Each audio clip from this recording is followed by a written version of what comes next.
PDP is quite new down here.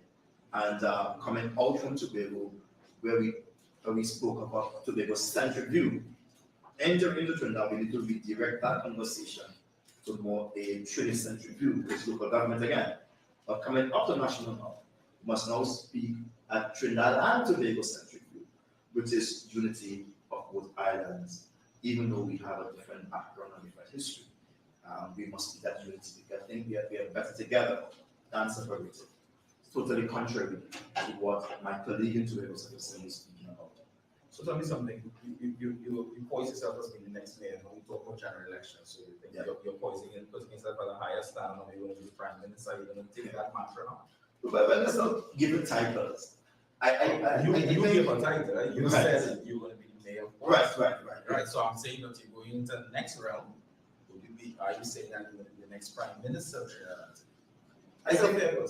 I think I'm entering the next rounds of election to again create a dent in Trinidad, and to retake Tobago 2 seats. And therefore, with those, if we have, say, about 3 or 4 seats, 2 in Trinidad, 2 in Tobago, it places us in a position to have a conversation with those in majority and say, yes, these are your issues, but for us, these are the issues. And the issues will not be just Tobago issues, nor Port of Spain issues. It will be things that could bring Trinidad and Tobago closer together and make us more economically viable on a world stage. Because one must not compete with the other on the world stage. Just not championing the autonomy for Tobago anymore. Well, I'm saying to you, they're going to bring something that's going to bring Trinidad and Tobago together. So the autonomy is seen by many as a bad word, right? What autonomy means that we all your own thing. That's not so in Tobago. What Tobago wants is to have a say that is meaningful. And that can be done by addressing the Act, Tobago 7 Act, in the shortest possible time. Tobago is always complaining about the amount of money it receives as a budget allocation from Trinidad, so far as its developmental plans are concerned. All right? And so therefore, one of the challenges. We could address that. Good? We are not speaking of something and saying, all right, as I come in, Tobago will break free from Trinidad, then why contest both islands? To divide them doesn't make sense. A parent doesn't give birth to babies to separate them, to keep them in one family, and they will now. We have the African Union, we have the Asian Union, we have the European Union, no, the Union of America, and there's so much union taking place that to think about separation, to me, is a backward step, a retrogression. Even the Eastern Caribbean has come together with one love, right? So we have to try to link Trinidad and Tobago as an economic hub that works together and provide a number of services to persons on the outside, attract more persons to our ocean. And that's the mandate I would want to think the people are saying in Tobago and Trinidad. They want more money, we'll address that. They want to have more sales on how the economy develop, that can be addressed. But the issue of autonomy, which has been misused and abused by some young upstarts, political upstarts, I don't want to use that word at all. The people of Tobago have greater self-determination, and so also the people in local government to me must have greater self-determination. Why is it the people in Sandy Grande must be hogtied or pigeonholed by what's going on in Port of Spain? Why should the people in Pinal de Bay be hogtied to what's going on in Port of Spain? Why the people of Port of Spain should be measured by what's going on in Tobago? We have to create self-determination for all of these organizations. So when people sit in the executive council, they make decisions based on the demographics, based on the social, cultural, and economic development or trajectory they have for their particular space they're operating. So on Sunday, we have seen the TPP launching their symbol and party color. I mean, you talk a lot about what is your plan is taking these 2 seats in Tobago, which will also be part of the formation of any government in Port of Spain. How confident is that? Because we could see clearly that there can be some level of shift, because now you have three parties running into a two-horse race, which normally has been traditionally been seen. How confident are you of that? Because now we are seeing the current chief secretary is actually behind another political force alongside the PDP and the PNF. Now, first of all, allow me to explain quite meticulously what's going on in the brain of Tobagonians and how they're being misled. On the 6th of December 2021, Tobagonians went to the polls and they voted for PDP. PDP won the elections. The men who were elected under the PDP and women then were promoted to become assemblymen. That's who the Act recognized as assemblymen. There are no assemblywomen, they are called men also assemblymen. 15 of them. The election process stopped there. The name of the parties doesn't matter. So the idea that Mr. Gusting is saying that they are independent is a sham idea. The idea is saying that the TPP is a sham idea and speaks against the democratic will of those who would have voted. It is fraudulent, and I think it is vexatious when one thinks about it. So what is launching there is nothing and nowhere in a real and true sense to the people of today. He's still a PDP person that came inside there, and he still has to operate on a PDP mandate. He cannot have a miscarriage of the hopes and the dreams of the people. They voted one idea. So the idea of saying we're independent now, or we're TPP now, that still doesn't speak to the people who are independents, who are TPP. That's what electioneering stuff, which he has to attend. Now you asked me the question about the party that was launched. I don't think the party launched, any party anchored. The party didn't launch. The party anchored, and you're right. They were anchored right where the road that they built is disintegrated. Stage and see the road right there. And he said a lot about what we can expect for this party. For almost 2 years they've been there. What have they done? Well, scratch. They have not dealt with the issue of autonomy. They have not dealt with that issue.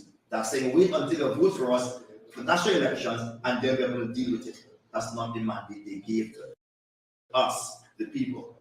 Yeah? They did not get that mandate. We spoke of creating jobs. What they're doing is creating 5 days on, 5 days off, 10 on, 10 off. That's not what we wanted. We want sustainable jobs, meaningful jobs. And so, Tobago is very much in the same position it was in, except that the faces of those who are leading have changed. We need to have serious governance for serious times. As I said, people vote because it seems as a life-changing event. They don't vote because of that fan club. What you saw on Sunday was a fan club. Yeah? But that's not really nothing serious came off that stage. Nothing serious. It's a fan club. And that's what my colleague is building to do, a fan club. Okay, they can be a threat if you're talking about taking these 2 seats in the general election. That's a possibility because they will be campaigning just alongside you as well. Well, one thing I can tell you, Tobagonians are very different mentally than Trinidadians, and different not to say that they're better than, but based on their upbringing and circumstances, etc., they're a bit different. They're a little bit serious-minded people and that type of stuff. And so that fan club will not get far. Like I said, they anchor on Sunday. They anchor on Sunday, not going any single way. All that they spoke of is nothing new, nothing to make the mind dream. They are regurgitating old stuff that would have already been spoken. There's no life in the party. The party is dead. I just want to get back onto the LGE case, if you don't mind, right? Yeah. I want to ask you how many districts you contest. 17 seats? But if you could just contextualize it, perhaps there's some of them for me, for us, actually, and based on the official data that you have, if you could share how many votes generally you would have got. But I would say to you, we don't check votes, we just check whether we win or lose. Doesn't matter whether you come close or not close, the loss is loss. So, insofar as electoral corporations, we did Port of Spain City Corporation as one corporation, we did 8 seats there. insofar as Sawa Corporation, Sawa Limited Corporation, did 4 seats for electoral districts there. Insofar as Sandy Grande Corporation, we did 3 electoral districts there. Insofar as Pinal Dede, we did 1 seat there, electoral district. Insofar as Princess Town, we did 1 electoral district there. The 2 major parties retained their position 7-7. So all other parties, there was no room for that. Which means we have to reinvent ourselves. Is he thinking of joining with one of the established parties in power? No, we are thinking that. We are thinking of working harder, working smarter, doing our research, and winning the hearts of the people. Yeah. That's it. Yes. Thank you very much. Thank you. Thanks.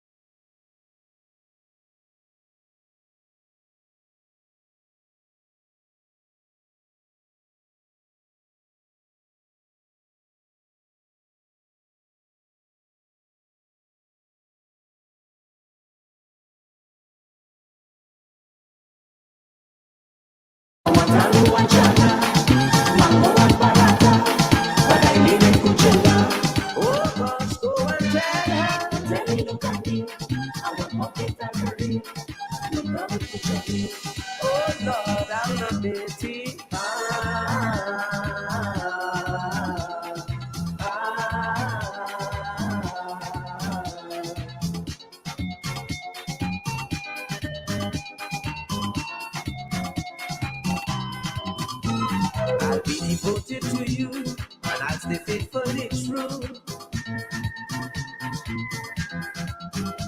Look me by and me Didi, they all want you for bounty.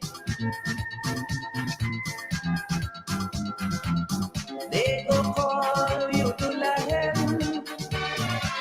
when we fix up the wedding. They go dance some Andy cool, then I will give you Sindhu, and Annie will be happy if you only marry me. So I'm a baby, tell the company I want roti with curry, cause I love curry. Oh, can she I say, roti man, I want a little chana, number 1 baraka. But I knew it put your love. Oh gosh, go and tell her. Tell me, look at me. I don't want to tell me. You love it to money. Oh Lord, I'm a bitty.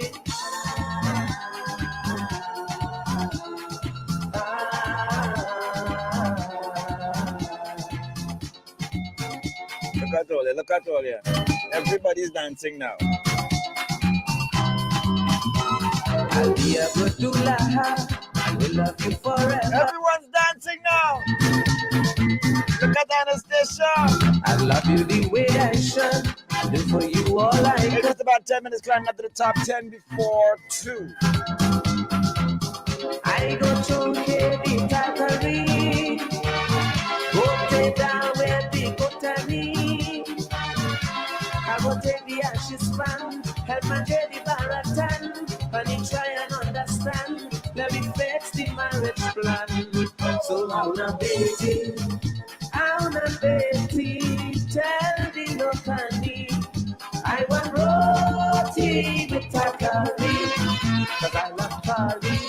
Go kashi I say, roti man, I want a little chana, yeah. Number 1 baraka.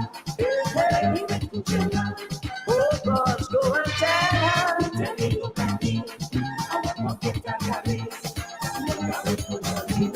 Oh Lord, I wanna be.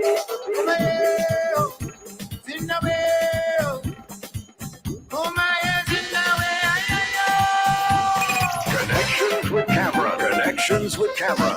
On the eye.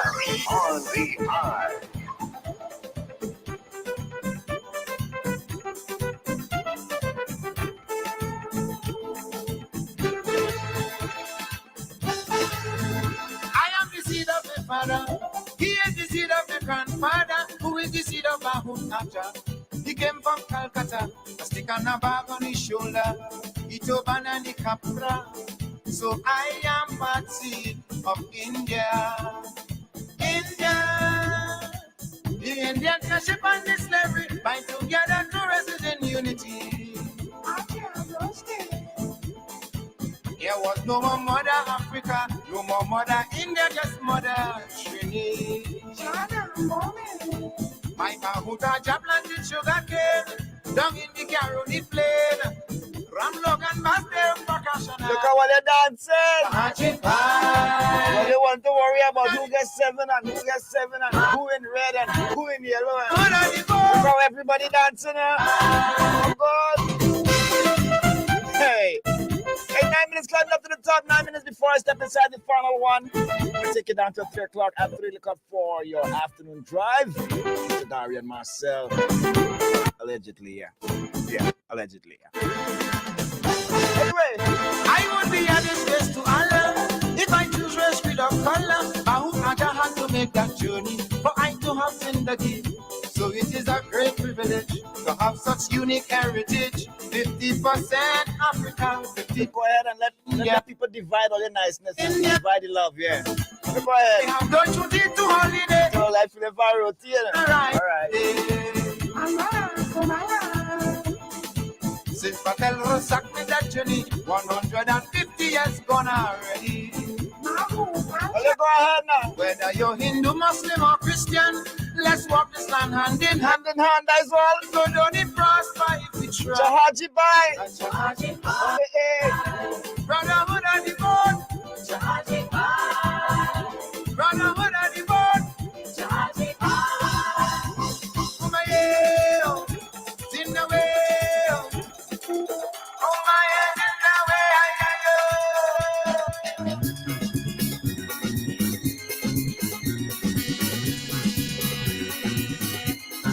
Cameron Fisher is on your radio.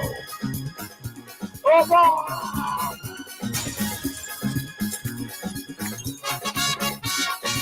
Well, go ahead and fight now. Go ahead. I will enjoy life. You want to wear red, you want to wear yellow, you want to wear... Well, go ahead now. All right.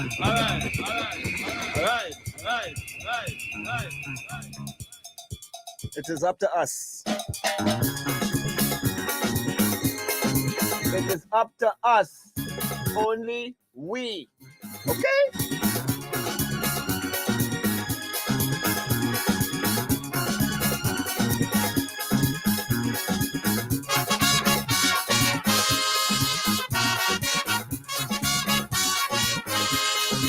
Let's roll in the Deborah. One love and it's a toss, you know. Well, come on, man. Want to study yellow, want to study red. Want to get in the yellow and get in the red, put on a brush. What we benefiting? Are we profiting from that, boy? Yes, I vote. Yes. What we profiting? We keep on arguing and fighting on each other. Come on, man. Let me stop that now.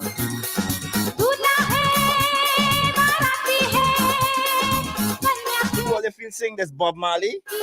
No. I want to show everybody dancing. Come on, man. What are we getting on with? 6 minutes climbing up to the top. Let's go. Come, let me build a nation together. Forget merchant or come on, man.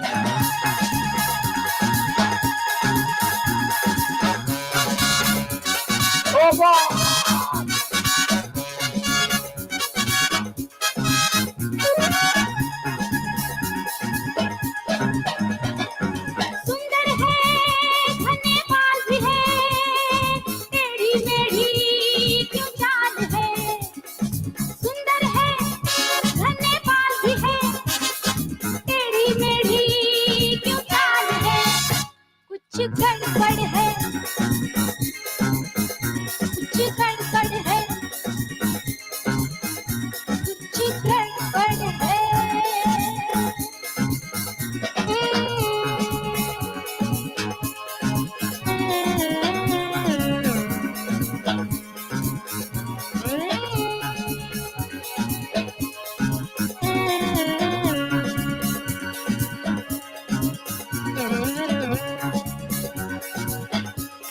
Cameron Musician is on your radio.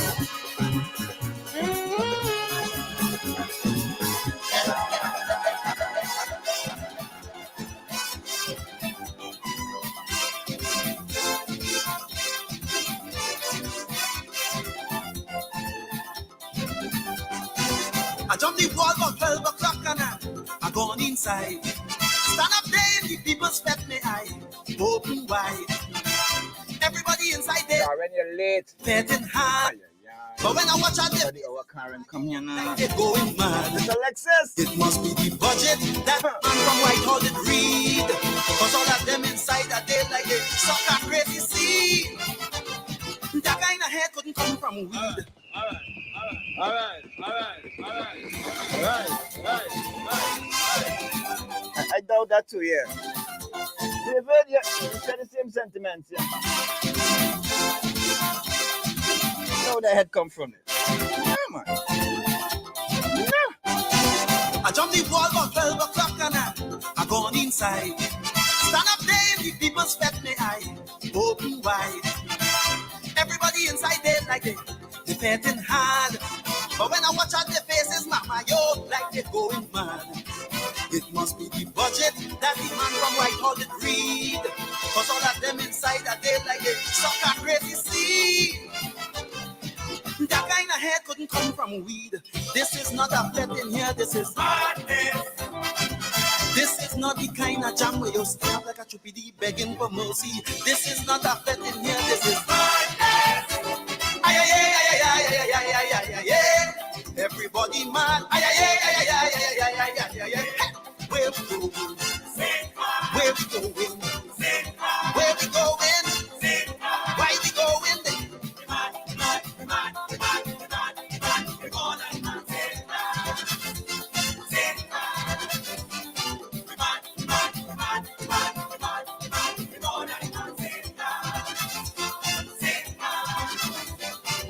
If you see the glasses thing, the one who does like it wrong, the same one who used to walk the road like she can't touch the ground. Since she lost, she takes it over. If you see the child getting on kind of wild and wassy like wassy going out of style. From who down he head and ball, how he feeling shame. How she have about 12 to see and she went to holy name. Same time an ex-cute man pass and gone with the dame cause this is not a bet in here, this is madness. This is not the kind of jam where you stand like a mumu, the rhythm go jam you. This is not a bet in here, this is madness.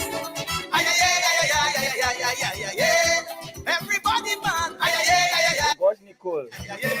Where we going? Nicole on working now. Where we going? Why we going? You not tell me that when I was off. Where we going? Go see, good afternoon.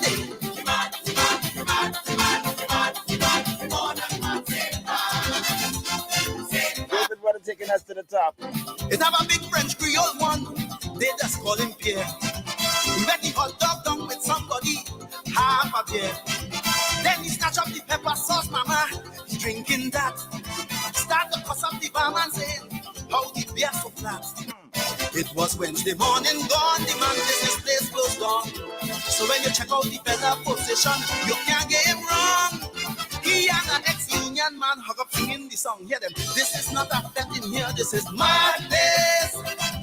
This is not the kind of jam where you start like a mumu, the rhythm go jam you. This is not a bet. Sandra, what's up? Good afternoon to you. Everybody, join me inside the next hour. You keep it locked on. Your Inside Connections right here on the most influential name in Radio 195. where we going? Where we going? Why we going there? Where we going? Why we going there?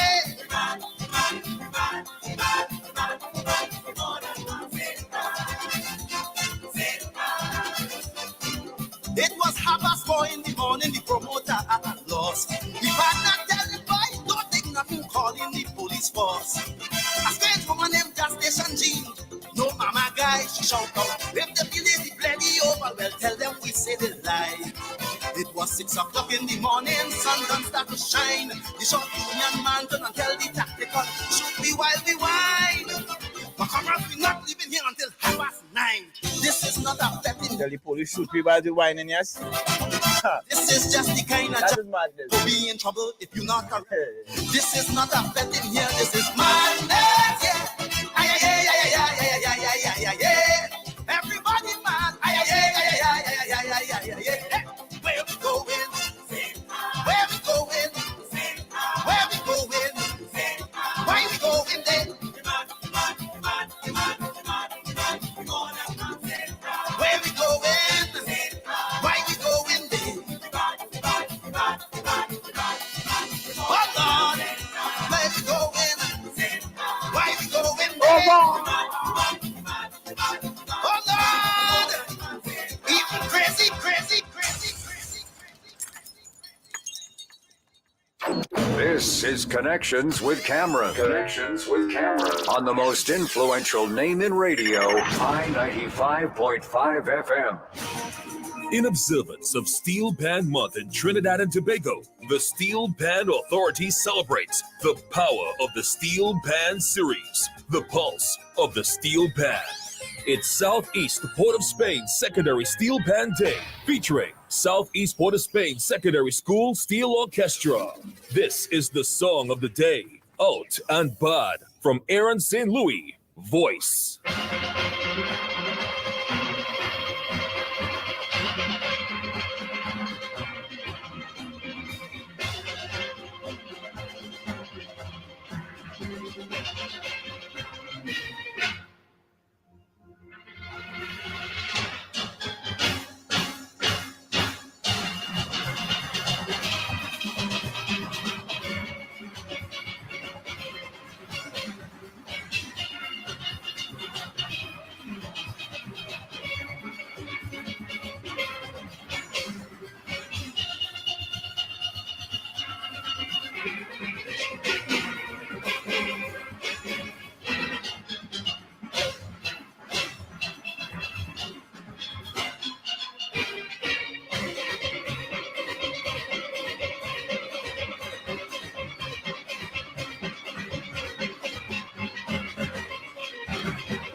Set like I'm a baby. Come love, time to say bye-bye. Time to say goodbye. Time for you to go. We can't take this thing anymore. Come love. Come love. Come love. Time for you to go. Hey! Too much corruption. Too much. Uncle Sam, what did we? The world went to the people, Trinidad people, time for me to take a stand. Vote for the PNM, so Dr. Rowley could run the country. Come again. Vote for the PNM, so Dr. Rowley could run the anti.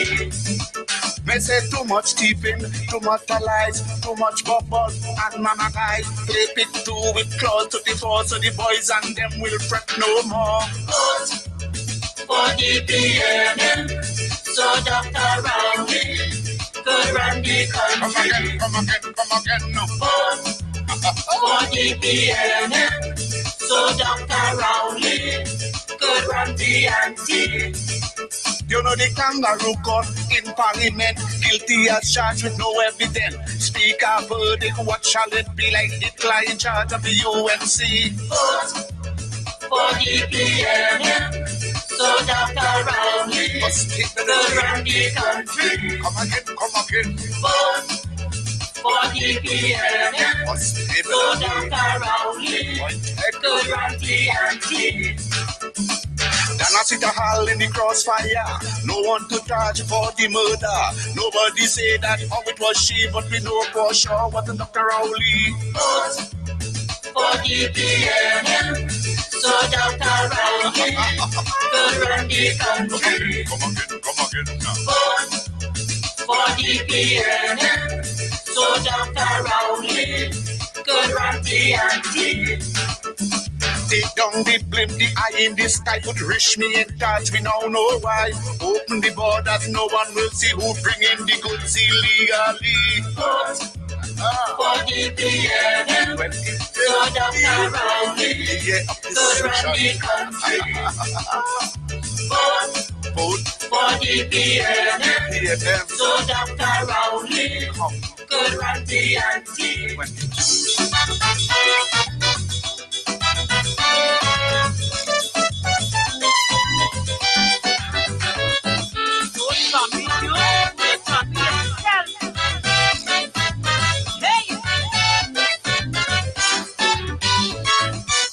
Election in 2015 will be a really big scene. The people, they eat all the food and let the dreevaying know.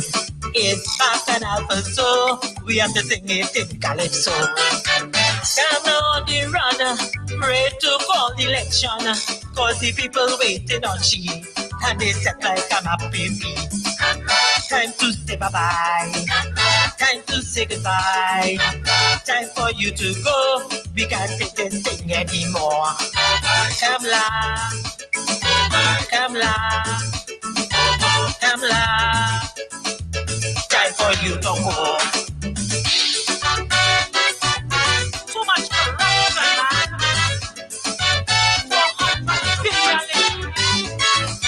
Skullduggery is their middle name. The lion without any shame. The speaker, he went to urine and come up with a faulty green. It's Mama Rifle, so let me sing it in Calypso. Come Lord, the runner, pray to call election, cause the people waiting on she, and they set like I'm a baby. Come Lord, time to say bye-bye, time to say goodbye, time for you to go, we can't take this thing anymore. Come Lord, come Lord, come Lord, time for you to go. Hey! Too much corruption! Too much! Uncle Sam, what you mean? The world what you mean? People, Trinidad people, time for you to make a stand. Vote for the PNM, so Dr. Rowley could run the country. Come again. Vote for the PNM, so Dr. Rowley could run TNT. May say too much teeping, too much lies, too much bubble, and mama guys, they pick two with claws to the force, so the boys and them will fret no more. Vote for the PNM, so Dr. Rowley could run the country. Come again, no. Vote for the PNM, so Dr. Rowley could run TNT. You know the kangaroo court in parliament, guilty as charged with no evidence. Speaker verdict, what shall it be like? Hitler in charge of the UNC. Vote for the PNM, so Dr. Rowley could run the country. Come again. Vote for the PNM, so Dr. Rowley could run TNT. Then I sit a hall in the crossfire. No one to charge for the murder. Nobody say that it was she, but we know for sure what the Dr. Rowley. Vote for the PNM, so Dr. Rowley could run the country. Come again now. Vote for the PNM, so Dr. Rowley could run TNT.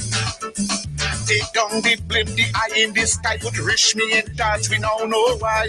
Open the borders, no one will see who bring in the goods illegally.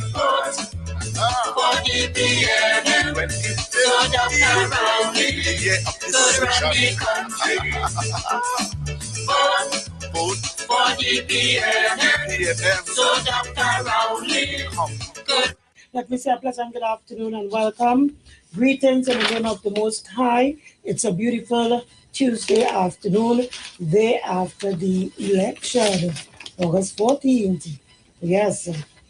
Folks, of course, you are locked on to the Street 919 FM, streaming live on Facebook, YouTube, and Instagram. And this is the Juju Love Show and the People's Parliament. Greetings and welcome once again. Mr. Ruka. Good afternoon, Juliet. Good afternoon. PNM Jersey this big August 15th, Mr. Ruka. Good afternoon, viewers and listeners. Are good to be here, Juliet. Well, I got my jersey only, so I decided I put it on. This is the first time I'm wearing it because I got it. Only yesterday I got the jersey, day before, so I don't put it on. Okay. So is that you're celebrating? Yes, I am. PNM's victory. I am celebrating the PNM victory. That's very good to hear. Very good to hear. Mm-hmm. Once you understand that the results is a victory for it's a victory for the PNM. Because as far as I'm concerned, any government who can hold its own in a second term, in the middle of a second term, with so much stones and slings and arrows being pointed at it. So much matic being picked. So much matic and reload and magazine. And yeah, with all of that, I am of the opinion that the government have done very well. Well, I must say that we have done our job successfully. Stick up in with that one there. Stick up in with that one. We'll treat with that one after. Anyway, folks, let me bring my usual greetings. And of course, to remind you that we at the Street 919 care very much about the support that you give to us. We never ever take it for granted.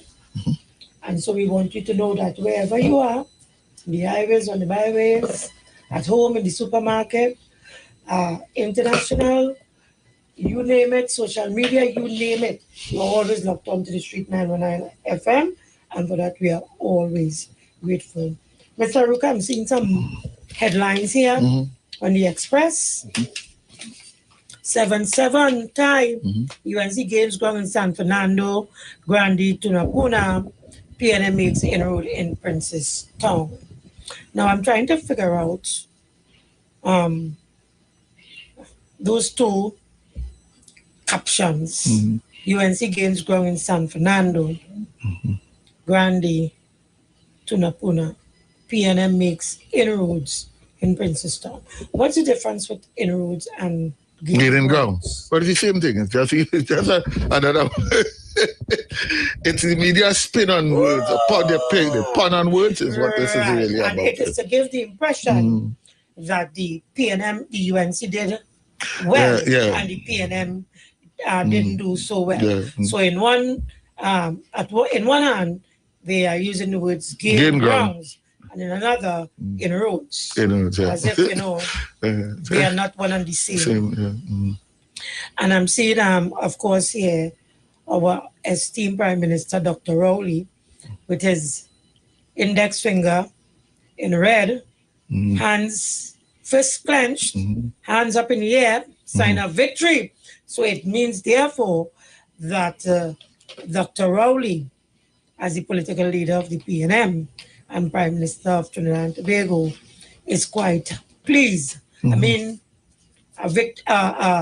outright win would have been, welcome, but we accept the 7-7 because when you consider that persons were saying for months upon the end that they had this large support, 89% of the population supports them, and that it is the people People who wants him to come into active politics because the people are saying that he can be the next prime minister.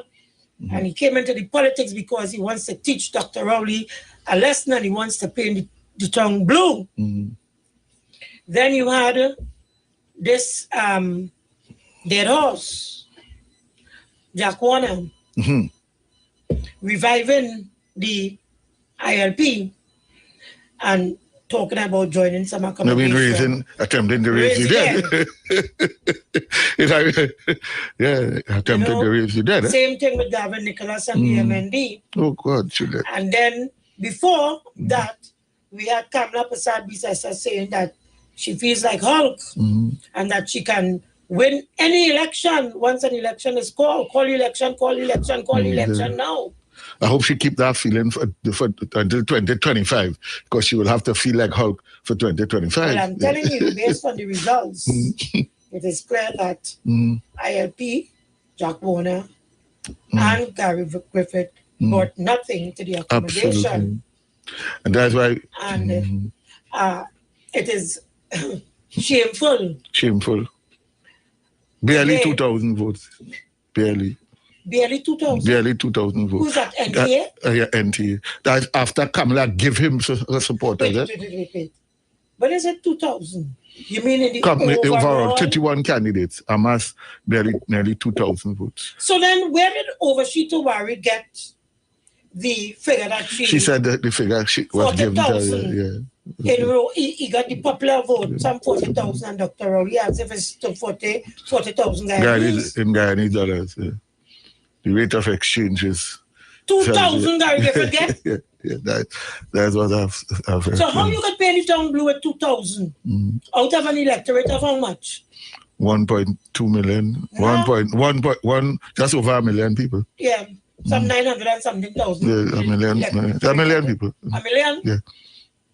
No, but that's why we like to consider ourselves leaders, because we asked Gary Griffith, when the election results are called and you didn't do anything yet, and you did not realize this foolishness that you're trying to sell, I wonder what your next what you are going to say now. So then what you're telling me is that when he said he has 89% support from the country, he actually had 11%, not 89. Well, less than 11 we're talking about. I'm being generous. You're being generous. You're being generous. Right? As a matter of fact, I just added the numbers to make a full 100. Yeah, full 100. Right? So I'm saying he actually had 11% support of the population. You know what surprised me, Juliet? The voter turnout is what really surprised me. The voter turnout was under 15%.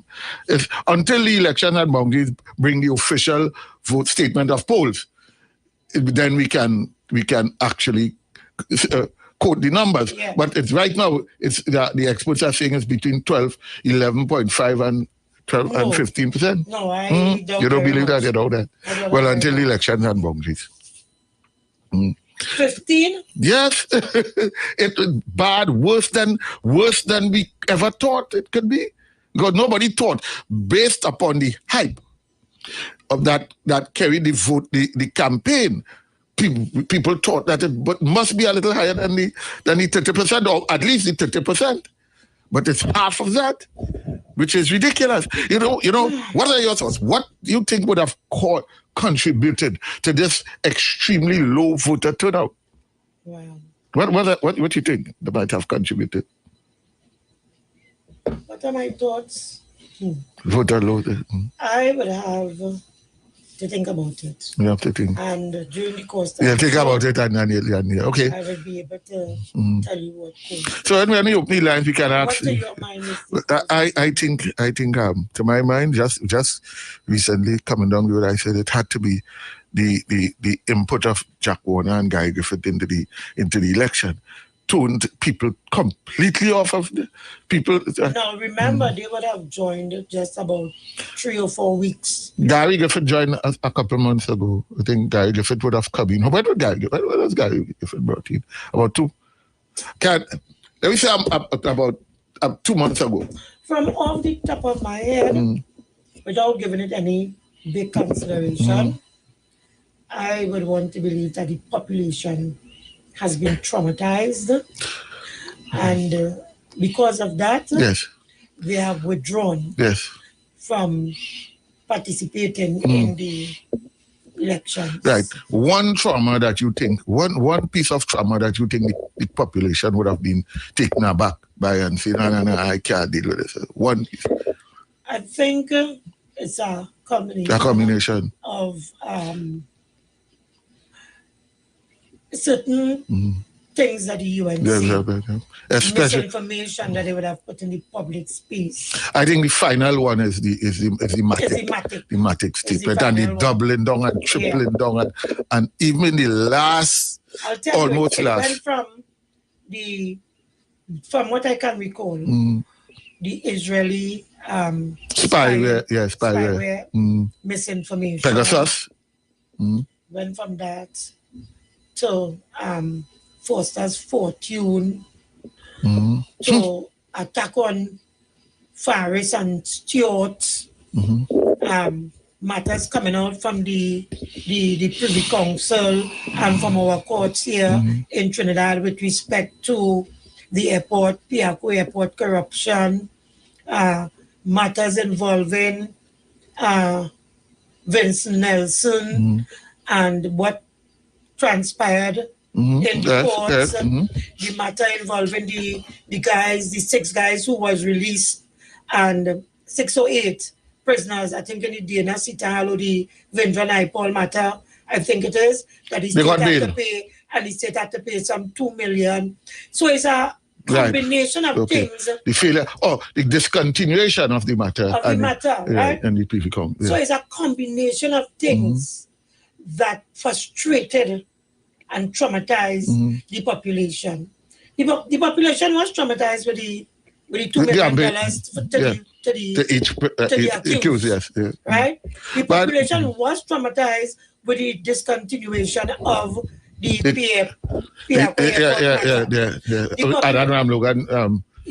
matter. The population was traumatized with the airport corruption discontinuation. I think there was a discontinuation as well. In the airport, because witnesses are no longer available. Right. There was something as well involving the Attorney General and the Privy Council, I think, with the Piaco Airport corruption as well.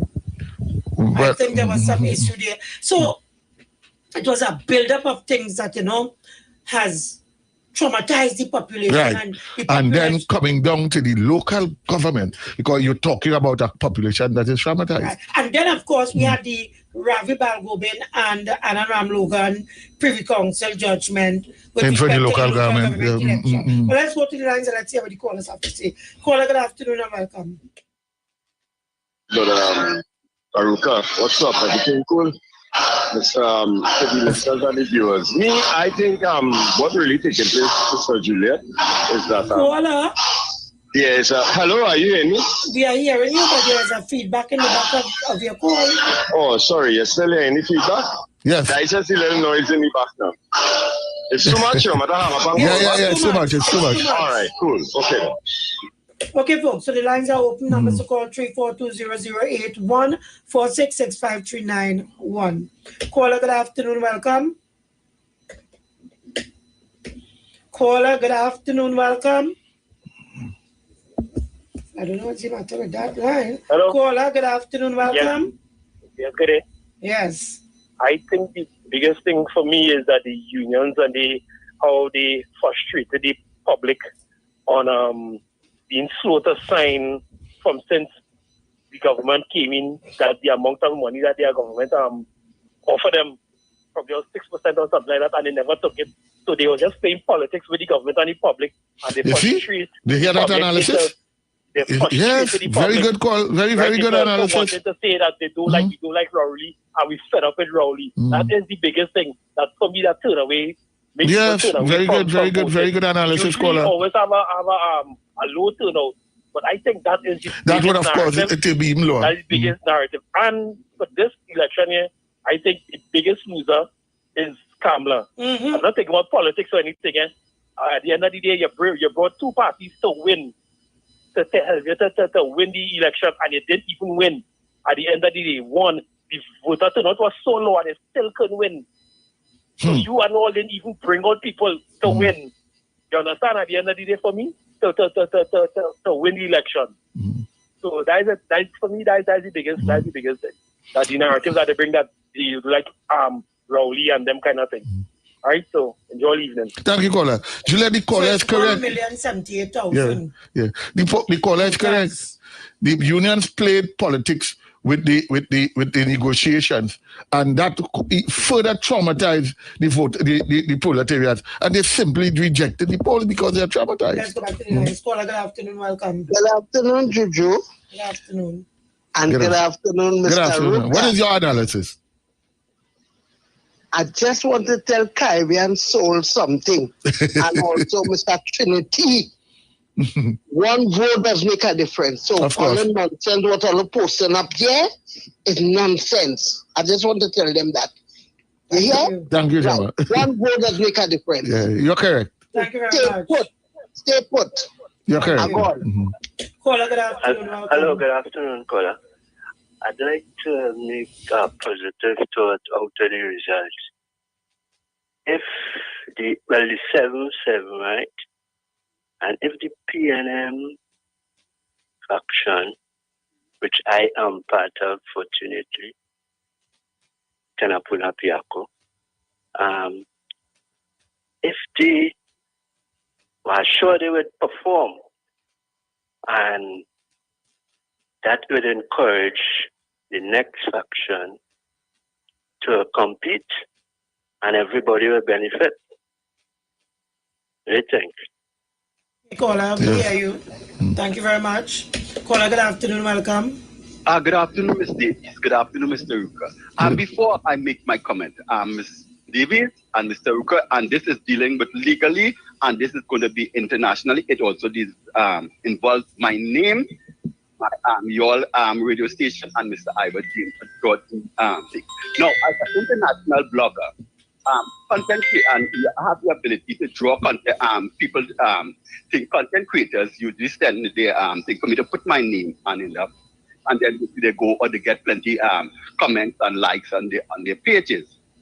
No, what during the elections, one came, and then when I was going through the reel, I saw it had Ms. Bissett and them with Mr. Manning and using the inside the reel. I said, well, I didn't take anything. This morning, I know every morning and evening, because I have my international audience, I have to go and check all the notifications and all these things. When I checked, they had a next caller. Yes, caller, you'll have to come. You'll have to call us back after the ad. Okay. Thank you. Okay, folks, keep it locked to the street 919. The views expressed are not necessarily the views of the management of the Street 919 FM. You've got bills to pay, and so do we. Let's go pay some bills on the Street 919 FM.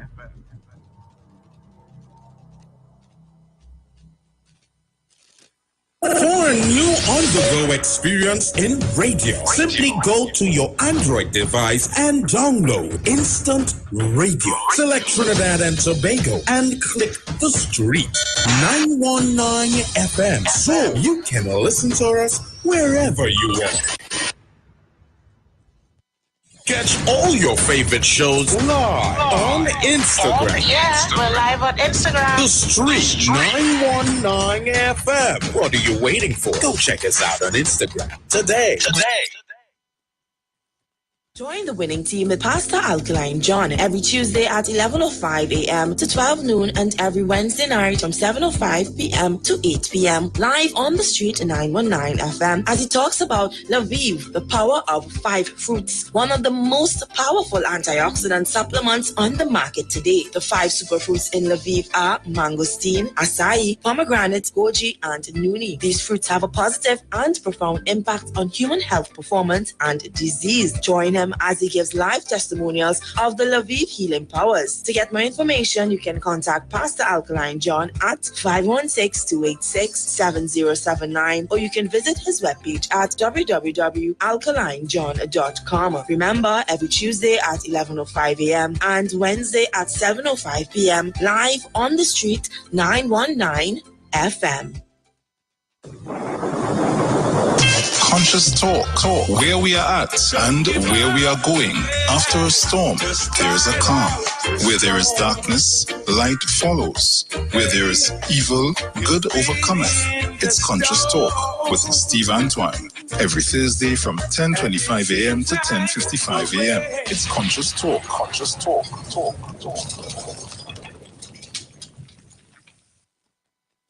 Share the live. Share the live. The Street 919 FM on Facebook and Instagram. Share the live. Iowa George on Instagram. Share the live. Iowa TV and Street TV on YouTube. Share the live. The Street 919 FM. The views expressed are not necessarily the views of the management of the Street 919 FM. Welcome back, folks. Did you notice that the ads were very short? Very short. Oh, Lord.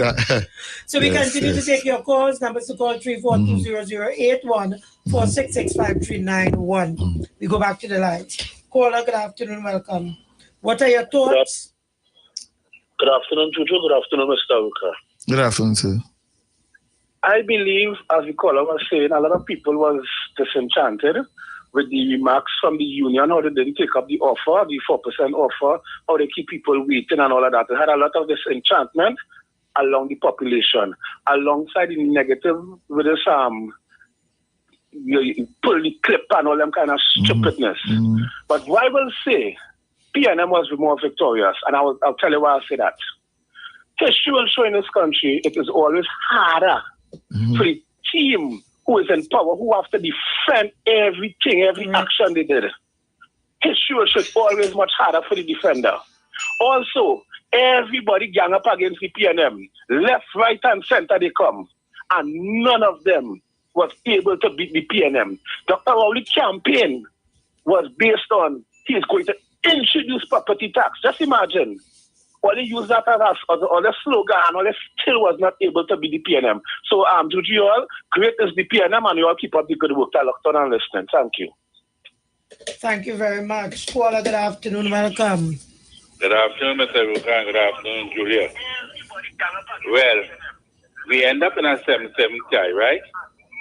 Watch the demographic of the corporations. 7 PNM, 7 UNC. The 7 PNM vote for the reform, which part the people willing to pay the property tax. The 7 UNC corporation don't want to pay no property tax. That's what they are telling you. The UNC people do not want to pay no taxes. And what happened, from what I see, with the total amount of people that come out, there was a low voter, but the Indians come out more than the Africans. They come back to Cambridge at Atlantica. It looked like the Indian children listened and the African children did not. But PNM hold the ground. And now it's time for we to vote for the general election. I don't know what is the idea, but to come and handle up the corridor, handle up people to win this general. Okay? Listen to you. Thank you. Caller, good afternoon. Welcome. Afternoon, Juliet. Good afternoon. And Mr. Ruka. Good afternoon. You know what I'm saying? These people never had the slogan, but call election now, and all kind of problems they had. I tell myself that PNM at the lowest now, and them can't be PNM at the lowest, right? You understand? What you understand? No kind of slogan. They bring 2 dead horse, Guy Griffith and Jack Warner. What them bring to them, man? Nothing. You understand? But this morning, them PNM supporters and them shame, you know. And what happened to them? They're trying to claim they win. The UNC supporters. The UNC, Yes. They're shame, Very. You understand? They're trying to claim that they win and they get popular vote and all kind of stupidness. Eh? I thought I was looking for the job that they're selling job because the way how they're going, everybody fed up at PNM and the this and that and all kind of stupidness. Right? I'm sure they're going back in the whole Kingsley and them. Thank you. Caller, good afternoon. Welcome. Good afternoon, Juliet and Mr. Aruka. In the same breath, I'd like to tell you welcome back, because after the last election, it went dormant. But I'd like to know if in this instance you're going straight to 2025. Doctor, I'm listening. Thank you very much. Caller, good afternoon. Welcome. Yes, continue, Mr. Aruka. Yes, Julian. I would think that the country, after being so traumatized by opposition politics, had a last shot in the arm of rhetoric and further trauma with the opposition leader not backing down on terrorizing the proletariat. In her mind, she's drumming up support for her campaign. But in effect, the proletariat rejected that call to load up and reload. People were really hurt by that. The claps and cheers and things came only from in her campaign. I suspect people were clapping and cheering in her campaign, were recoiling in terror and awe at that type of politics of emptying your gun on people. But I think people say I can't deal with the empty the gun talk came at the end. And those things were there. So let's go back to the calls and we'll come back and deal with that. Right, okay. Because I want to believe that there was a build-up. It couldn't be that the Matic talk is what resulted in people. In this low to That's correct. So let's go back to the lines and we'll deal with that. Caller, good afternoon, welcome. Good afternoon, Juliet. Good afternoon. And good afternoon, Mr. Aruka. Good afternoon. I want to tell you animals, boy. That was not today, also. Today, donkey, boy. Today, donkey, they bring back. Yeah. Thank you. Yeah. So what do you say? Horses are still good. Hello. But it's donkeys, horses are still tough. Good afternoon, Sister Juliet again. We good now, right? Yes. Right, nice. My simple contribution is this. Good afternoon again to everyone.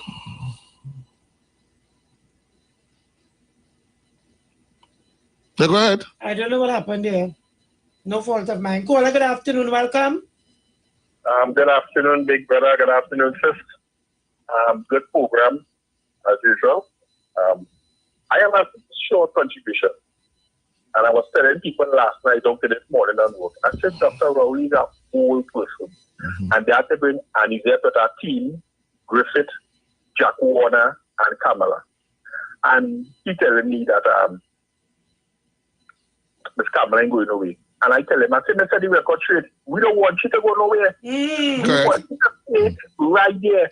I said, because look how life is. That woman had the union fighting for their life.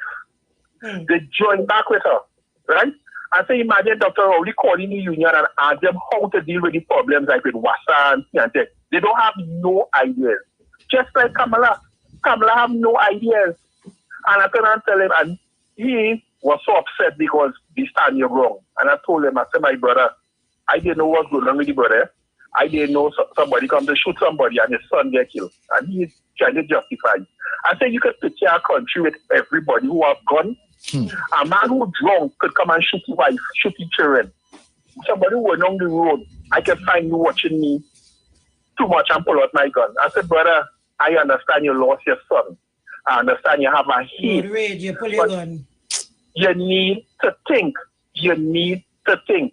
I say, even with his speech last night, Dr. Rowley still saying, let us come together, election done. Let us come together and try and work to bring reform. I said, you listen to Kamala conversation. And when she done talk, then she say, the people in the people who join our party, the people who, she forget Gressett, and then she was so much on herself. I said, my brother, don't get carried away. The election done. And Dr. Rowley still put out our olive branch saying for we to work together. Right? And I tell him, I say, we want our next term. And we must say, you must say too. Great is the UNC in opposition. Great is the UNC, and she must stay right there. We don't want she go nowhere. Don't get it in your head. Have a blessed day. Thank you. Caller, good afternoon. Welcome. Good afternoon, Yubi and Queen. Good afternoon, Brother Stillen. Good afternoon, Mr. Aruka. Good afternoon, sir. Now I listening in, and I feel real displeased after the remark last night there, sister. Because what are you saying, big sister? This thing was improvised. Yeah? To every citizen in Trinidad and Tobago. And you telling me that all you've seen what taking place in this nation, the brilliant change we're making for Trinidad and Tobago. Yeah? Me see no scare tactics in that, you know? Because all these scare tactics I see the big sister was for everybody to vote and put this thing into perspective for the development of Trinidad and Tobago.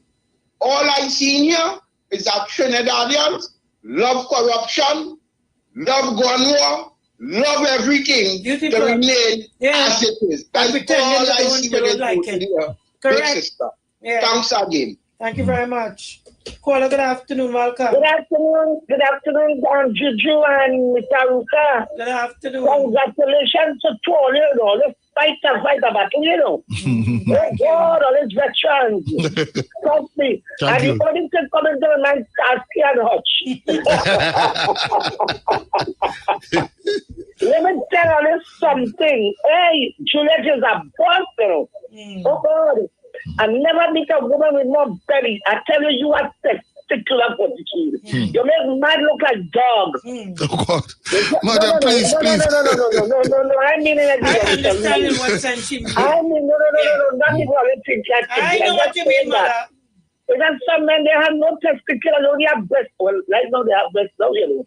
So, anyway, Julia, I'm going to tell you, you hear mother is still lying low, and I pray. I saw them meekly wait at moment that I get somebody tell me yesterday when you leave. It's so cold, but I'm frightened. I say, frightened for what? Don't come and tell me nobody frightened. I say, I see the whole map was yellow some years ago. Do you remember that? The whole map was yellow. And people started frightened. Actually, I'm feeling out of this thing. And she talks to me and said, look, let's not have any trouble. Paul plant. Or they have say that all the time, a police water, but it's called the increase.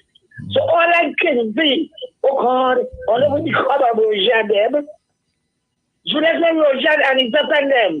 I don't know they hide it. They're running them with a black collar shirt and the popping camera. When Jerry John, when Jack wanna we know you looking for the beanstalk to get out of here. Jack wanna be beanstalk right now. He has no shame. Shame thing. I don't care what he do because he disrespect you, my black sister, yeah? And he's gone there and he do nothing for the UNC. It should be ashamed. He do nothing for them, but don't mind. They say even I think we have something to celebrate. Yes. Because look how much of them it takes to come after the PNM. And we walk through them, man. I tell her that God is good all the time. All the time. When the door closed, when the Lord closed the door, nobody like Cameron and Jim Johnson and the Lord going back by the church. And I keep saying they're not coming back. Listen, too much. We had time. Let me go to somebody else coming. Okay, thank you. Already happy, be glad. Although don't worry what we didn't get what we decided. Thank you. Caller, good afternoon. Welcome. Good afternoon.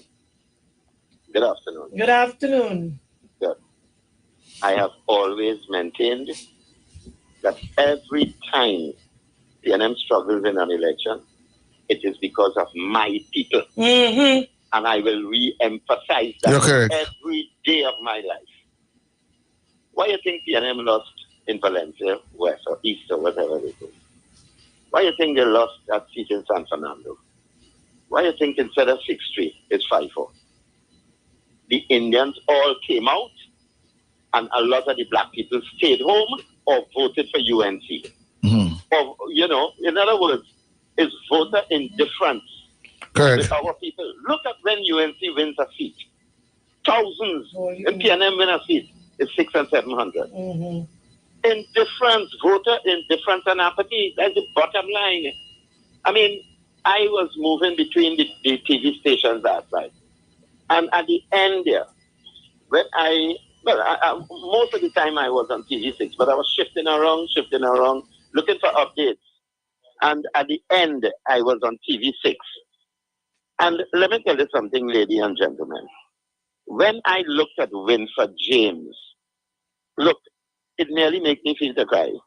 At the end, very end, just before Dr. Rowley gave his speech, this man was saying, yes, UNC winning in San Fernando, they are going to win. Yes, they won, and he getting excited, jumping up on the chair, moving his hand, this, that, the other.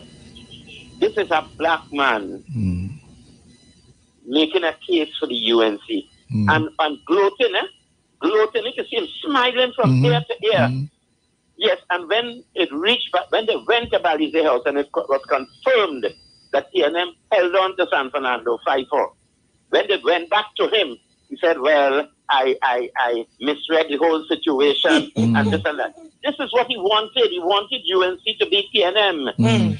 He wanted TNM. He was so excited by that possibility. He was ecstatic. He wanted TNM to lose and look like an old fool at the end of it all. And that reinforces my point about our people cannot, in many instances, we cannot stand with each other for each other. He wanted UNC to win. He wanted the party of Bissessa and Basdeo Pandey, the keys, to get back there. That is what he wanted. Okay, thanks. You're welcome. Thank you. Juliet, before you go, I want to say that because we have never addressed this issue of walking off a plantation after hundreds of years of damage to our community and as a people, we would always realize that we cannot fix these problems. They are talking about what is happening now. You're talking about plantation. And you're talking about plantation. But Mr. Yates... no, not that one. Yeah. Right. But Mr. Yates was just talking about Winford James. Right, and I'm saying to the nation, there's a reason why the Winford James and them behaves the way that they behave. African people have not addressed the problem that affected us for hundreds of years, so that we are realizing this reality now. So the point I want to make to you, whilst I hear you, is explain to me and the listeners, of course, how someone of Winford James' ilk, his educational background, could be in the 21st century be operating in that mindset that you are speaking about here. You are describing generational damage. We have been damaged through generation. We inherited that damage.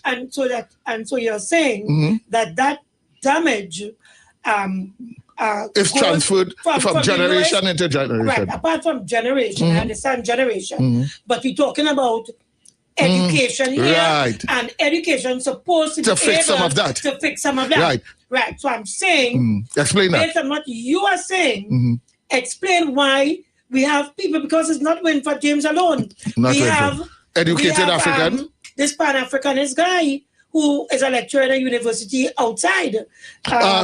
Dr. Can't remember his name. Kojo. Dr. Kojo. Right? Juliet, we are educated by the persons who colonized us.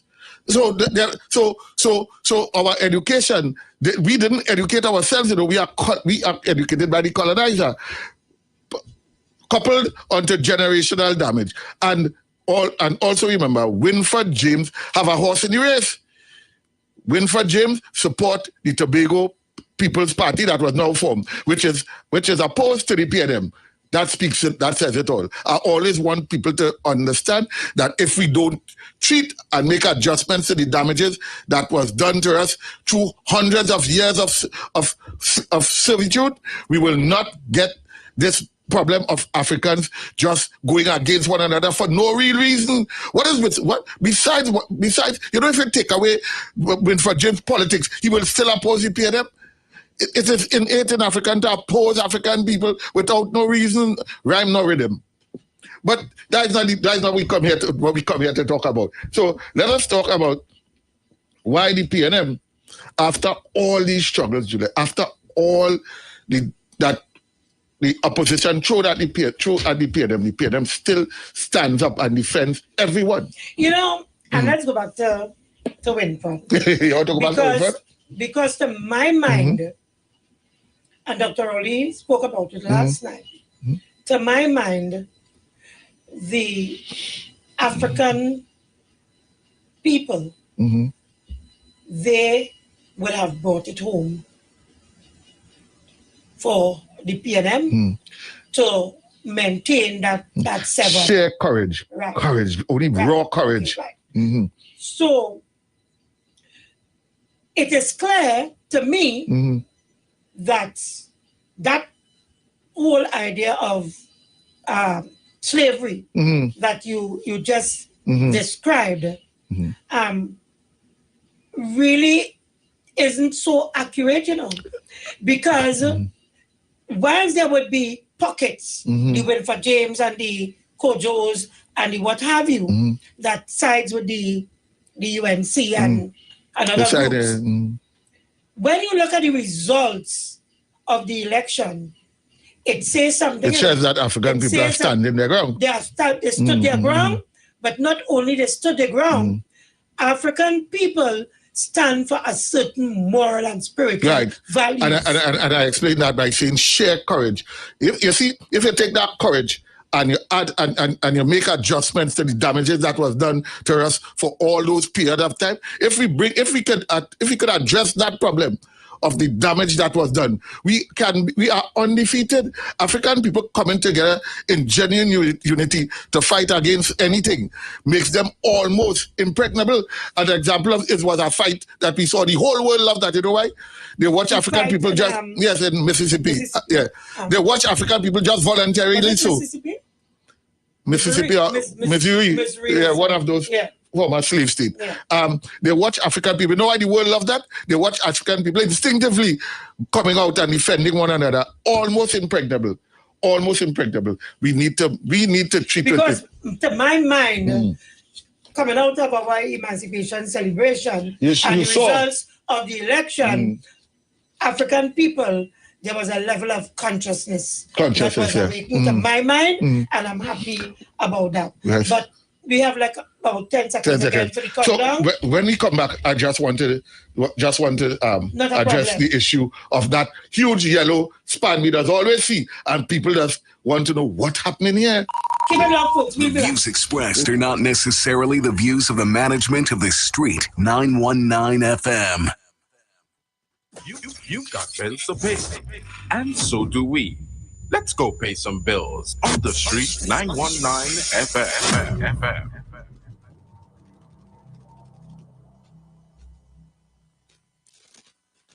Turn your lights down low and listen to the Master's radio. Get in touch with God. Turn your radio. You are invited to join Pastor Maurice Johnson of the Church of the Firstborn Assembly Miracle Center, located at number 399 Eastern Main Road, Waiko in Sangre Grande, for the Old Time Gospel Hour Family Radio Ministry every Sunday from 3 p.m. to 6 p.m. Mondays at 9 a.m. to 10 a.m. Trauma and bereavement. Also every Tuesday from 9 a.m. to 10 a.m. The law and you. Wednesdays from 9 a.m. to 10 a.m. dealing with disabilities. And every Friday evening from 9 p.m. to 5 a.m. All night prayer live on the street 919 FM, designed with you in mind. This program deals with today's issues from a biblical perspective. You will also be given the opportunity to call in and interact with us. Micah 6:8 says, He hath showeth thee, O man, what is good, and what doeth the Lord require of thee, but to do justly and to love mercy, and walk humbly with thy God. Your financial support through the First Citizens Bank would be greatly appreciated. Account number 795-2222. For further information, call 753-1113 or 236-7271. For a new on-the-go experience in radio, simply go to your Android device and download Instant Radio. Select Trinidad and Tobago and click the street 919 FM so you can listen to us wherever you are. Catch all your favorite shows live on Instagram. Oh, yeah, we're live on Instagram. The Street 919 FM. What are you waiting for? Go check us out on Instagram today.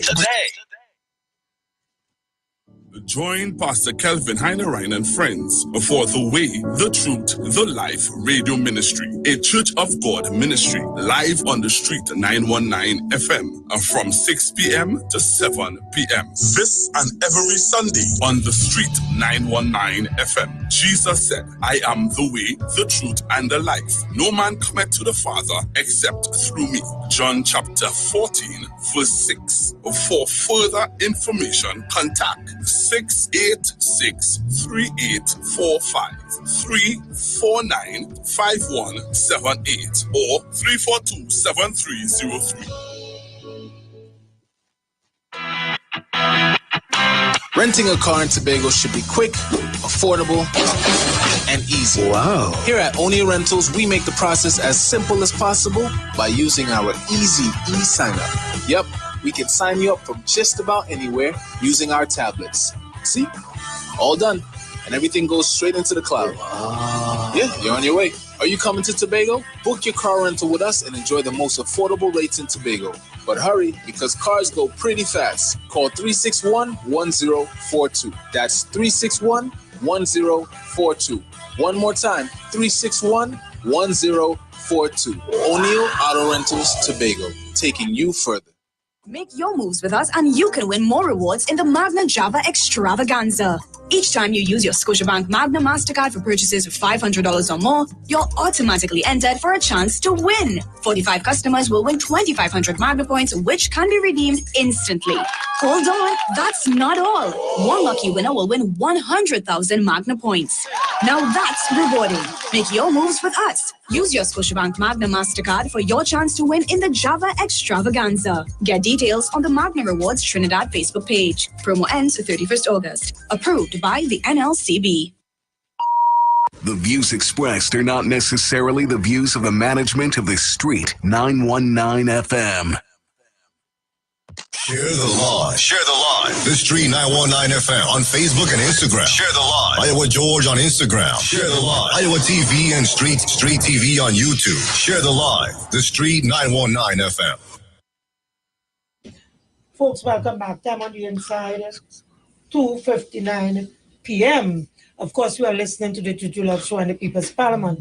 Mr. Ruka, I want to go to a video, but you wanted to... No, yeah.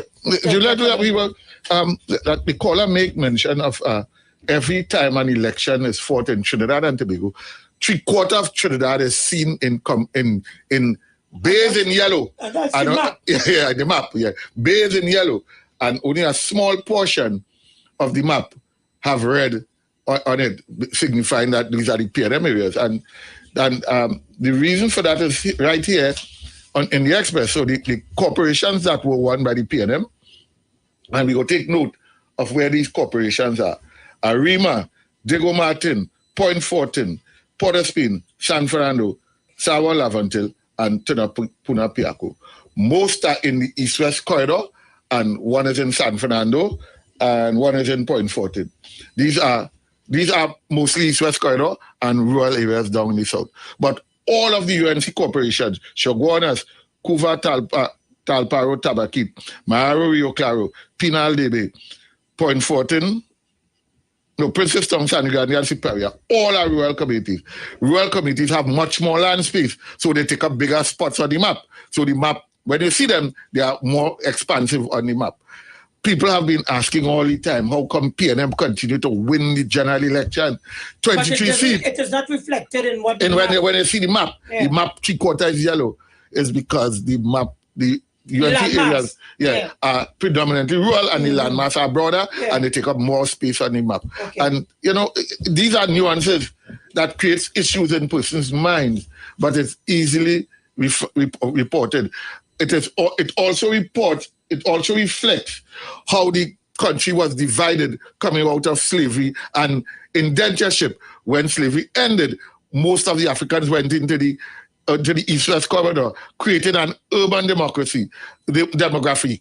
The persons who came in under indentureship went into the more rural communities. And imagine that after nearly 65 years of independence, nothing changes, You would see that the races are voting in their catchment for their people. That's it. Okay, so let's go to last evening's victory speech. I have to go to victory because it's a tie. By you need to explain victory and tie, but no. When the newspaper explained inroads and gain grounds. Then I victory and tie. Let's go to the Prime Minister, the People's National Movement, at the Balize House last evening. Where is the volume? I'm not seeing the volume for this. Folks, just bear with me quickly. Volume. There, right here. Tonight is a very special day for us at Balize House because, as you might observe, I don't understand why. No fault of mine. Yeah. Okay, so let's check your. Let's continue the conversation, Mr. Ruka, please. I will sort out this. Yes. Yeah, Juliet. I was saying that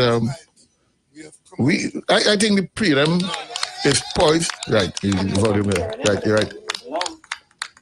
That's because we out. Yeah, try.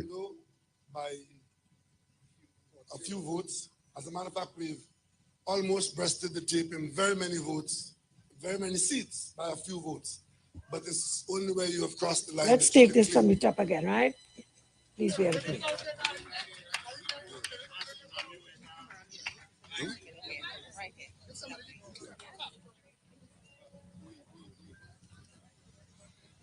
Ready? Good night, ladies and gentlemen of the media. I'm not sure that you're all hearing me. There's so much noise around. Okay, I'm getting a bit of speed. Okay. Good night, ladies and gentlemen of the media, and I gather we're going live, are we? Good night to the citizens of Trinidad and Tobago. Tonight is a very special night for us at Balize House because, as you might have observed, we are finally back in our original location. We've been working here for... We have not been in this location for a public function since 2019. We went in with 7, and tonight we have come out with 7. We are very much appreciated. We lost a seat in San Fernando by a few votes. As a matter of fact, we've almost breasted the tape in very many votes, very many seats by a few votes. But it's only where you have crossed the line that you can claim. We lost 1 seat in San Fernando, but most importantly, the battleground of San Fernando, there were those who were going to win the borough. They won it. They won the borough. We won the city. San Fernando remains in PNM hands to effect local government reform. Yes. There's one particular seat that we enjoy more than many tonight, and it's the seat that we won in Prince's Town Corporation where we had none. last time out we had nobody in that corporation, and we won 1 seat in the Princeton Corporation, and we are delighted. Oh, yeah. We fought very hard in Sangre Grande, but we were not able to get over the line in Sangre Grande, but we've held our ground. And ladies and gentlemen, I am pleased that this is behind us, because so much of our national energies were focused on being distracted by call the election, call the election. Well, the election has been called. The results are now known. That is now behind us. It's water under the bridge. We are now moving forward to the general election, which is the next election that is due in Trinidad and Tobago. But until then, until that election is called and come upon us, we have serious work to do as a nation. And we in the government, we are responsible for making decisions. We have had to make a number of decisions that have not found favor with people who are affected by it personally, but in many instances, you may have to do things for the wider national interest, but there is usually some excess sacrifice at the personal or community level. I am particularly pleased that as Prime Minister of Trinidad and Tobago, who was called upon in this place of Balizé House to take responsibility for the PNM in opposition in 2010 and to bring the PNM into government in 2015 and to take this country through one of the most difficult periods that we've had to and maintain, as far as we are able to, maintain our lifestyle, our quality of life, and ensure that the public interest is served. And midway through our second term, we have been able to hold on to the 7 corporations that we went through. I want to thank the campaign teams across Trinidad. I want to thank our party executive members of the PNM and our general council in particular, who allowed themselves to be guided through the maze and the nooks and crannies, because politics is not a straightforward thing. You need to be able to roll with the punches and to deliver your own counterattacks. This is the PNM. Tonight we are very happy to have now gone past the local government elections and to have done so going forward to carry out our local government reform exercises, which will redound to the benefit of the wider national community. I have absolutely no doubt that as we transition through local government and bring about the devolution that we have promised, that the nation will see the benefits of setting out to do things differently and to do things better. You see, local government reform is not something that we dreamed up here. It's something that we have worked on as a nation for the longest while. And of course, you would have known that we, as government, we said that it would be transitional. And we did attempt to delay the election by extending the life of the corporation by 1 year. And during that year, a number of preparatory things would have had to be done. You would also have seen, like tonight on my way here, I was listening to a radio program, and those who on the program were saying that, well, there's so much that the population was unaware of because so many things were being done and so many laws were amended to bring about the local government reform that you're talking about. And it appears as though the population was not sufficiently attuned or educated. It is not for want of trying. You may recall that after the law was passed, we did try to invite the leadership of the local government bodies in the country to discuss that very thing. That, listen, there's a lot to be understood still. There's a lot to be planned and executed. There are laws, there are aspects of the law to be proclaimed. So we all need to be on board in operationalizing the law.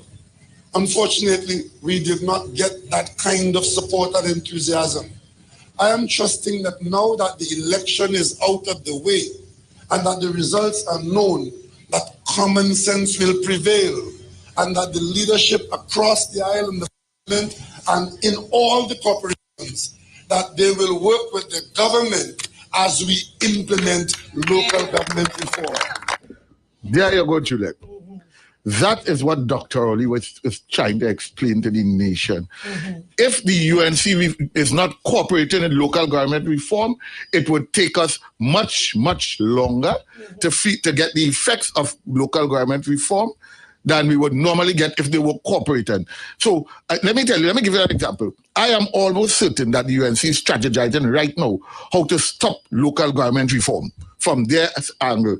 So we're talking about going to the court. In the first instance, they are going to take the government to court with every turn the government seeks to make amendments and proclaim certain parts of the law to make sure that you get the benefits of local government reform. So dastardly are they? But Juliet, this is not new to them. If they cannot, once they're not in government, they're busy in opposition trying to stop the government. Trinidad is a very lucky place. I'll tell you why. All the governance that you're seeing now, it is on the backdrop of the UNC trying their best to stop it. If the UNC was cooperating, we would have been in a far better place than we are today. Let's go back to the lines. Caller, good afternoon. Welcome. Caller, good afternoon.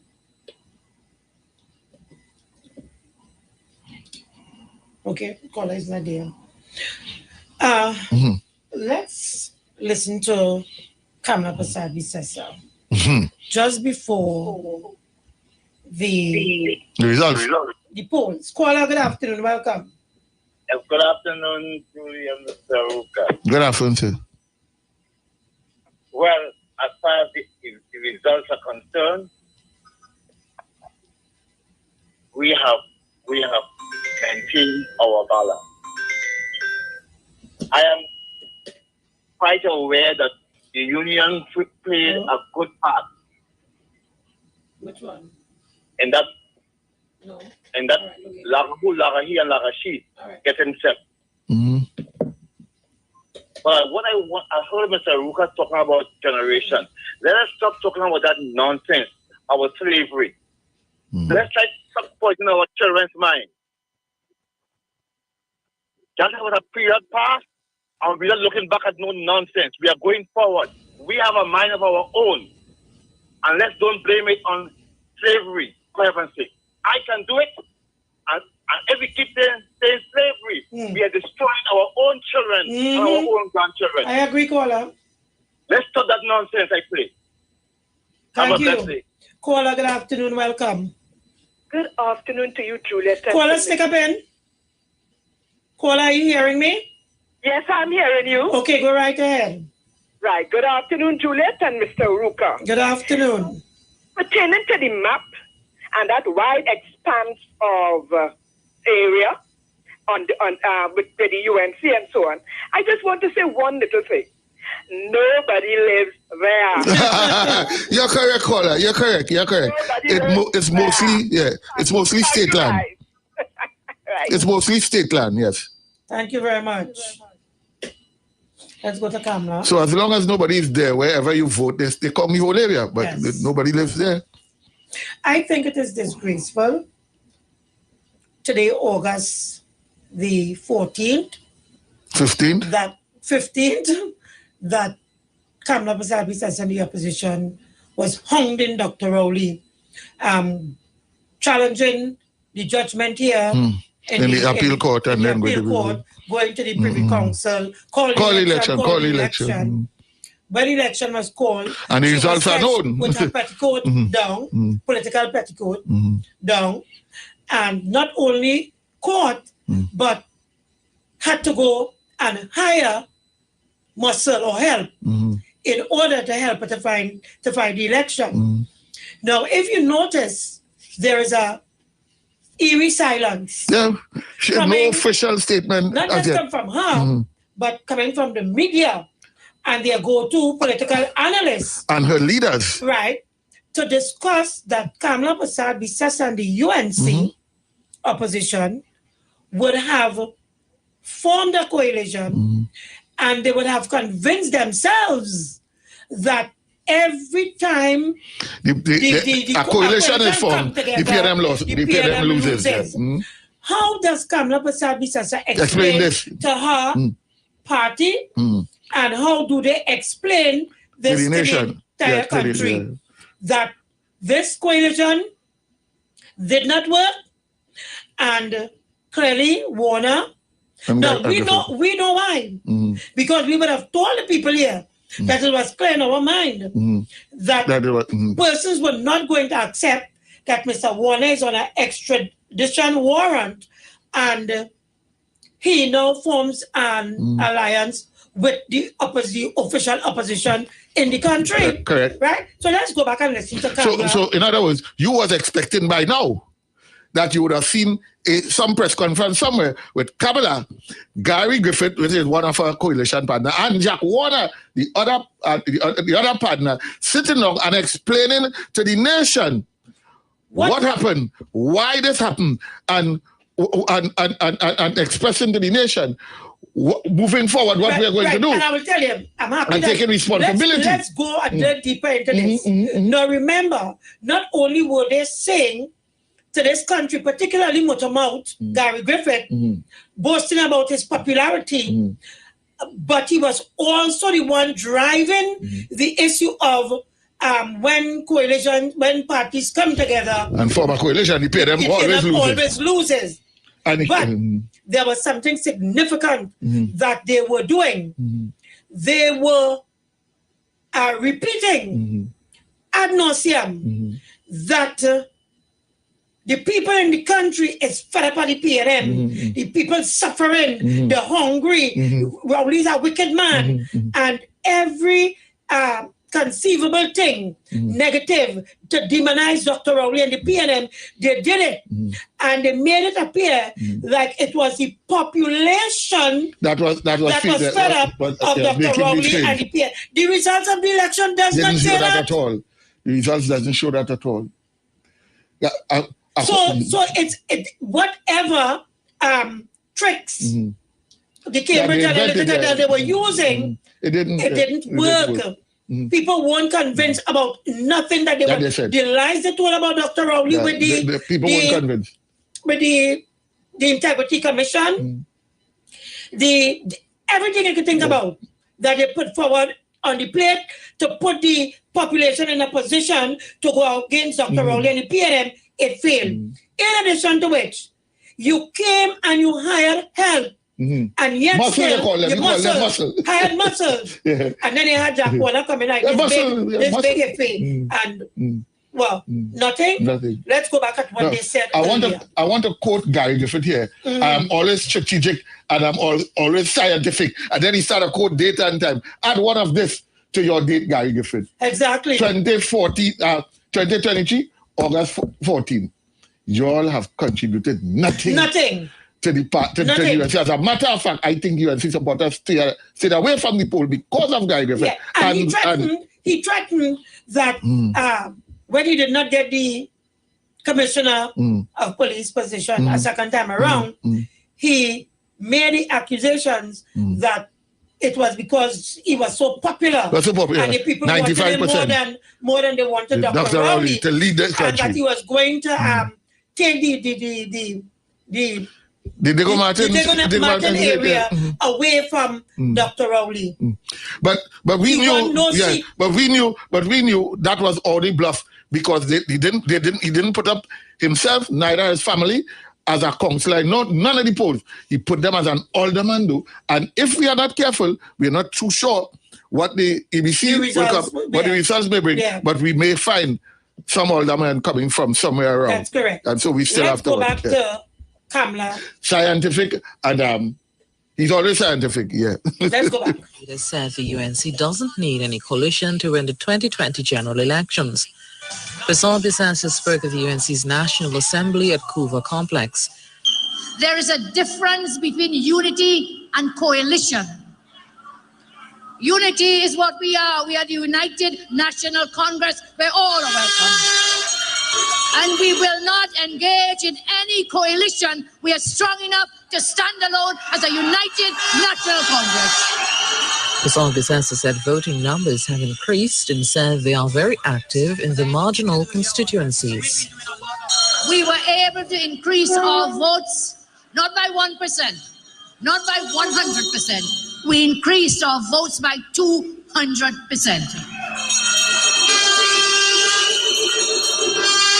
And to those naysayers who say we cannot win, UNC cannot win today, I say to you, the UNC will win any election that is called, any election. Well, Mr. Ruka, what are your thoughts?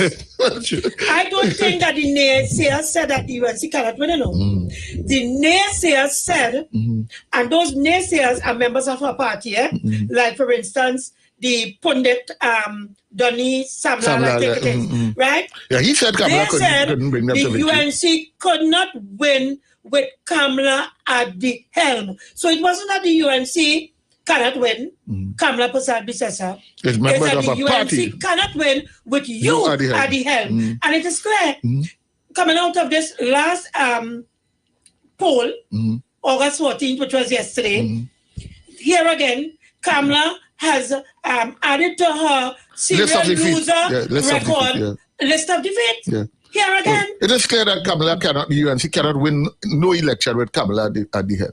Thank you. Right? And I have been saying to you, and you're saying to me different. I'm saying it is almost impossible for UNC members to get Kamala out of the leadership position that she's in now, because she have a claim that she lost. No.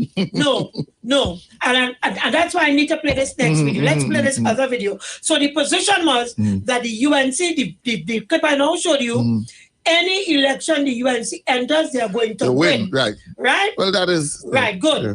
But she also said they don't need a coalition. Like platform. To win. Right. However, this is what happened. This is what happened. National front, a national force. We have reached an accommodation with the NTA.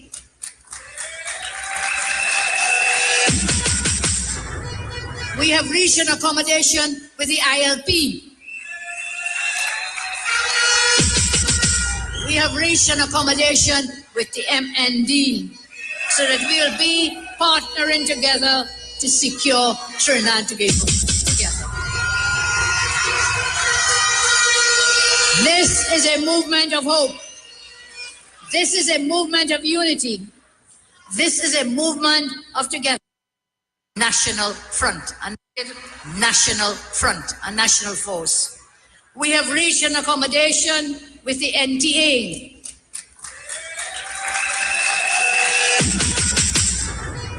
We have reached an accommodation with the ILP. We have reached an accommodation with the MND, so that we will be partnering together to secure Trinidad and Tobago together. This is a movement of hope.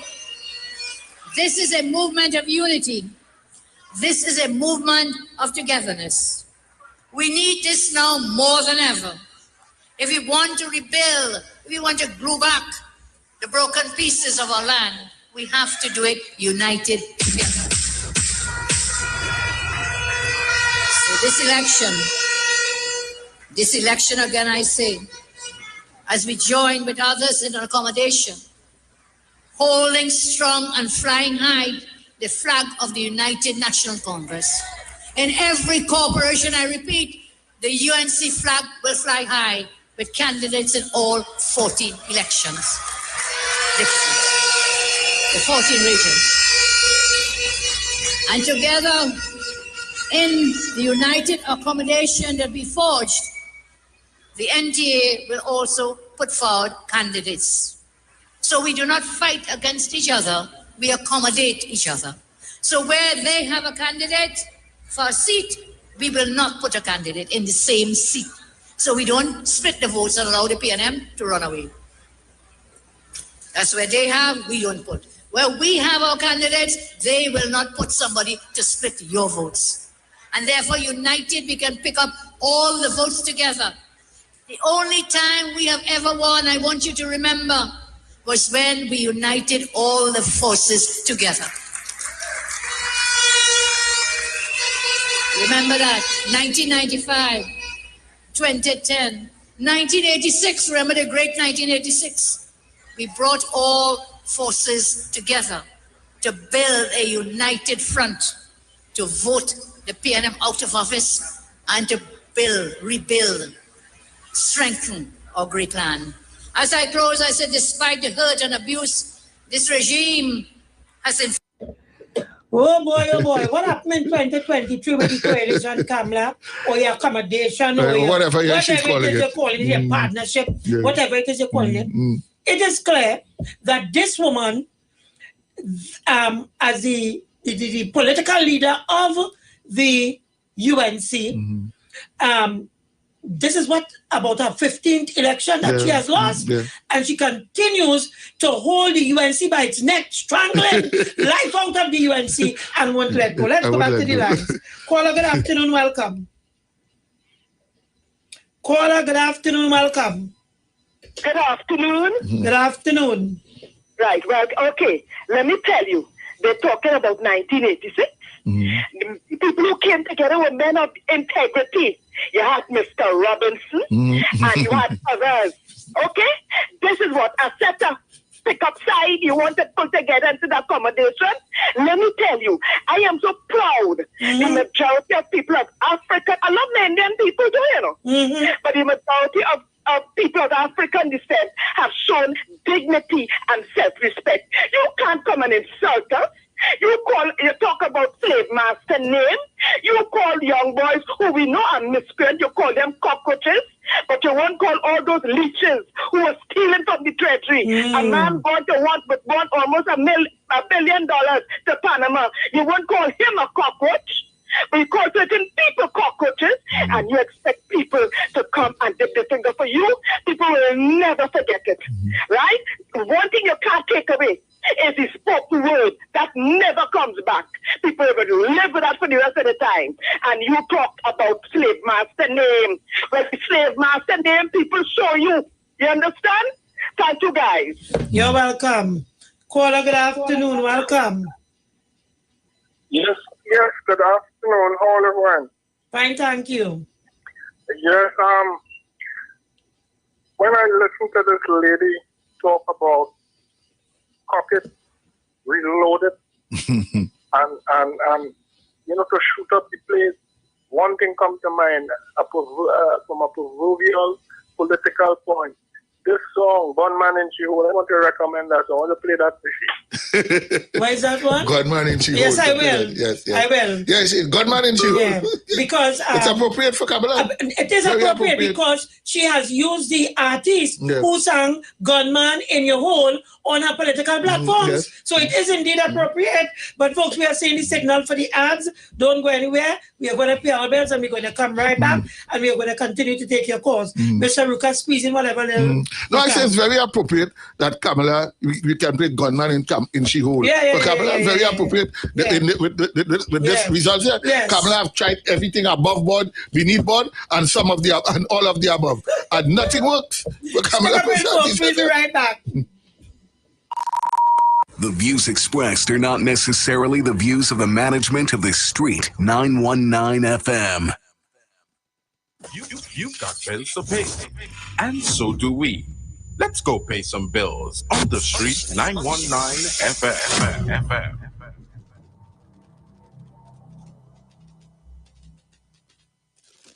For a new on-the-go experience in radio, simply go to your Android device and download Instant Radio. Select Trinidad and Tobago and click the Street 919 FM so you can listen to us wherever you are. Catch all your favorite shows live on Instagram. We're live on Instagram. The Street 919 FM. What are you waiting for? Go check us out on Instagram today. So you need a big prize, big money too. One thing that you could do. Scratch that, and win plenty cash. NLCB scratch. You could be an instant millionaire, or win 10 grand a month for 20 years. Get a nice payday each and every month, or win a best ride and park it in front. Buy a combo with money for total. Be a winner, you know what to do. Scratch that, and win plenty cash. NLCB scratch, yeah.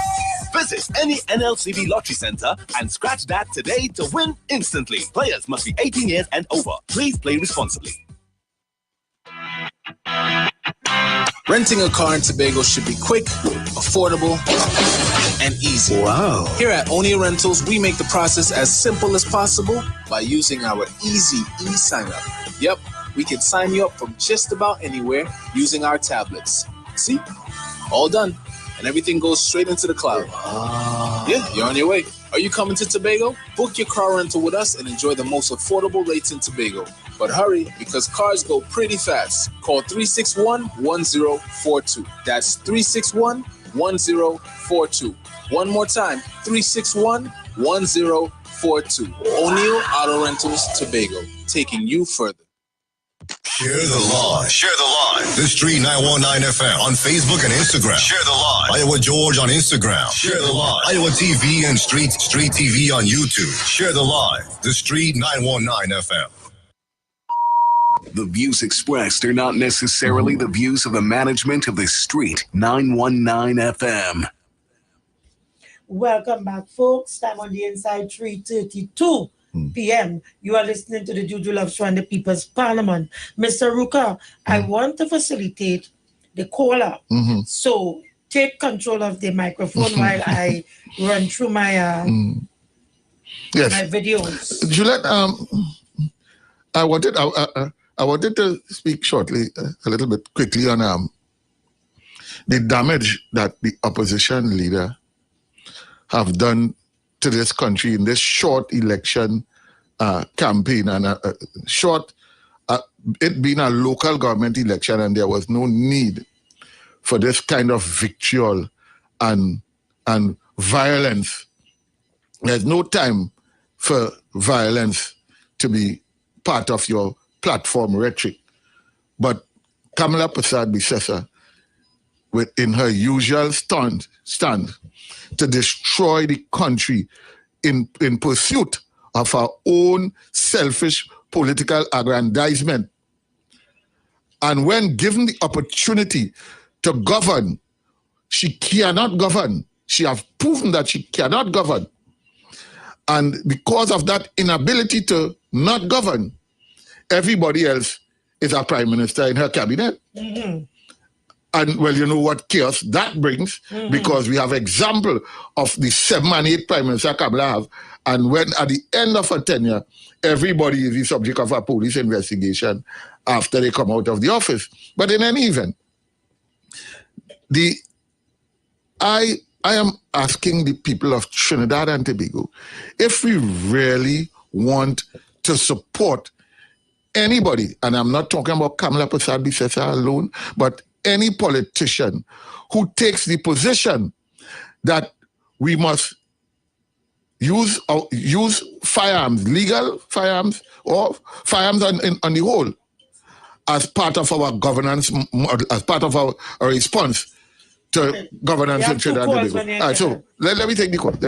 Okay. First and we'll come back. Caller, good afternoon, welcome. Hi, good afternoon. Good afternoon, sir. I've been looking at you guys for a long time, enjoying you guys for a while now. But this afternoon I was moved to call because of something that Mr. Ruka said. He was quite right when he brought the issue of slavery. And I want to spend only 2 minutes. Please, just give me 2 minutes. I won't take more than that.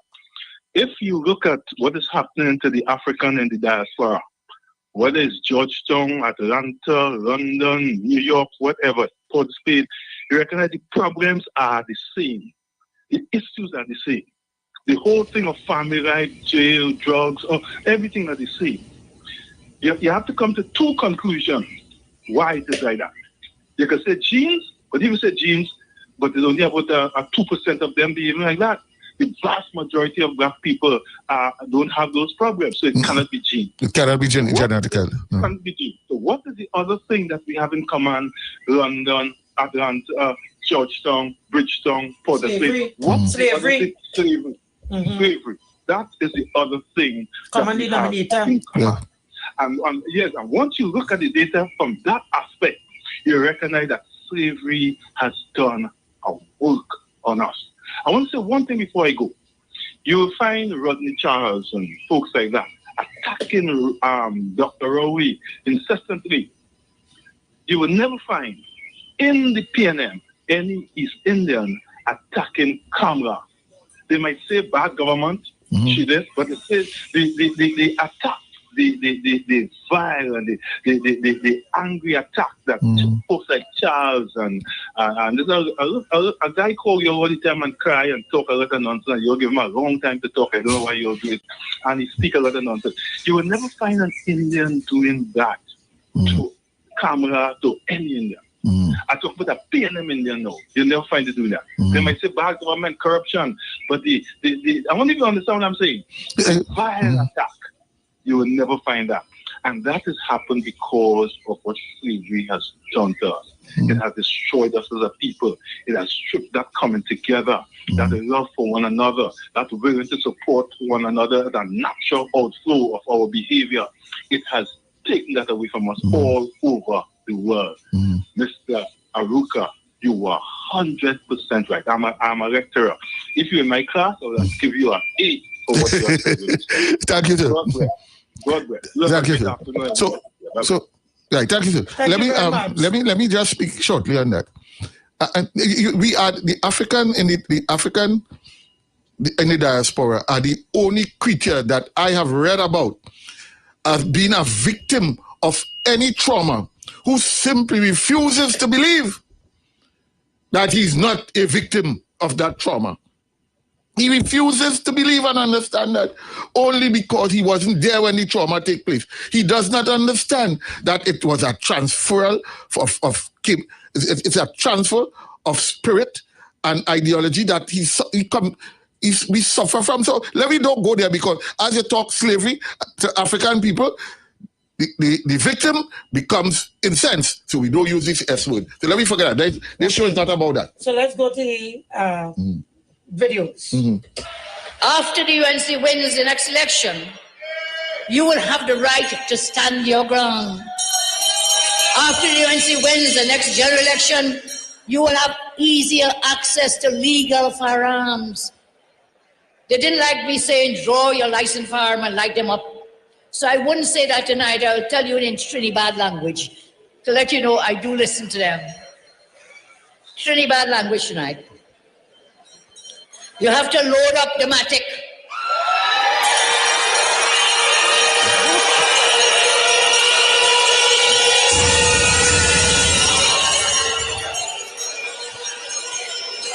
You have to load up this matic. You have to pull it back. You have to knock it on them. And then knock it again. Knock it again. Load up the matic and knock it and knock it on them. And then we knock it again and again and again and again and again and again and again. But they love the machine. M16.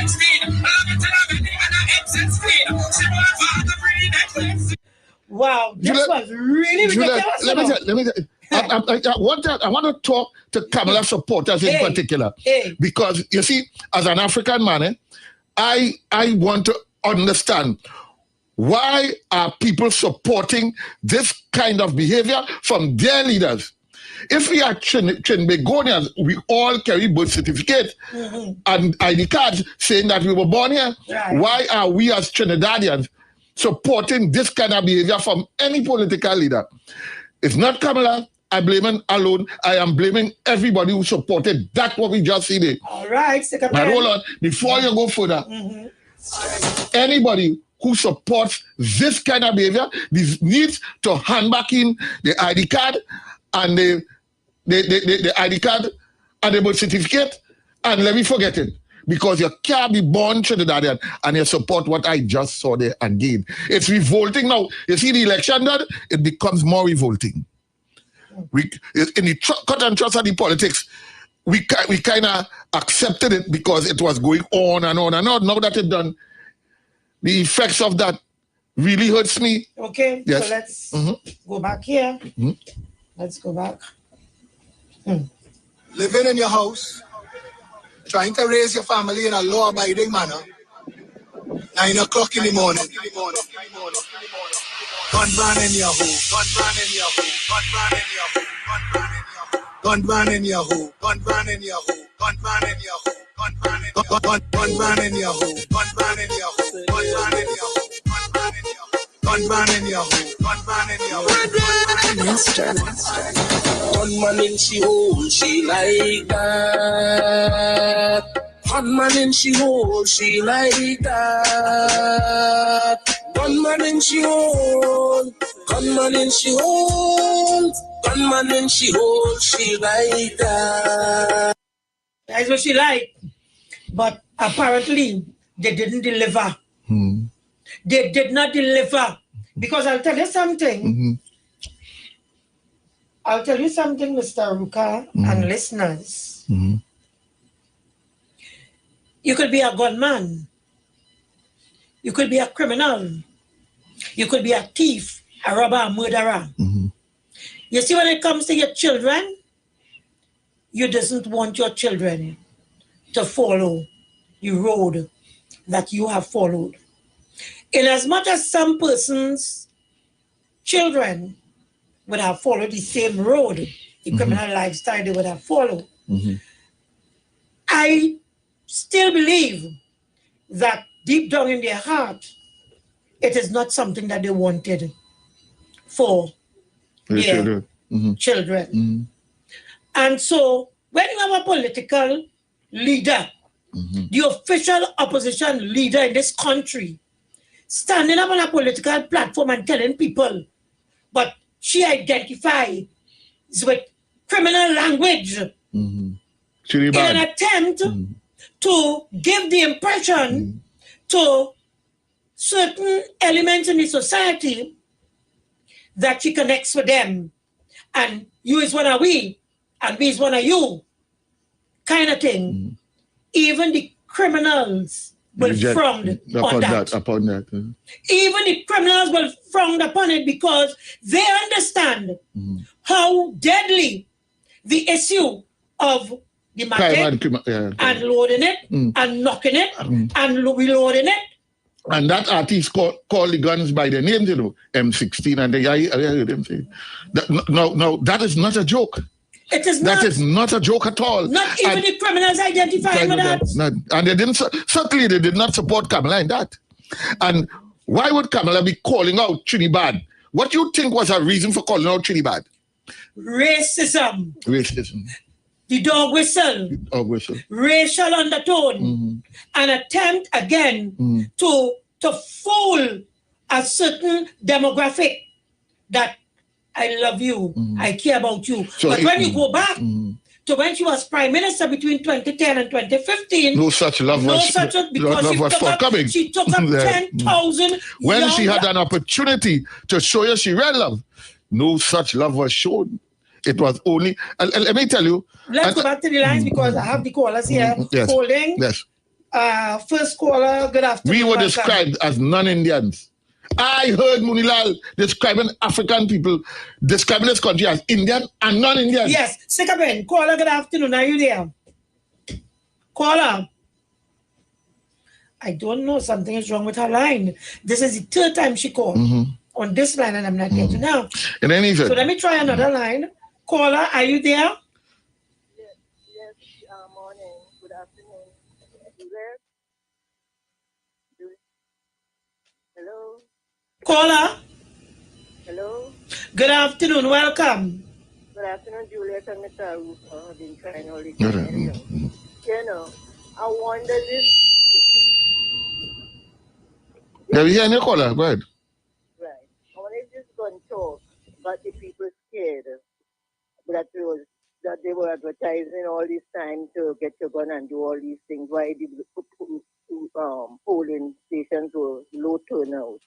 Because the week before, there were young boys who were being killed, 22 and 24, and they were not choosing night to shoot anymore if they liked.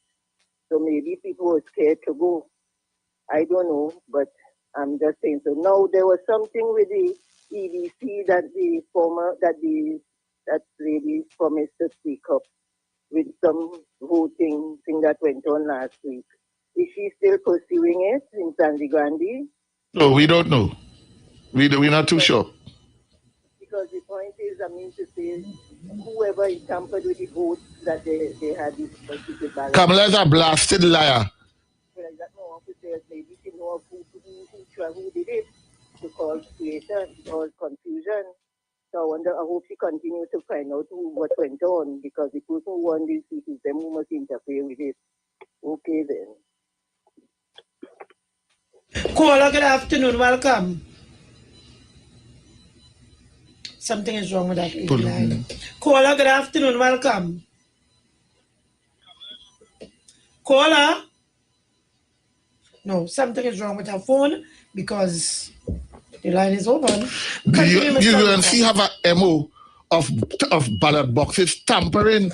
They have an internal election. Mr. Pandey was interviewed saying it had ballot box floating from the Caroni River. These people cannot hold no election. I keep saying that, you know. You shall put no, it has some people, you don't put them nowhere around public office. Leave them, let them run their business. Don't put them, see, public office, they have no respect for public money. They don't like nobody. They're racist. They cannot put them in public office where everybody must be serviced and served equitably. When Kamala talk about ballot boxes being tampered with, that comes clear out of her imagination. They cannot hold no election without ballots being tampered with. Let Kamala just leave us alone, please. Good afternoon, welcome. Hi. You're hearing me now? Yes. Loud and clear. Was your phone?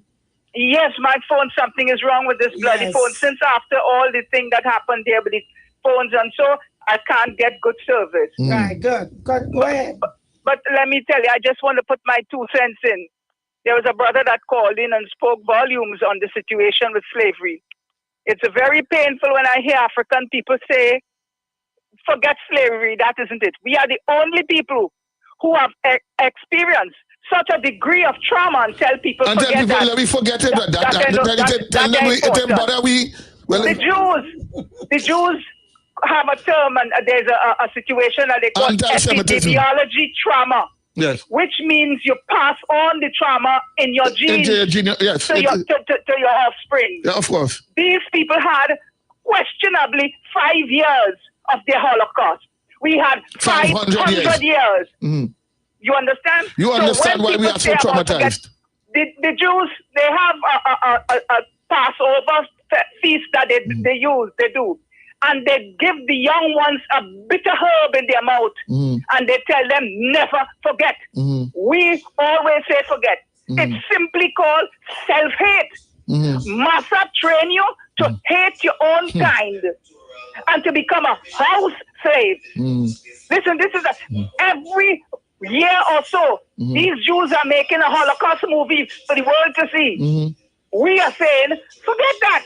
That ain't no big thing.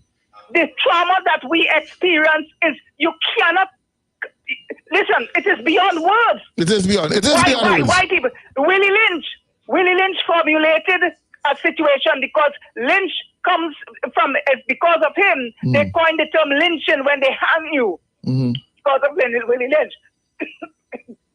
Excuse me. He said, if you follow my directions here, this is going to be self-perpetuating. For generations. They're going to continue behaving the way you want them to behave. So why we must always say, forget slavery. Self-hate is the most chronic thing among African people. When you look at a beautiful human being like Dr. Rowley and say, yeah, he this and he that and all this kind of a thing. You want to tell me that something is not wrong with somebody like that? So we have to be careful. Stop saying that slavery didn't matter. That done finish and that done gone. No, sorry. You pass it on in your genes to your offspring. Trauma is transferable to your genealogy, yes. It is. Thank you very much. You're welcome. Good afternoon, welcome. You know, Kamala understands us. Stick a pen. Understands. Good. Stick a pen. Caller, are you there? Yes, I'm here. Welcome. Good afternoon, Juju. Good afternoon, sir. Well, there's one little detail that the lady mentioned about how much is only 500 years. No, it's 5,000 years. 5,000 years since these people who have bad mind and bad spirit have been persecuting the original inhabitants of Kemet. Right? The Africans are talking about it nowadays. Right? If you listen to these newer leaders who are advocating, right, African newness of spirit and renaissance, these people are telling you what went on. Look, I was this lady, Joy DeGury, the Professor Joy DeGury. She explained exactly what the lady was telling you just now. Right? How the incident of the violence has been transferred to our children and our generations beyond. These people set up school to teach us to be servants. They set up their education system to teach us to be modernized slaves. Right? There are many doctors who speak about this, and these are educational people are psychologists and things like that, speak about the type of things that we are going through. And yes, we must know your history and your past in order to be able to chart your way to your future.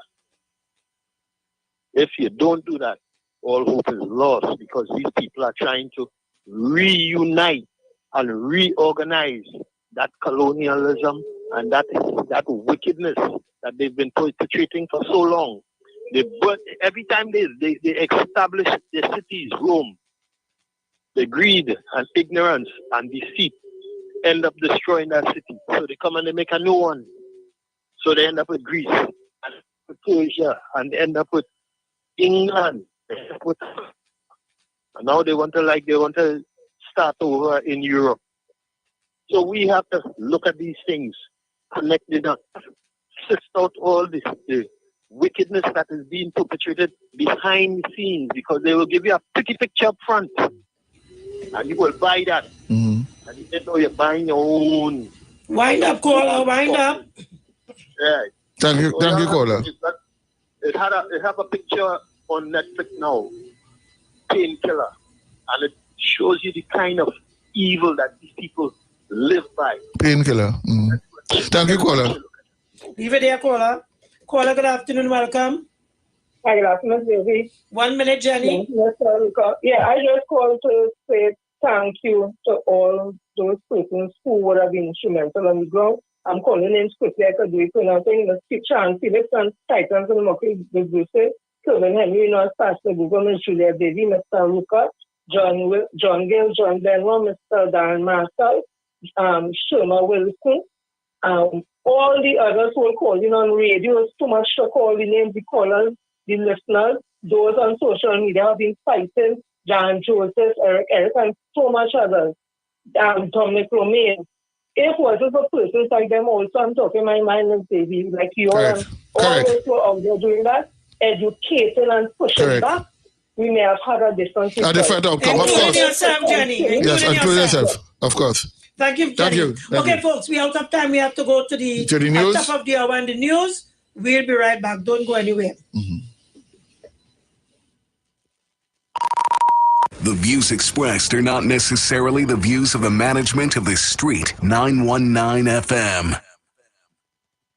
You've got bills to pay, and so do we. Let's go pay some bills on the Street 919 FM.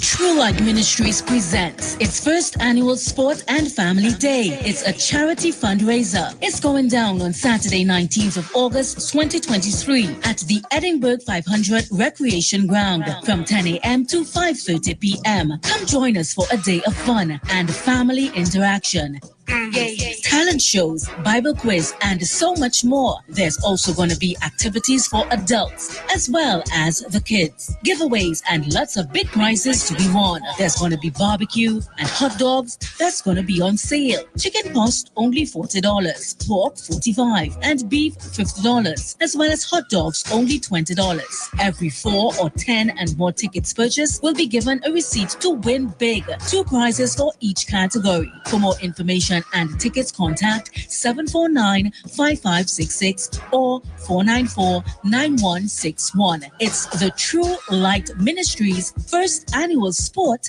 and Family Day. Catch all your favorite shows live on Instagram. Oh, yeah, we're live on Instagram. The Street 919 FM. What are you waiting for? Go check us out on Instagram today.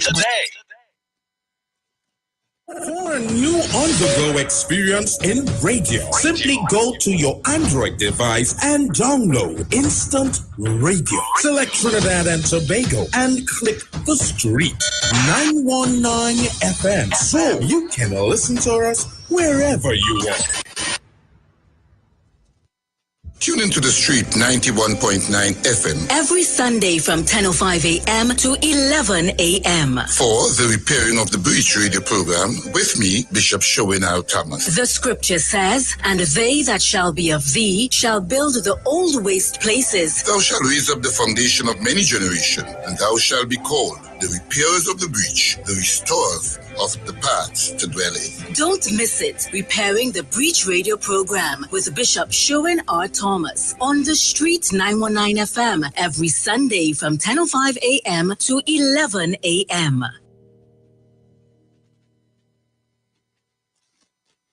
Share the Lodge. Share the Lodge. The Street 919 FM on Facebook and Instagram. Share the Lodge. Iowa George on Instagram. Share the Lodge. Iowa TV and Street TV on YouTube. Share the Lodge. The Street 919 FM. To the world, the Street919FM.com.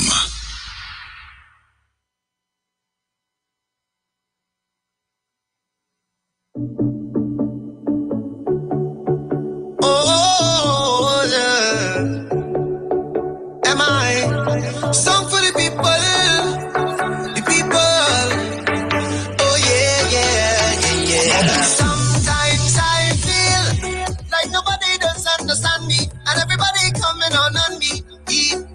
And times I feel like the whole world thinks that I'm crazy, and if it's one thing I'm learning lately, I can't study people with all the bad mind and all the evil. They don't like my head for no reason. It's only people talking about people, and I can't take the whole talk, cause if the conversation don't work out, and if you give them a chance, they always talking about me. Until they got the validate. You don't have to raise me. Shut up and I'm trying to face me.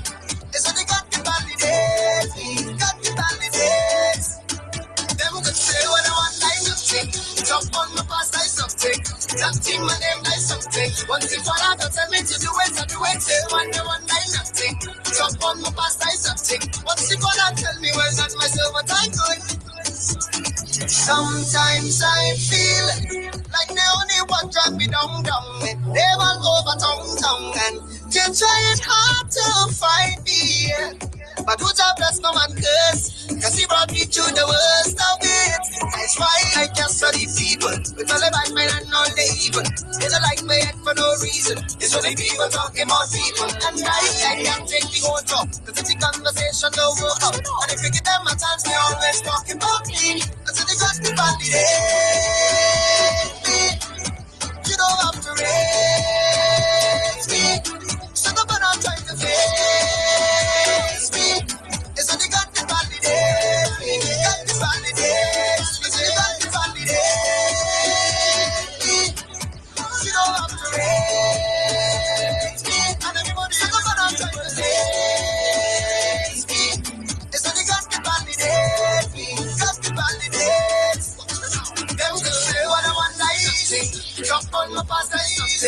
That team and them die something. Once the father got tell me to do it, I'll do it. Say one day one die nothing. Jump on my past die something. Once the father tell me when not myself what I could. Yeah. Say what you want. Say what you want, mom. Talk what you want. Talk what you want. Watch out, God bless me. Say what you want. Say what you want, mom.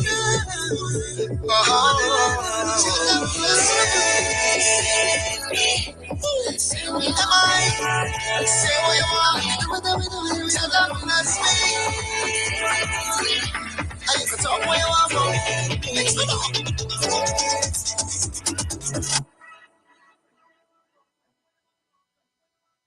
Broadcasting from Trinidad to the world, the Street919FM.com. News from the street, 919FM.com. Here's what's happening.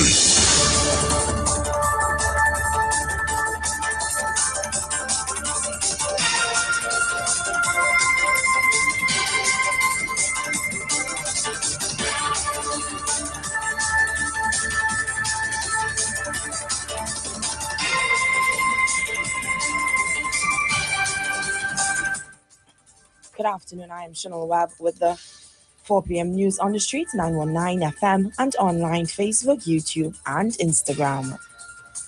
In the headlines, UNC and PNM in 7-7 deadlock again. Health Ministry does 272 pharmacy inspections, and table and teen shot dead. And now the news in detail. A 7-7 deadlock again. The People's National Movement and the United National Congress each won 7 of the 14 regional corporations in yesterday's local government election, a repeat of the 2019 local government election results. The PNM lost an area in the San Fernando Corporation but retained that corporation. The PNM also held on to its other strongholds in the East-West Corridor and Point Fortin. The UNC, which retained its South and Central strongholds, held Sangre Grande and also won another seat in that district. UNC also won 2 new seats in Mayaro South, Guayari, and Cuba West, Roystonia. Also scoring nil were other contestants, the PP, the United Farmers Association, the PDP, MSJ, the Unity of the People, Trinidad Humanities Campaign, the National Party, and the 6 Independents. In more news, the Ministry of Health's Chemistry, Food and Drug Division carried out 272 inspections of pharmacies, including chain pharmacies across Trinidad and Tobago from 2019 to 2022. In a release, it said this is to ensure the sale of drugs are safe within the standard of quality for use and in accordance with the Food and Drugs Act. The ministry reminded pharmacists that inspectors can examine and seize drugs found to be in violation of the Act, which has happened before. These inspections are to ensure unregistered, expired, or illegal drugs are not sold. And based on findings and breaches, inspectors can advise and issue warnings to pharmacies. The Health Ministry reminded pharmacists not to sell or distribute unregistered drugs, as these drugs have not been evaluated to determine their safety and compliance with the Act and can cause harm to the consumer. Pharmacists were also reminded that expired drugs can decompose and cause serious health threats to customers' health. In other news, an 18-year-old man was fatally shot in Tableland Monday morning. The deceased has been identified as Travis Ramnath of Robert Village. According to reports, at 4:30 a.m., residents reported hearing a series of explosions. Upon investigating, they observed Ramnath running from a group of men. The police were notified and the 18-year-old was found at the side of his home. At the time, he was still breathing but had been shot several times. Ramnath was taken to the Princess Sound District Health Facility where he was pronounced dead at around 7:10 a.m. that day. Recapping the headlines, UNC and PNM in 7-7 deadlock again. Health Ministry does 272 pharmacy inspections. Table and teen shot dead. Good afternoon, I am Chanel Webb, and that was the 4 p.m. news on the street, 919 FM, and online, Facebook, YouTube, and Instagram. Do enjoy the rest of your day.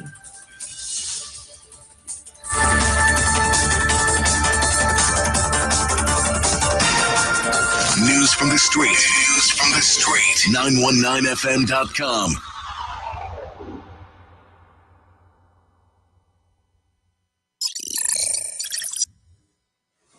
I know a lot of them talking about me. They can't touch me.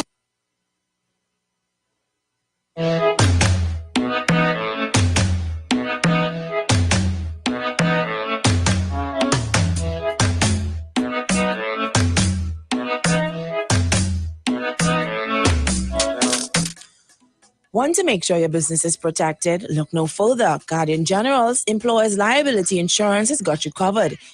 In any case of your employees experiencing job-related injuries or illnesses. To learn more, give us a call at 877-MyGG-6944 or email us at cec@myguardiangroup.com. Let's keep your employees safe and your business secured.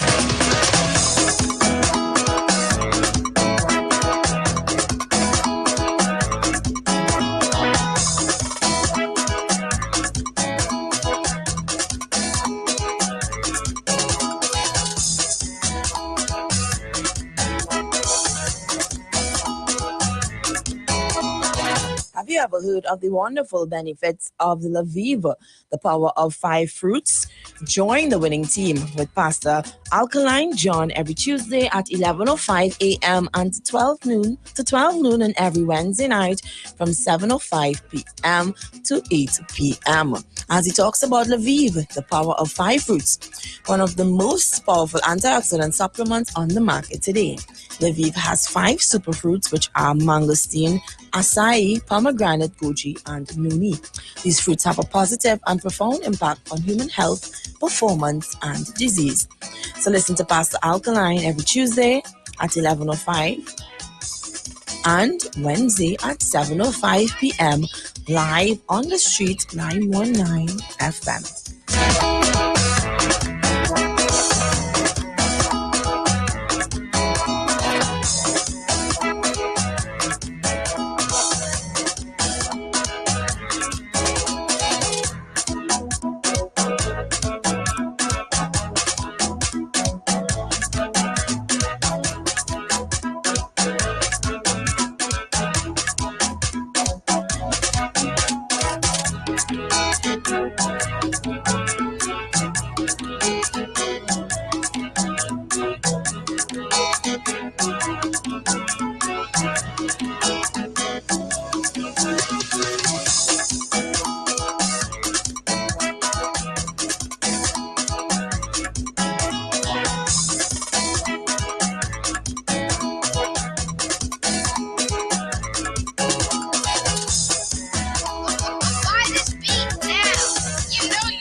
To the street, 919 FM. We are the street, the only radio station bringing balance to the nation. 91.9 FM.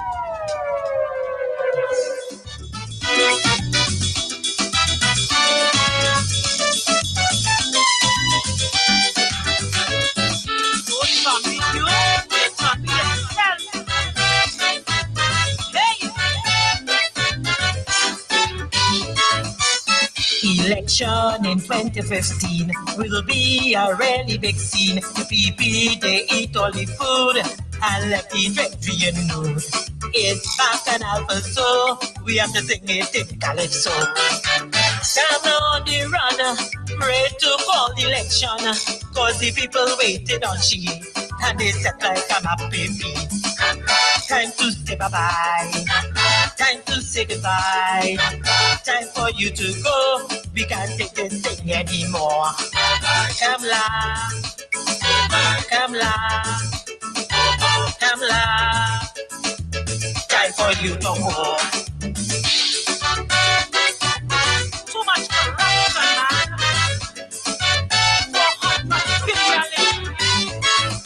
Skullduggery is their middle name. The lying without any shame. The speaker, he went to UV and come up with a false degree. It's Mama Guy for so, let me sing it in the calypso. Come Lord, the runner, pray to call election, cause the people waiting on she, and they set like a map, baby. Come Lord, time to say bye-bye, time to say goodbye, time for you to go, we can't take this thing anymore. Come Lord, come Lord, come Lord, time for you to go. Hey!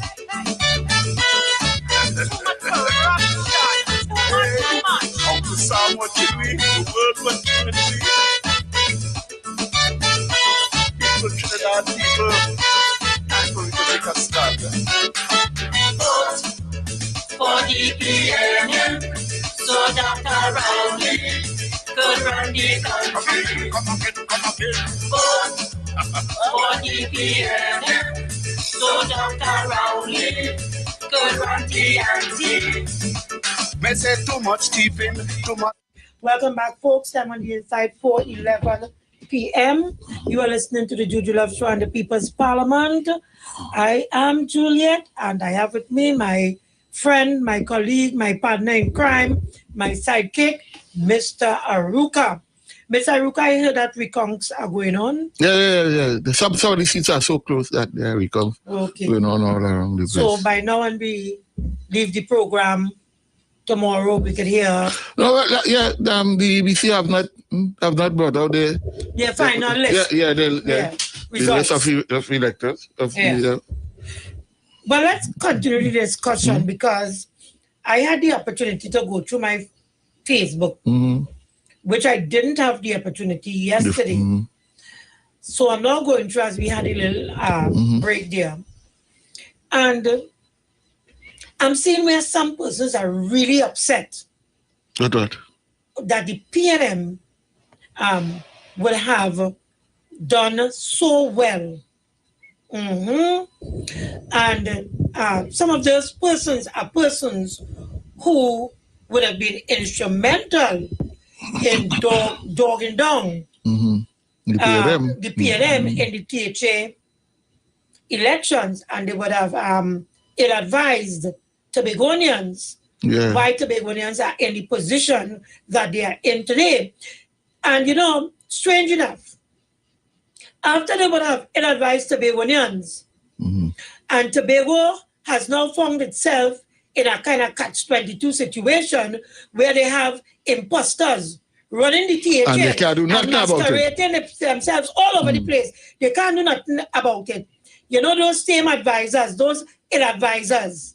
They pontificating. They have said they have gone very low, dormant, with respect to the ill-advised they give to Tobagonians. No one to come to members in Trinidad business and to advise. And they're not advisor because I don't know who you're talking about. You care to share? No, but I'm not to call no names, Mr. Ruka. But the point, you should be able to get the point. Without names. Right. So I'm saying they want to come now to talk about Trinidadians. Trinidadians are not so so clannish are people to simply go along with something without properly well thinking it through. For instance, their last election. And mainly voted on the basis that of Abby Boy and Abby Girl. So it's actually going on here. And all the issues of the election was centered around Tobago and Tobago people only, and not the unitary state of Trinidad and Tobago. Well, let me tell you, if I had to guess, I know it's a Tobagonian, and Tobago has so much ill advisors. I can't figure out which one, because it have plenty, you know. It's not important. Figuring out which one is not important. It have plenty. But they have the audacity, after putting Tobago in all that spit, to come to talk about the results and upset about the results. They should be concentrating more on the mess that is going on right now in Tobago. PNM shouldn't be celebrated. PNM have every reason to celebrate. We have, let me tell you something, eh?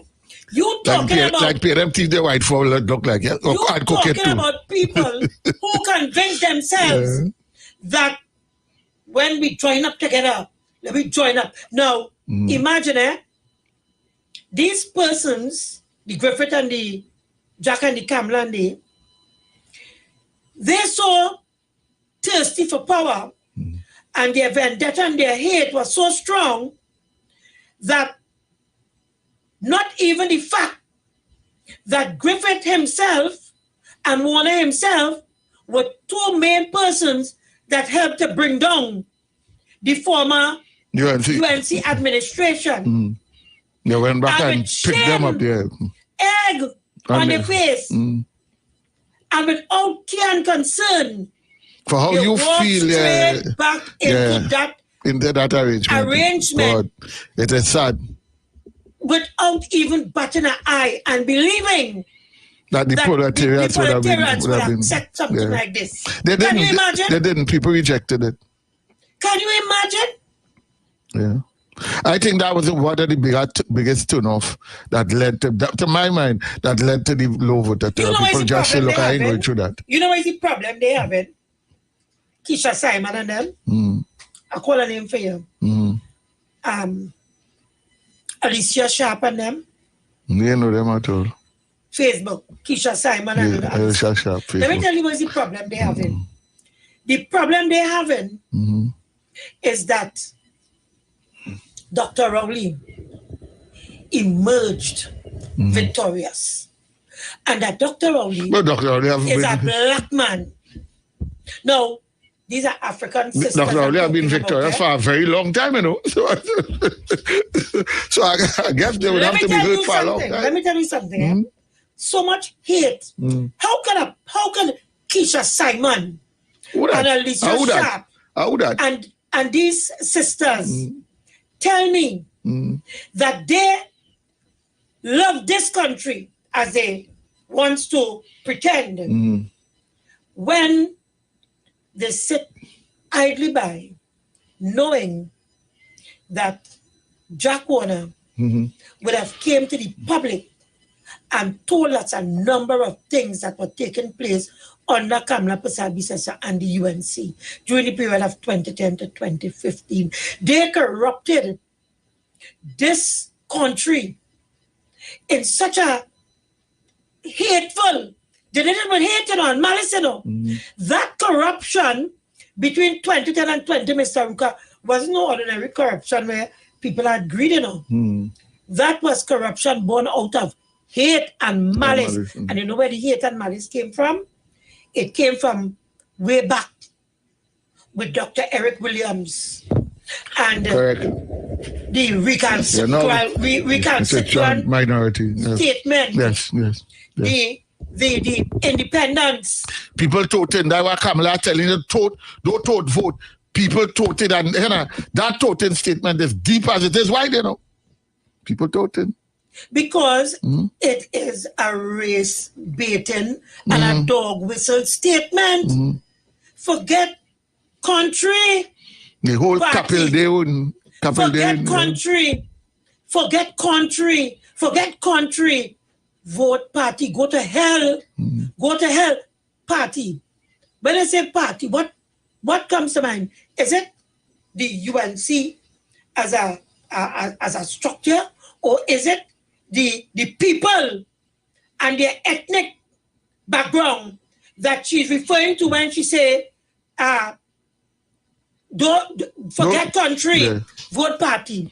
Is it the UNC she actually referring to, or is Kamala referring to her "we will rise" statement?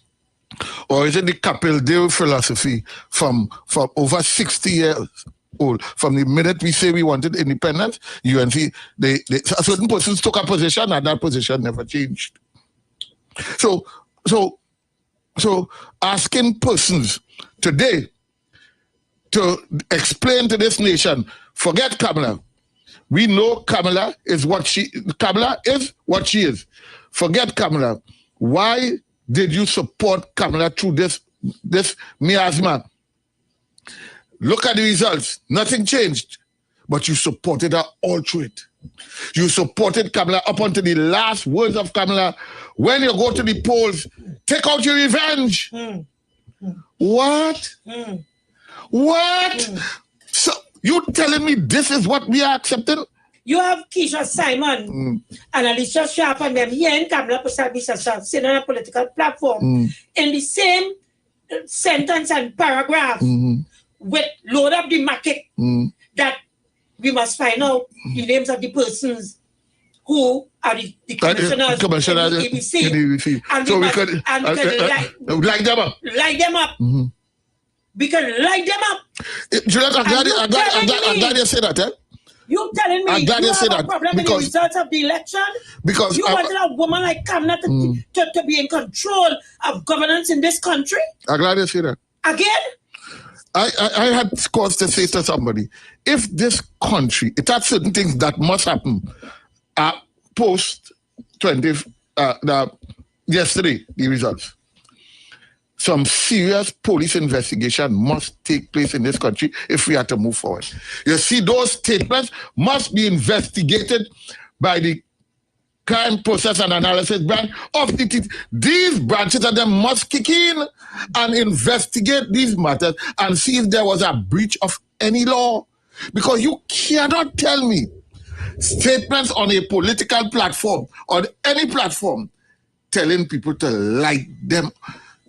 You have to take statements and analyze if the DPP will find fault or favor in these, because these things are not right, you know.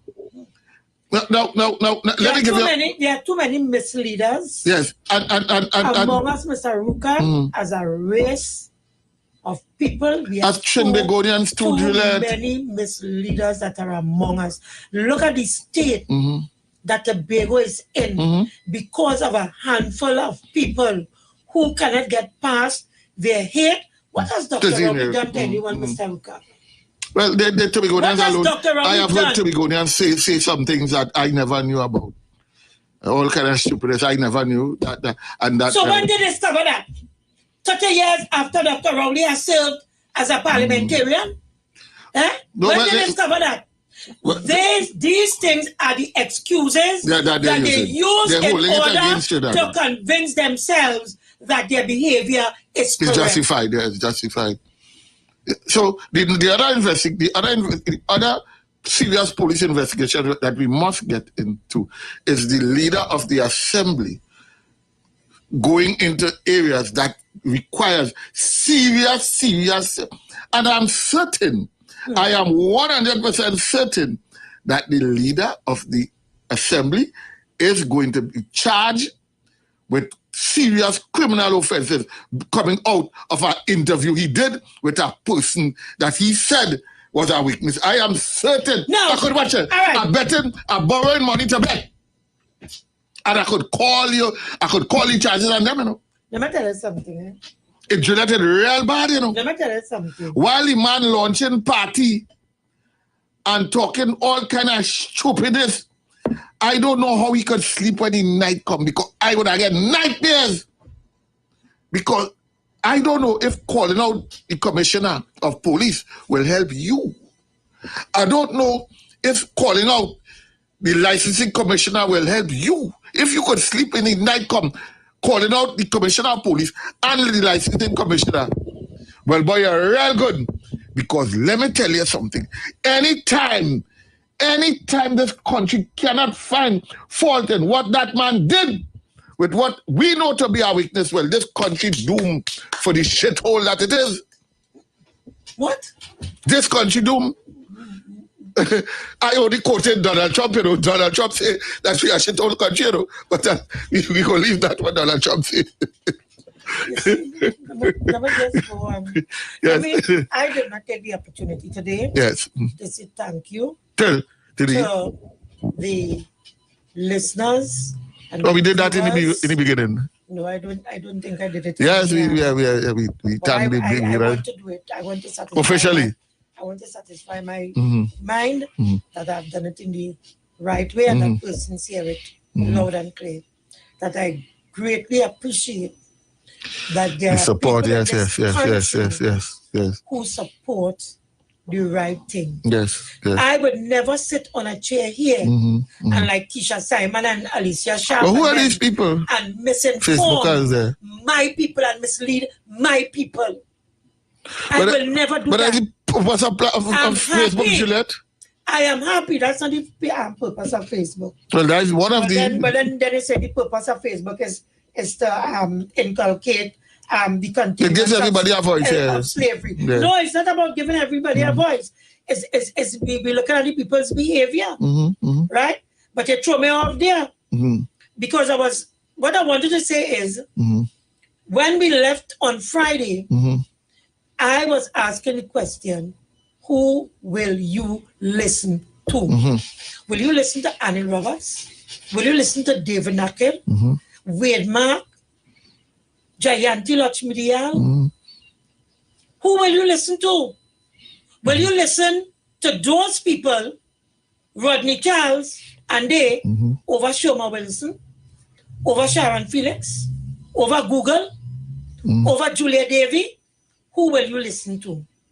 And I'm happy today to sit down here and to know that there are people who listen to the persons who had their best interests at heart. And that was easy to decide and to determine. If you listen to the contents of the person supporting the PNM scam and the persons who are opposed to the PNM, it is clear who the persons listen to. And on August the 14th, and they didn't just listen, but they acted.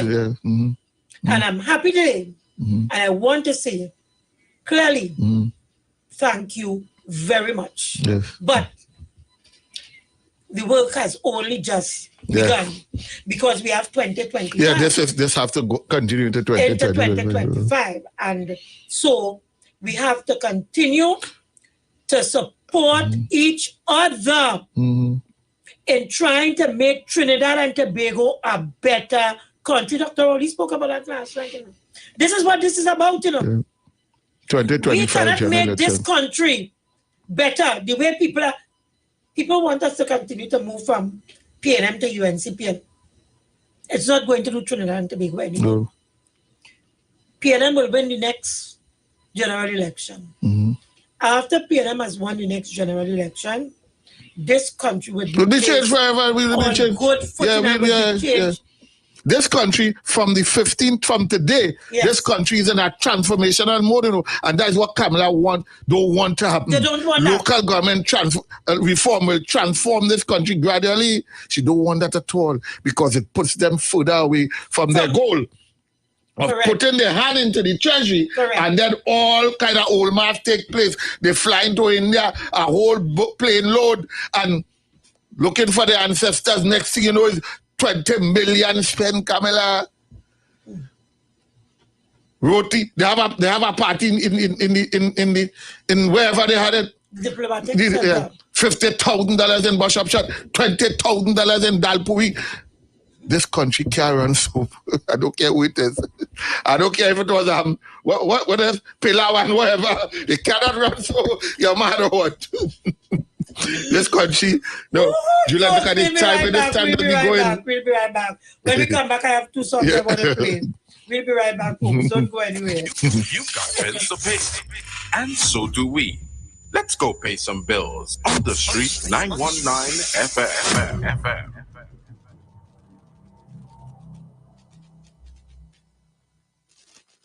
Catch all your favorite shows live on Instagram.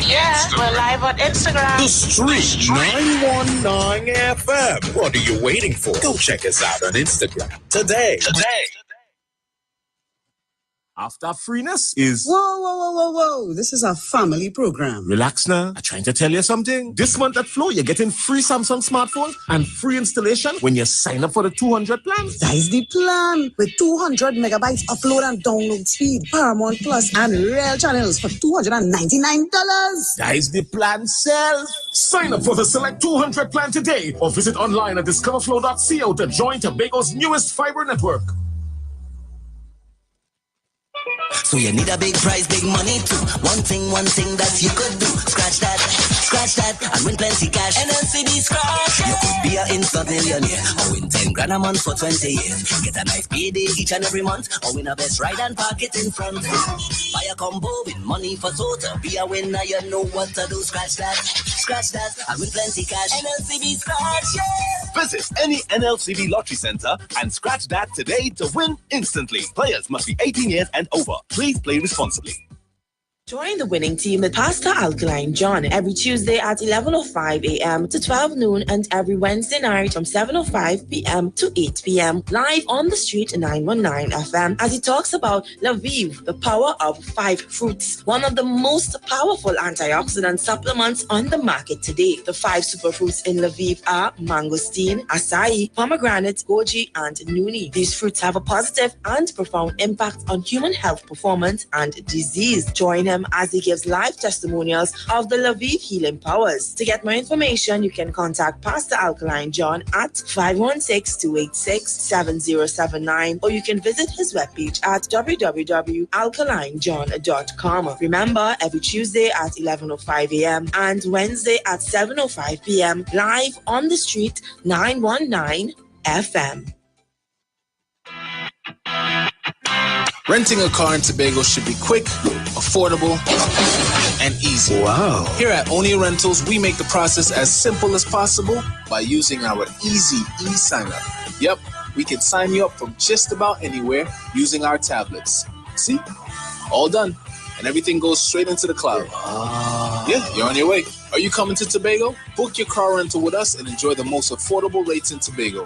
But hurry, because cars go pretty fast. Call 361-1042. That's 361-1042. One more time, 361-1042. O'Neill Auto Rentals, Tobago, taking you further. For a new on-the-go experience in radio, simply go to your Android device and download Instant Radio. Select Trinidad and Tobago and click the Street 919 FM so you can listen to us wherever you want. Turn your lights down low and listen to the Master's Radio. Get in touch with God. Turn your radio on. You are invited to join Pastor Maurice Johnson of the Church of the Firstborn Assembly Miracle Center, located at number 399 Eastern May Road, Waiko in San Luis Grande, for the Old-Time Gospel Hour Family Radio Ministry every Sunday from 3 p.m. to 6 p.m. Mondays at 9 a.m. to 10 a.m. Trauma and bereavement. Also every Tuesday from 9 a.m. to 10 a.m. for law and youth. Wednesdays from 9 a.m. to 10 a.m. dealing with disabilities. And every Friday evening from 9 p.m. to 5 a.m. all night prayer live on the Street 919 FM. Designed with you in mind. This election, it is not as easy as they say. It would take a stronger opposition to be the PNM party today. The doctor say he here to stay. Just take it cool. He come to rule. So play your part. Forget the past. Jump up and play. PNM way.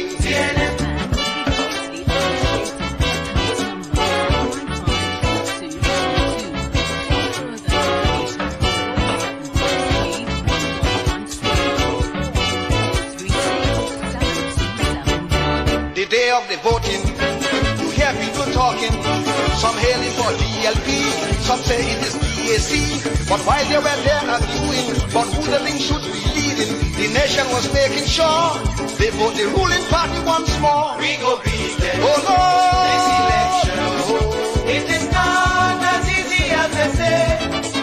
It would take a stronger opposition to beat the PNM party today.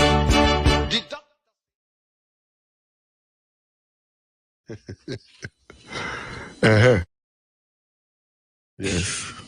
And I was flabbergasted. Again. I was shocked. I was, I don't know, surprised. Mr. Warren, surprise you? Surprised. You don't surprise me.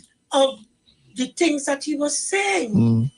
Because the things that he was saying, I immediately connected it to something that was said,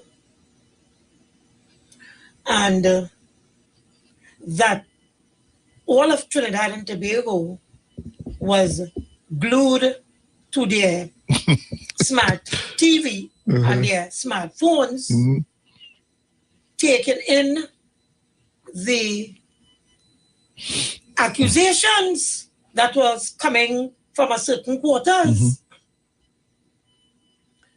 So I decided to take the video and send it someplace. Okay. And not bring it and use it on air. Okay. Right. That sounds serious. I want to share that video. So just live. I want to share that video with our listeners. You edited the video? No. Yeah. I never edited the video. Okay.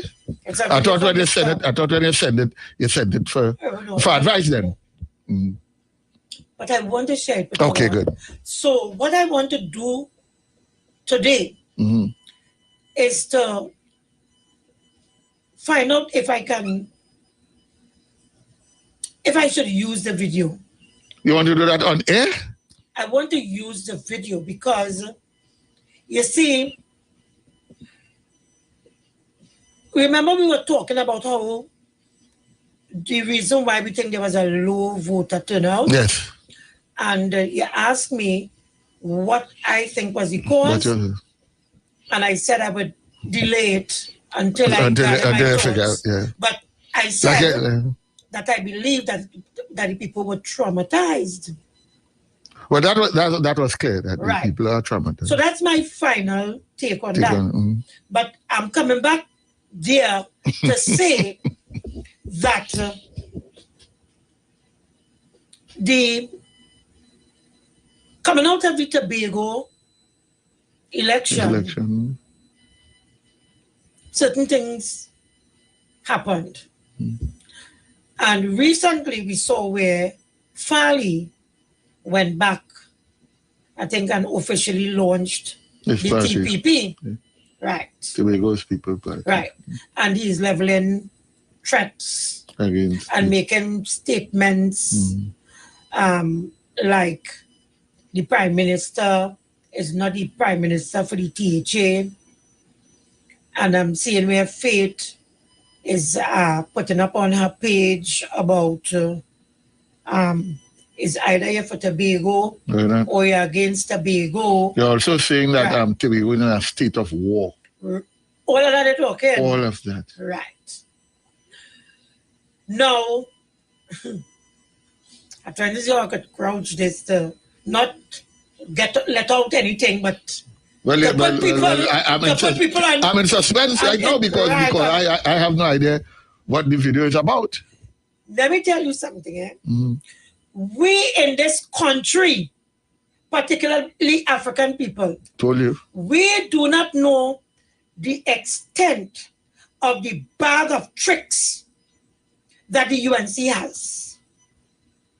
And when we told people that Watson Duke and the PDP were agents of and operatives of the UNC, Up to today, there are Tobagonians who are naive about that and don't believe it. Well, good for them. Right?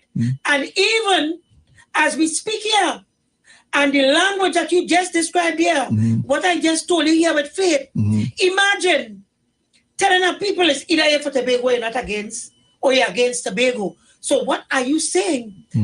What are you talking about division even among not just the political opponents or divide, but you're talking about people who live in there who will have an interest and might object to certain things. That is the THA now. You're saying that they're against Tobago, and then are you threatening those people? What do you mean that the Prime Minister is not the Prime Minister for? And the Prime Minister is like Tobago, yeah? But he's not the Prime Minister for the THA. He's the Prime Minister of Trinidad and Tobago. But not so THA. that statement again. So the THA is separate and apart from Tobago. You listen to the language and you know clearly that this is coming directly from because there's no way the THA can distance itself from Tobago. I don't understand where the dichotomy comes in. We're out of time, so let me just wind up. Yes, so please. Just take don't vote them and vote. this video that I found don't vote with Mr. Warner. Don't vote with Mr. Warner leads me to believe that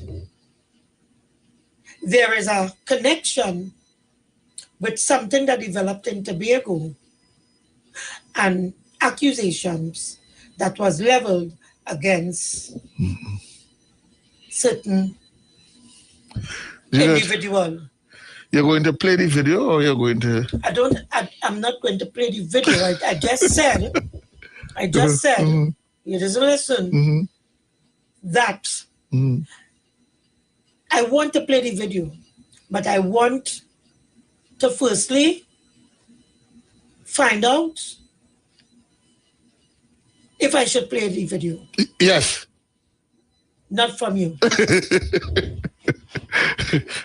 but it will be the video. You see, these fellas talk so much, that half of the things that they have said, it is left out there. Oh, there. Rat tongue does always say here. In doing your research, you stumble from one video that's leading to another video another video, and bam! That's it. Something fall right in your lap. Folks, suspense. I have you in suspense. You will hear that video. Trust me. But time between now and before the week ends, you will hear that video. Juliet, you looking for talk, yes? Come home, I'll forgive you. Don't even. I'm looking for talk, okay? Yeah. Okay. All of that, and you ain't playing the video? But I am playing the all right, video okay, today. Good. All right. Not today. Not today. All right, okay, not today. Not today. I will play the video but not today. Not today. Not today. Nothing that Mr. Warner can do in the politics doesn't surprise me at all. Mr. Warner have said a lot of things and doesn't surprise me in politics. So doesn't surprise me. But they're leaving things out there. They're leaving things, yeah. I find so. It's just a matter of finding it, yeah. Yes. There are a lot of available. Caller, good afternoon, welcome. Hello. I have two persons on the line, do I? Okay. The volume is very low. Caller, good afternoon, welcome. Hello. Afternoon. Good afternoon, Juliet and Mr. Ruka. So Juliet, I'm listening to you and Mr. Ruka, and what I'm getting at is that somehow people can speak stupidness to our educated citizens, or is that they're not really educated? They're not properly learned. That people can say anything to you, and you would say, "Oh yes, I believe," without finding out, doing some research on that person's background, the reason for those utterances, and their behavior too, right? Because you know the politician, and they promise you things, and oh gosh, what happened? And they make excuses, and you still going ahead and believing the foolishness that is coming out from their mouth. something is telling me something is wrong. We educate some of our people. It's not education, it's hate. Hate is what causes a person to reject facts and information. Truth, yeah. Let's go again. Caller, good afternoon, welcome.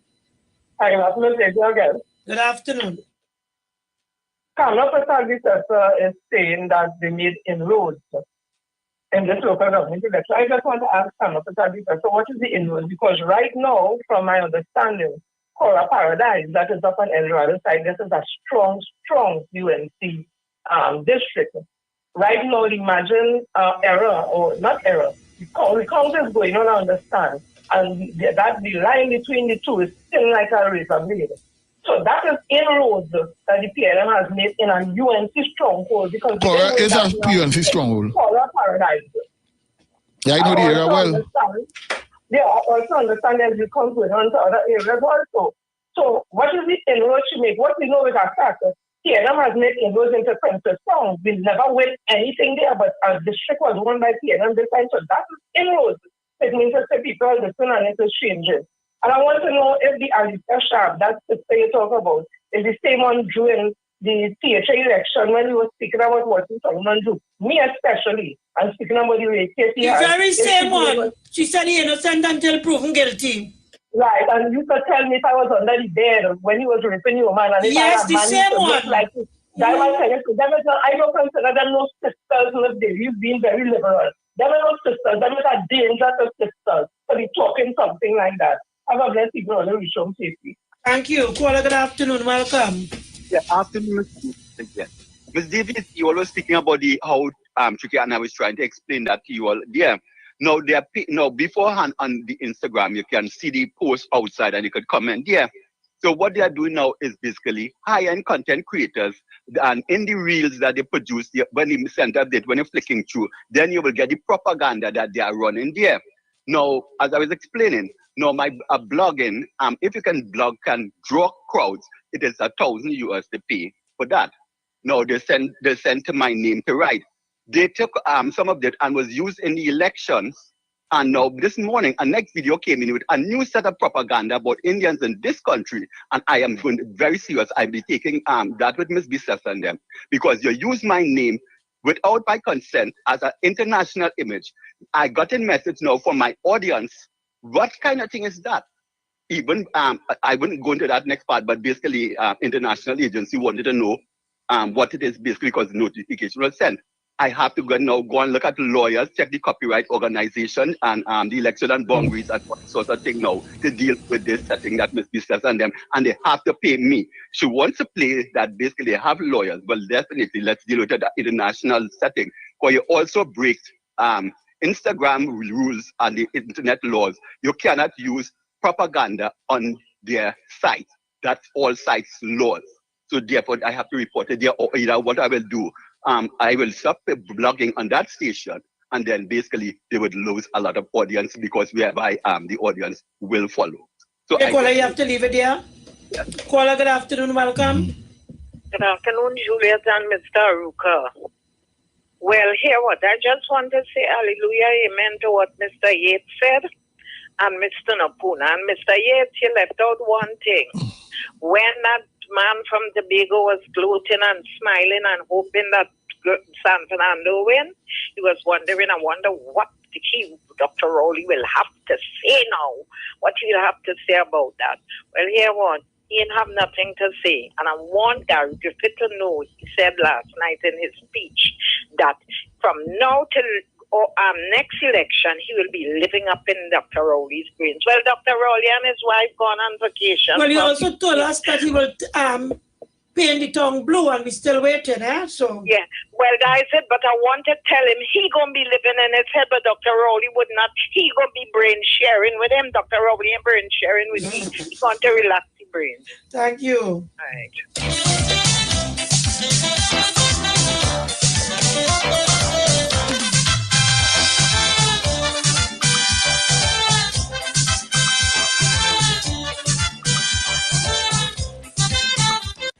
For a man who told this country he's going to paint the tongue blue, he didn't paint it blue.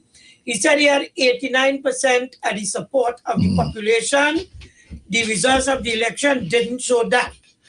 He said that when coalition comes together, then it's win the election. Yeah, PNM has always been defeated. Yeah. So from today, I will not be discussing Gary Griffin because clearly he's a non-entity. Paula, good afternoon and welcome. Thank you very much. Good afternoon, Sister Juliet. Good afternoon, Mr. Wicker. So let me see if I can make a quick analysis of what transpired last night and what I heard this morning. The UNC made inroads. They get a seat in Grandie.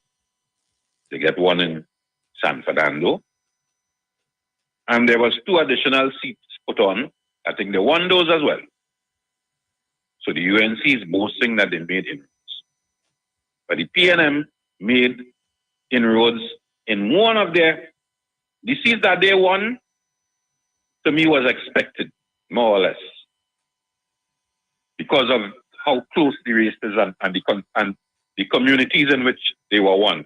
To me, because the UNC, all the talk the UNC talks, they are not a national party. The UNC didn't put up anybody in Lavantil. The UNC didn't put up anybody in Dingo Martin. So the inroads they make in Dingo Martin is the man who was blue. The inroads they make somewhere else is the man who was blue. But apparently, as you outlined, 80-something% of the population, and that tells me something. If you bring an amalgamation of parties together and went in Jack Warner's Center of Excellence and boast to the population that they ever go on the elections, I would have expected that the PNM today would have had 5 corporations and the UNC would have had 9. Based on the way they were going, they gave the citizens this intention that they were going because of crime, home invasion, and the population. But if you notice, all that mantra, and they're saying that the PNM did not attract any voters. And if your interest is that crime and all this is the problem in Trinidad and Tobago, how come you didn't attract any voters? Why didn't you attract any new voters in those PNM constituency that you say are so depressed? That you don't put up a party, a person from your party. You always find an alternative. That's what they keep doing. Always find an alternative to try to convince me. So, it comes like somebody, and you're a thief. They're the ones thiefing, you know. And they're putting you in front in order. If you understand what I'm saying? Yeah. So, Trinidadians, I hope we understand the population didn't come out to vote as they outlined because the population is upset. And I want you to understand something. You're supposed to get a councillor for 4 years. Right now, that is not passed in the Constitution to say it is not proclaimed. That part is not fully proclaimed yet. If the Prime Minister is to proclaim that in this 3 years, what do you think would happen?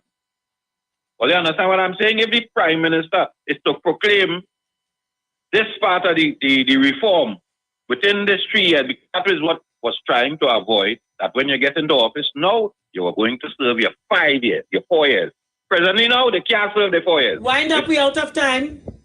All right, we will continue. Okay, folks, sorry about that. We can't take any more calls.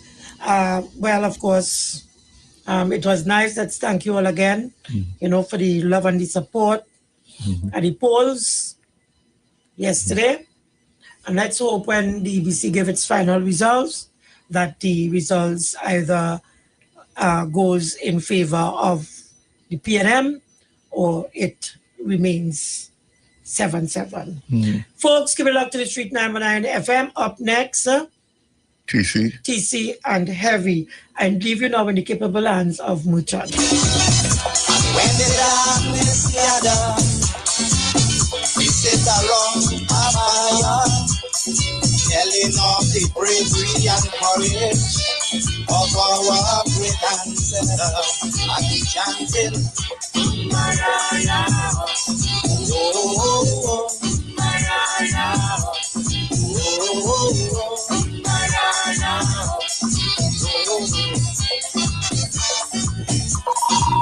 The views expressed are not necessarily the views of the management of the Street 919 FM.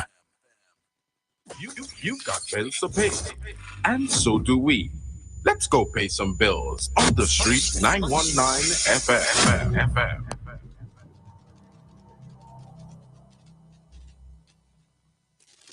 For a new on-the-go experience in radio, simply go to your Android device and download Instant Radio. Select Trinidad and Tobago and click the street 919 FM so you can listen to us wherever you are. Hi, I'm Valentine Garcia. And I'm Nikki Garcia. Please join us on the Final Hour broadcast every Thursday at 9 a.m. on the street 919 FM radio. Every week, we will journey into the amazing Word of God. So please join us. See you then. Catch all your favorite shows live on Instagram. Oh, yeah, we're live on Instagram. The Street 919 FM. What are you waiting for? Go check us out on Instagram today.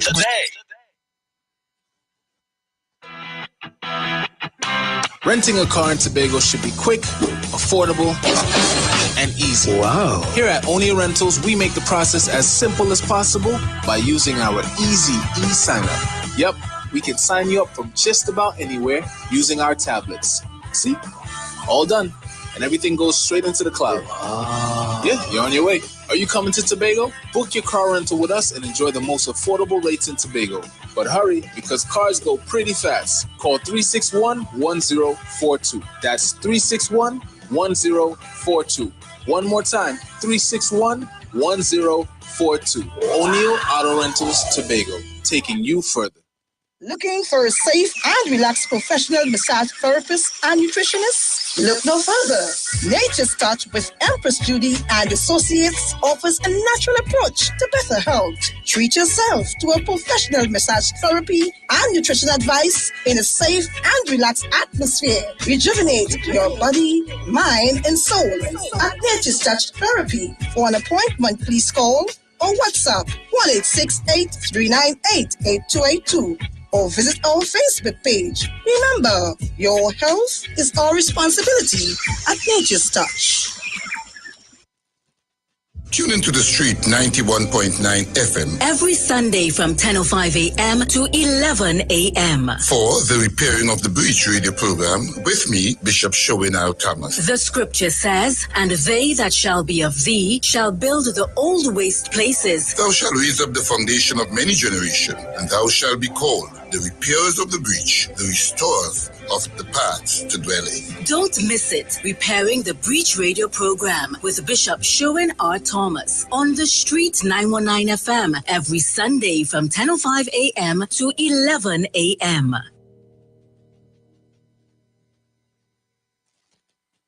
Share the live. Share the live. The Street 919 FM on Facebook and Instagram. Share the live. Iowa George on Instagram. Share the live. Iowa TV and Street TV on YouTube. Share the live. The Street 919 FM.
Well, Trinidad and Tobago is once more split, 7-7, mirrored by the 2019 election.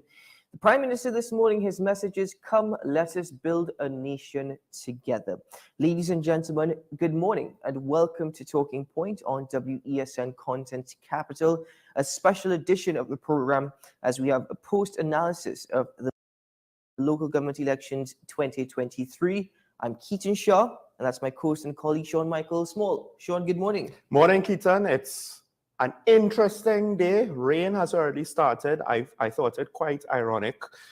Despite the fact that you and I witnessed some last-minute local issues literally just before on the day of the election. And now, the day after the election, there may or may not be a risk of flooding. And I don't think enough was debated or said with all the campaigning about issues like that, about flooding, well, to some extent, they did have some talk on road paving. I believe, what was road paving going on yesterday, or at least maybe the tail end of Sunday. So I just find it's ironic. The issues are there. I don't know to what extent, despite what politicians have said with regards to, no, this is about local government issues. Despite what they have said, I don't know if enough was debated about it. I don't know if the country really took on local issues, despite the fact that it was a local government election. And now with the results, even the results is more geared towards, okay, what does this mean for the general? As opposed to, what does this mean about the quality of my life with regards to the services local government is supposed to provide me, can provide me. So there's a lot with regards to that is bugging me over this process. And it's going to continue to bug you. 71 districts going to the People's National Movement, 70 to the United National Congress. At least that's what the results this morning are suggesting. But we look forward to what is to come later on today. The opposition leader already hinting that they will be seeking recount in at least 2 districts. But precisely what does this mean? How do we move forward? What is next on the agenda of both political parties or all political parties that are involved? Well, the People's National Movement retained their traditional strongholds. The United National Congress also retaining their traditional strongholds. Both parties holding on to the corporations of which they held when the election was actually fought in 2019. But as I said, the Prime Minister last night saying that the People's National Movement could be very proud. They are happy.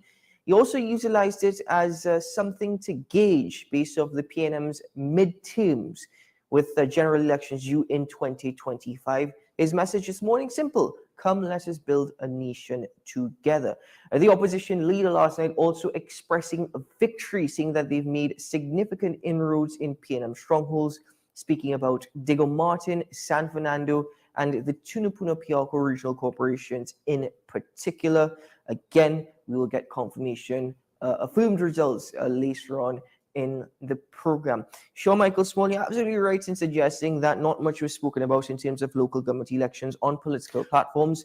I will, when I say local government elections, I mean local government issues, but the campaign is over. Mm-hmm. The campaign is over. The Prime Minister says that he's happy. The Prime Minister has also indicated it could have been a lot worse.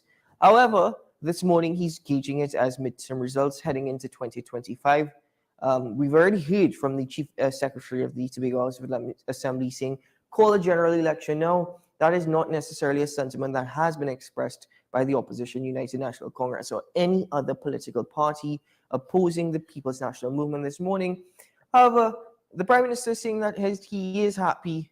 Do you genuinely believe him? I didn't see a look or an expression of happiness on his face last night. You were there at Balize House. What was the general feeling? Well, look, spin is just part of the game, right? So we had both Jack Warner on Friday, and I interviewed Senator Donald Brigger, Minister of Communications, as well as Senator Hislop, who is the PRO for Tobago, I believe. And, well, both Mr. Warner and the Minister of Communications, they had to more or less kind of spin the whole, no, this is not about general. This is about local government elections and local issues. Meanwhile, for the most part, you're right. What we hear was a general thing. So to me, last night, and the communicator side of me could appreciate, I found that the PNM handled it well, right? So there's a part of me that wants to commend them for that. And the Prime Minister handled, I think, the situation well. But at the end of the day, a case can be made that now there was, I believe, the runoff where the UNC gained a bit of ground the last time, and now this happened here. So the irony is, while the UNC is not necessarily defeating the PNM outright in multiple elections, the PNM there's still the narrative that the PNM has also been losing ground in its political position, however small, however slightly, over the course of successive THA elections and local government elections. Is the Prime Minister happy? I will just say that the party that is in power will always have a disadvantage. It's debatable if it's slight or if it's heavy. They're already now halfway into their second term. So, you know, depending on other nations, it could be quite heavy.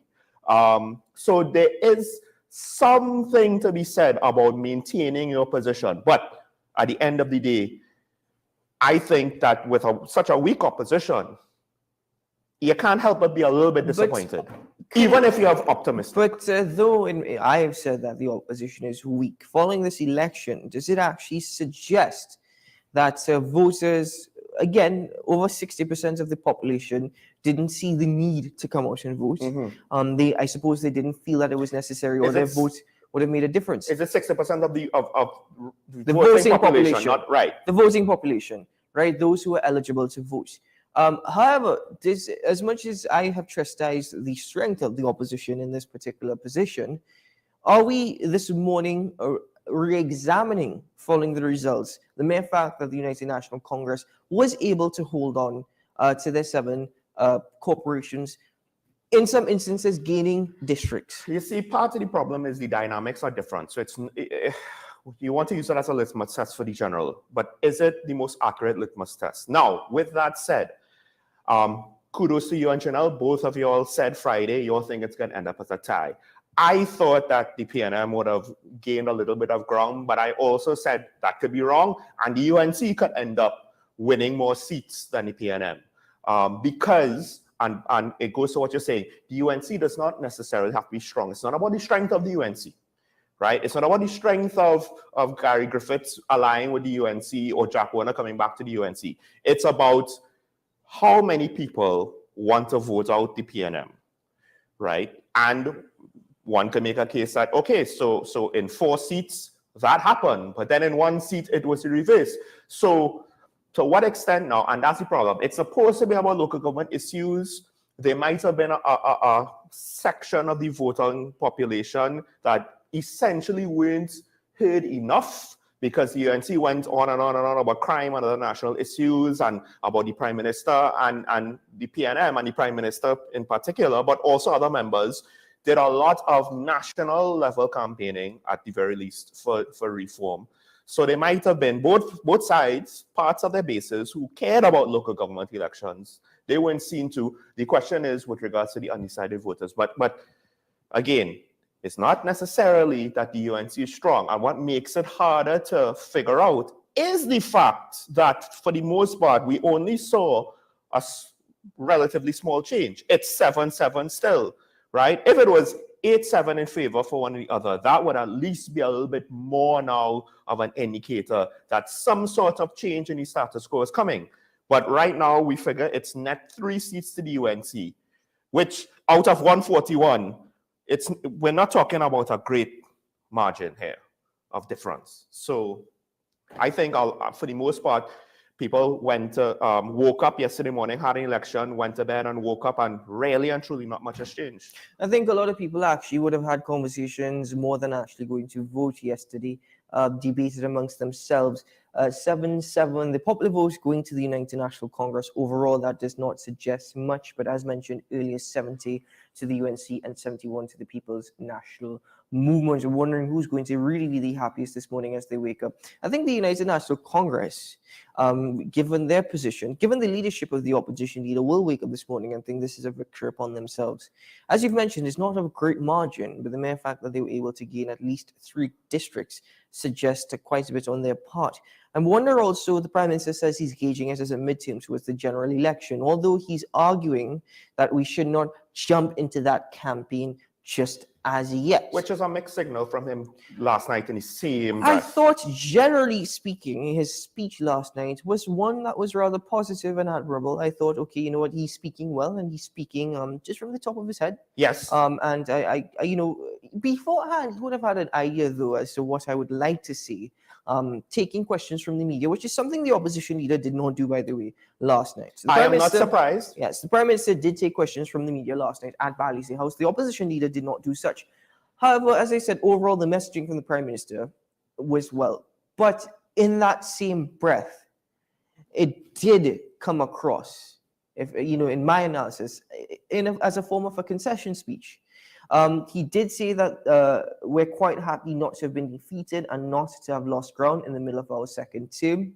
Lost ground is something that is entirely up for debate. They have retained on to their usual strongholds: Port of Spain City Corporation, Tunapuna, Piarco, Diego Martin, Point Fortin, and those are their usual strongholds. San Fernando, they said San Fernando and Sangre were going to be the two seats that were really going to decide the election. San Fernando has gone to the People's National Movement, seems that way, and Sangre to the United National Congress. At one point, actually, they were taking a look at Tunapuna Piarco very closely as results were coming in and trickling in.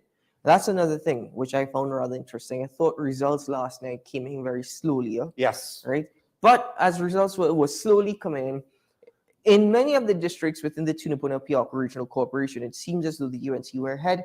As we got in later into the night, all that flipped. The People's National Movement were ahead. And in the end, that has gone to the PN. And we're also taking a look at San Fernando, as I mentioned, and I probably sound as though I'm repeating myself, but it's the same trend. When results were slowly coming in, the United National Congress did look ahead in several districts, but it was very closely fought. Yeah, but that could be just a quirk of the counting, of the physical logistics, right? It just happened to be counted in that order.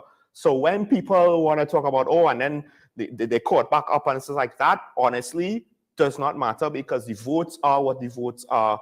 The ballots will be the same regardless of, who surges ahead first or not. I always found that interesting with regards to election commentary, when it is discussed in terms of, okay, but can they catch back up kind of thing. Here's the thing, though. I will agree that, well, obviously, you don't expect the Prime Minister to come out doom and gloom and say, well, my party lost 7-7. Obviously, we must listen to the man in Tobago and call a general election now. Things Farley says, by the way, is almost like things kids say. That's more or less all I have left with regards to some of those utterances. I don't know why he's even wading in on this in such a immature manner and not really making himself look good, as opposed to taking the opportunity to be more professional, and in a state where Trinidad politics is weaker, rise above it, which he could have done. But with that aside, I understand the Prime Minister has to do damage control. I honestly think that the leader of the opposition, whether they believe it or not, is also doing, to some extent, damage control. Because everybody had big promises with regards to this local government election, right? We're gonna win this, we're gonna win there, we're gonna beat them, licks, blah, blah, blah, blah, blah, right? And at the end of the day, nobody got licks. For the most part, it's 7-7. And I think both parties need to now ask themselves, where did we go wrong? Because we were not able to break that tie. Remember the other tie we saw went from 6-6 to 14-1. Where did we go wrong? What has gone on, Sean, is that, let's understand, historically speaking, and then we've had this conversation before in talking points, local government elections are of no interest to the majority of people here in Trinidad and Tobago. Let's just be quite frank. Yeah. It's of little to no interest. Where have both parties gone wrong? Though you've had instances of bringing back Jack Warner, for example, you've had this coalition with Gary Griffith and the NTA, as well as the People's National Movement speaking about local government reform. They were not able to energize their base enough. They were not able. In fact, if anything, I'll correct myself, it was only the very, very strong base of grassroots supporters that came out and supported in this election, possibly why over 60% thought, listen, I'm not going to bother and waste my time to dip my finger in that ink yesterday. That is where they've gone wrong. There was no strong campaigning on the part of anything to do with the issues of local government. Yes. Because even though you had the Prime Minister speaking about local government reform, I'm still of the opinion this morning that the population still do not truly understand how local government reform will benefit them, how it is going to work. We've spoken about the results. We haven't spoken about how we're going to get there, which is an absolutely crucial part of the conversation. In the instance of the opposition, yes, they've spoken quite a lot on national issues. They focused a lot on the feelings of a PNM central government, and they have argued on the part mostly on national security. Secure TT focused mostly on that. They were not able to tell the people this is extremely important as per your future. Every single vote counts. They were not able to do that. They were not able to achieve that at all in this election. And that is why it's going to be interesting going into 2025. The results last night were not entirely surprising, because at the end of the day, it just goes to show that there are people in Trinidad and Tobago, and there will always be people in Trinidad and Tobago who are voting purely on their, I suppose, their grassroots support, their family history, who's in power, people who we have traditionally voted for. That is what is taking place. Well, first thing, Mr. San Fernando, if you can hear me, are we taking calls today? Unfortunately, I don't know if we do have the time. We will. We will try to later on towards the end of the program. If not today, sometime this week, I would like to hear with regards to your local government representative, how he went. I will say this, Fish, he got his seat under the PNM slate. Now the question is, was it a seat that was formerly UNC? Did they vote because of him, or did they vote? That is maybe like a very small anecdote of a case study that might be statistically irrelevant anyway. That would be interesting to analyze. But I agree with you. I think you hit the nail on the head.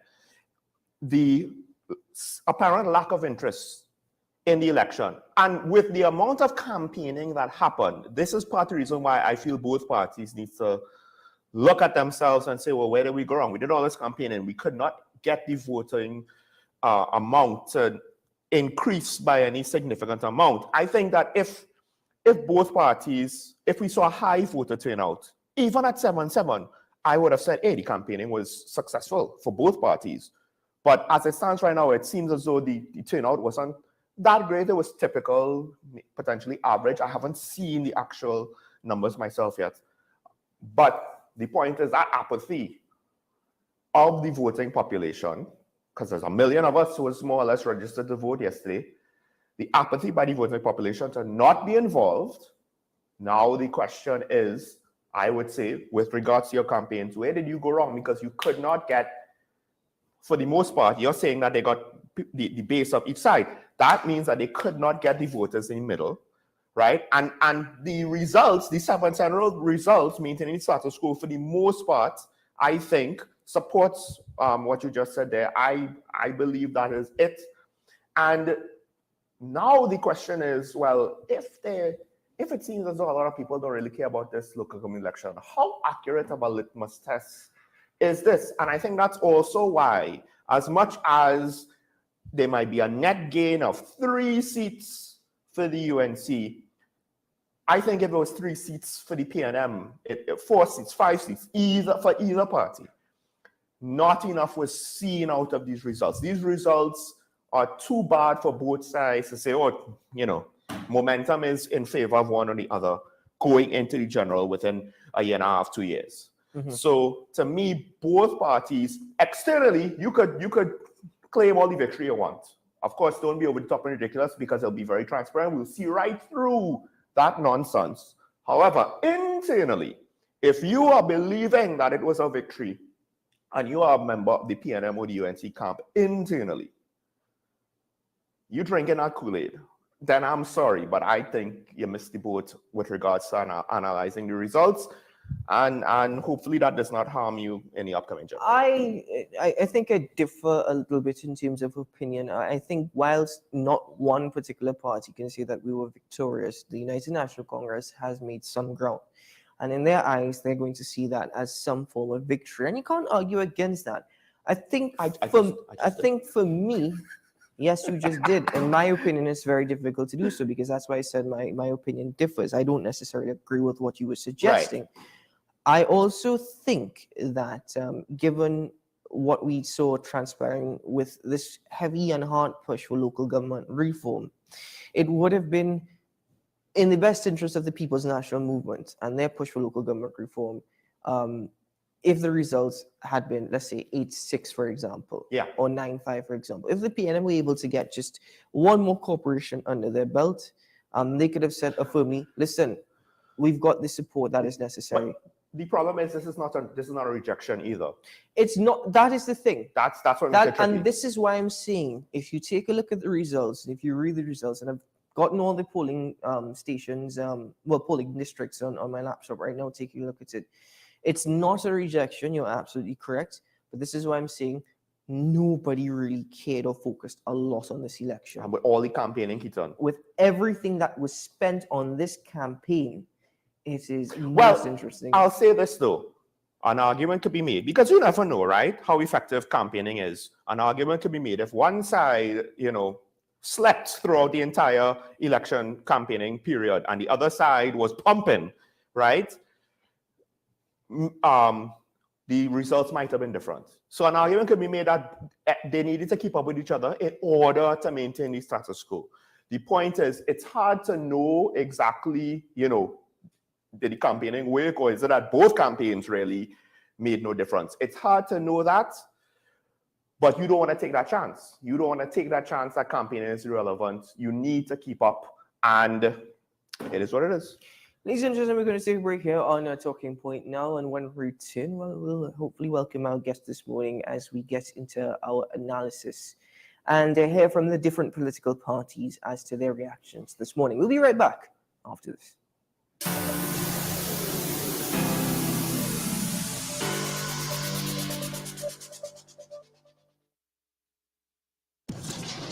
We exposed 5 strangers to KFC's delicious chicken to see if any time could be KFC time. And at the first bite, the party began. We repeated the experiment during the day, during business hours, on weekends, with sunshine, with rain. And it's confirmed. KFC's flavor makes anytime KFC time. KFC, it's finger licking good. Let the home store turn your house into a home you love. Get everything you need to give your home that special look and feel. We offer household items, lawn and garden, paint center, hardware, plumbing, lighting and electrical, toys and storage solutions. 5 convenient locations: 6th Avenue Barataria, The Falls at Westmore, Pennywise Plaza Shoguanas, C3 Center Branch and C3 San Fernando. Check out our Facebook page for more information and come visit us today. The Home Store. Turn your house into a home you love. Take some time for yourself or spend some time with the family at Sandy Point Village Hotel.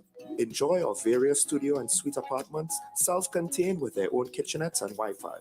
We also have our famous 100-foot swimming pool and our beachfront restaurant, the Steak and Lobster Grill. And our location in Crown Point puts us near the center of activity, from the nylon pool to the local nightlife. Call us and make your reservations at 639-8533, 389-2378, or email us at sandypointvillagehotel@gmail.com. Fan Zone, your reliable, authentic supplier, has just gotten better. You can now visit our website, www.fanzonett.com, for your authentic wear and collectibles. The only place where you can use both your Visa debit and credit cards.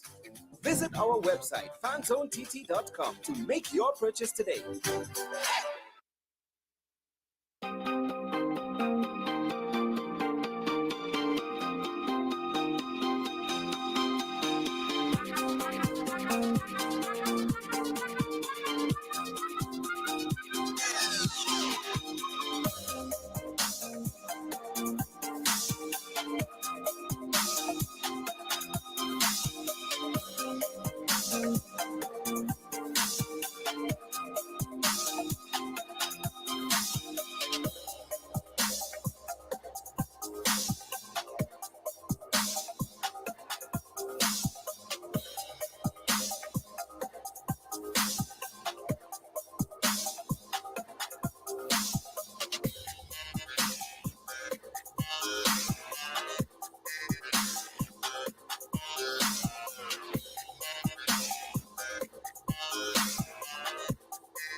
Is it politics? What is it? Is it that nobody cares about sports? The kind of support that sport used to get in the past is no longer here. The thing is, taking a knee doesn't mean that that's the only thing you're doing on it. Right. Taking a knee along with other stuff. Samantha, what are you looking forward to when you return home to Trinidad and Tobago after winning the title? Thank you very much for speaking it into existence. Is there no pressure on Nicholas Ball? It makes me more motivated to work hard and to go out there and rep the right and black. Why are we sending a team to the Winter Olympics? There are a number of Trinidadians who are in the diaspora and have grown up in winter sport. It's an opportunity that the Trinidad and Tobago Olympic Committee will not close the door on. I also believe in the players that we have. Once you can motivate the players, you can get the best out of them.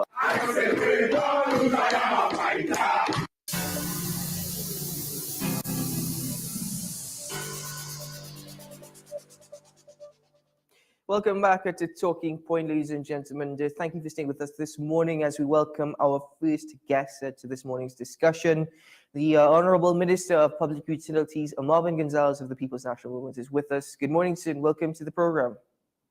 Good morning, gentlemen. Good morning, Trinidad and Tobago, your viewing audience. Thank you very much for inviting me. It's my pleasure. Well, thank you, Minister, for being with us. And I guess we could start with the easy questions first. 7-7, what is the feeling coming out there? Of course, you know, I was at Balancing House, the Prime Minister did give a statement. Communication-wise, it was done very well. We appreciate him taking questions from the media. But now, you know, the morning after, I don't know if you have been able to consult with your colleagues, but at the very least, your opinion on how the local government election went. Okay, so thank you very much for that question. I haven't had the numbers as yet from the EBC or from the party, so I can't really comment on, you know, or to give my personal assessment on the figures and the votes cast. But what I can see, any election in midterm for a ruling party or a government is a very difficult election. As a matter of fact, in the United States of America, the president's party is almost certain to lose their midterm elections. So oftentimes the president's party is in charge of Congress and they're in charge of the Senate, and they go into a midterm election and they lost either both the Senate and the Congress or so the PNM has been in government for 8 years and has been 8 difficult years. We have been able, the party was forced to make some very, very difficult, unpopular decisions that obviously were in the best interest of the country. Dr. Rowley would have said on numerous occasions that we as a government would do what we have to do for the greater interest of the country, even though it may not find favor with a wide cross-section, but we must do, and we must be prepared to do, and pursue programs that are in the general interest of the country. He also would tell us in cabinet that the minute we make decisions in order to preserve ourselves in an election cycle, then it's a bad place to be. That while you're in government, you make decisions for the greater interest of the country, and when the election comes, we will fight the elections and we're going to defend our policies and programs. So coming back to your question, this election could have been easily lost by the PNM. As I said, this is midterm, and normally a government does not perform well during midterm.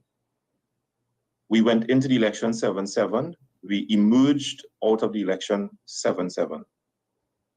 So for the PNM, that is a creditable performance. For the next 2 years, over the next 2 years, we have to prepare ourselves for a general election, and we will do what we have to do. We will analyze the numbers. We would see where we need to improve upon our communication, our engagement with the communities all over Trinidad and Tobago, and we will fight the elections. All right, the PNM has fought every single election in Trinidad and Tobago. We have fought every single seat, every single electoral district. Our opponents do not have that distinguished record. As a matter of fact, in this election, you would have seen an amalgamation of parties coming together to fight the PNM because simply they cannot do it on their own. So we fought the NTA, we fought the PEP, we fought the UNC, we fought Jack Warner, and we were not defeated.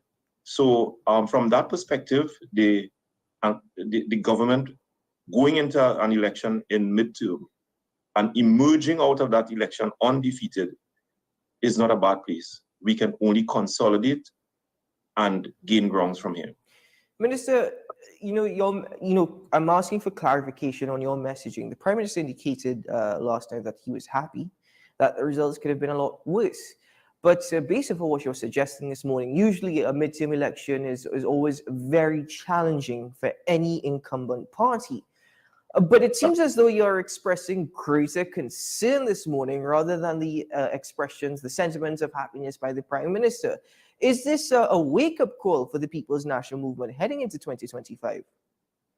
I'm saying I'm not expressing concern. That is my perspective. I would have hit the ground with a number of candidates all over Trinidad and Tobago. I walked in San Fernando. I attended meetings in Sangre Grande. I walked in several areas in my constituency. I listened to a lot of people.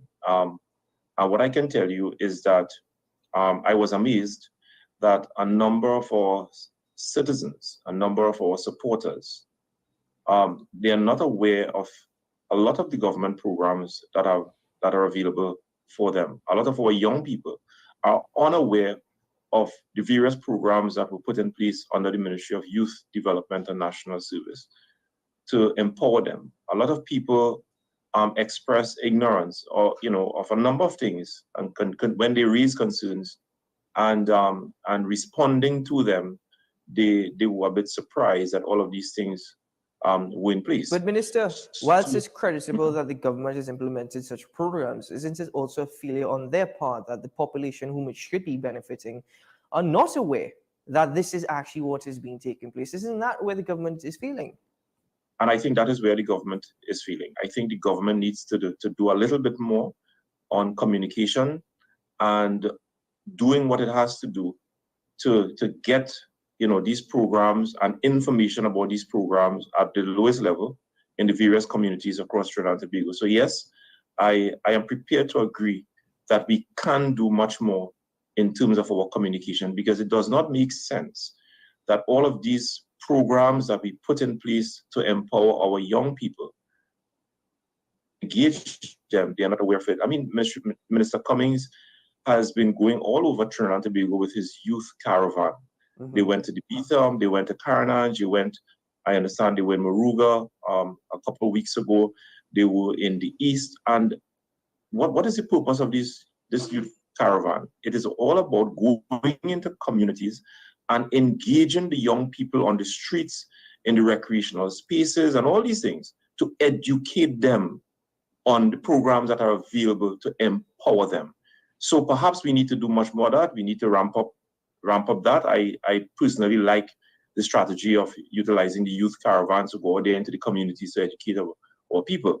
I think we also need to, I attended a cottage meeting in San Fernando. I was invited to a cottage meeting there, and I found that it was very useful because a number of people who lived in that community, I think it's St. Joseph Village, they attended, the residents attended, and they were able to interface with us directly. They were able to ask questions. We were able to, to meet with them on that personalized level, and to explain some of the programs that the government has in place, to advance their community. So I like that style, and I intend to replicate it in my constituency, to have a number of cottage meetings. Because I tell you this, gentlemen, communicating in Trinidad and Tobago is very difficult, because the political landscape is very, very noisy.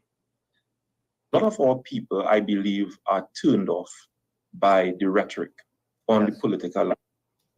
A lot of people don't know, when they listen to the PNM or they listen to the UNC or the NTA or PEP, they don't know how to differentiate what is true and what is not true. So they're just, in my view, I could be wrong, but that is my personal assessment, and it's not the view of the party. I have not discussed that at the level of the party, so please forgive me for that. But I honestly believe that a lot of our people are turned off by the rhetoric on our political platform. I mean, when you hear politicians engage in the personal attacks, I mean, can you believe that Jack Warner and Gary Griffith, question my sexuality on the political platform and making reference that I was gay on the political platform and I don't have a family? I could have responded to that, but I chose not to respond to it. But I recognize what they were trying to do. They're trying to damage my character by lies and nastiness. And that is the things that turn people away, especially our young people, from the politics. I took issue with Jack Warner on facts that are before us and the fact that he's unfit to hold public office and to operate in political landscape on matters that we are all aware of. And I called out Kamala Persad-Bissessar for that.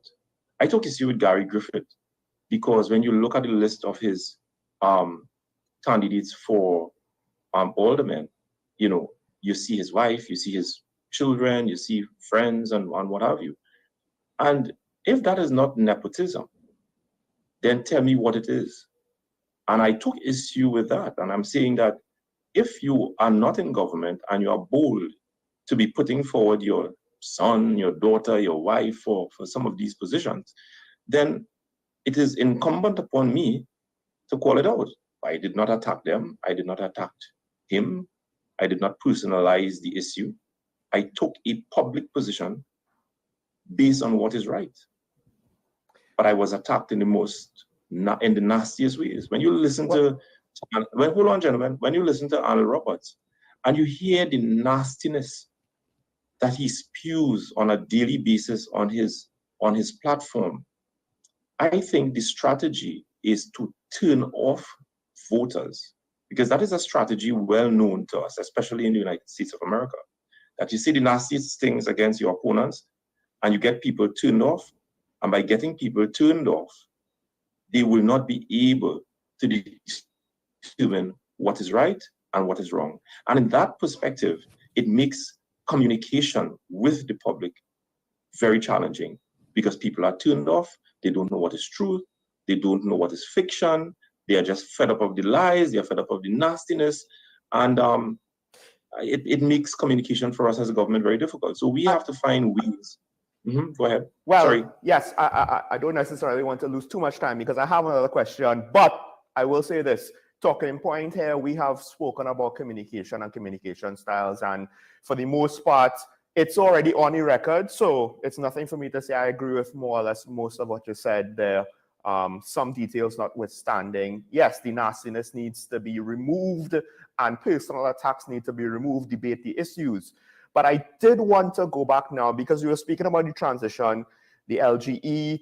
A lot of people are saying, I mean, I'd call it chapter 1 of the general election, to be honest, because that's what it felt like to me. But what I'm curious about is, because while it's easy initially, I thought, well, why do politicians only talk about national issues, right? However you want to define it.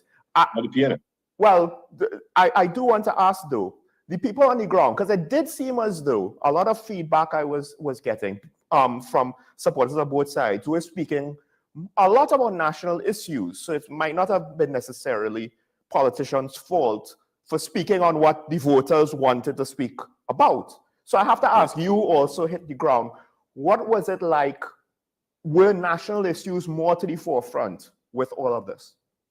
Yeah, so a lot of people, they express concerns about the crime situation.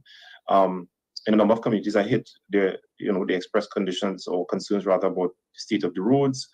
They noted that the government is doing a lot more in terms of improving our road conditions, and they expressed the view that we should continue with that. In a number of our HDC communities, like I'm just using my constituency as an example, a number of people who live in Ridgeview, which is a new HDC development, they've been having a number of water issues and infrastructure issues in these communities. Now remember, these are people who benefited from PNM housing policy. And you would expect, having access state housing over the last 3 or 4 years or 5 years, they would be contented citizens. But you go in and you listen to their concerns. They have issues with the quality of the infrastructure being substandard. And in many instances, the state entity that is responsible for ensuring that the water infrastructure is in place so that they can get an adequate supply, that has not been in place. And and a lot of these people are very unhappy about that. So engaging them on the issues and the topics of local government, whilst yes, they understand that it is important to reform local government in order to ensure that the other things like the roads, the potholes, the cleaning of recreational spaces, the spraying of mosquitoes, and all of these localized issues, whilst yes, that we are tackling that, there are some other broader national concerns that that are clouding the minds of citizens, and they would like some of these things to be addressed. So that was also something that I recognized when I walked on the campaign with a number of the candidates. All right, Minister, I've got two questions for you. The first, actually going back to your previous response in regard to the population being turned off by the rhetoric being spewed from all sides and from all platforms, not just one in particular. I'll agree with you. It is disheartening and it is disgusting at times. It's frustrating, especially from the perspective of a young man here in TNT who has very much great love for his country, but not necessarily appreciating what the older heads of the older generations are putting out there or laying the platform for what is to come. Well, that being said, though I agree with you, what has the People's National Movement, whom are in central government, done to unite the population of Trinidad and Tobago? It's a 7-7 deadlock again. A lot can be said about it, but what has been done to unite TNT, especially in our most crucial times that we're facing currently? The PNM has always strived to be a party that is inclusive of all the races and all of the groups in Trinidad and Tobago. As a matter of fact, the PNM has survived as the only political organization since our independence because of its policies on racial solidarity and inclusiveness at all levels. It is not a perfect organization. There is no perfect organization or perfect political organization. But I can tell you, because of the long and strong traditions of the PNM, that is the reason why we contested every single elections in Trinidad and Tobago since our independence. We can field 141 candidates all over Trinidad and Tobago without entering into any alliance. We contested every seat in Trinidad and Tobago, notwithstanding the fact that some seats might be very difficult. So the PNM is a national institution that we should all be proud of.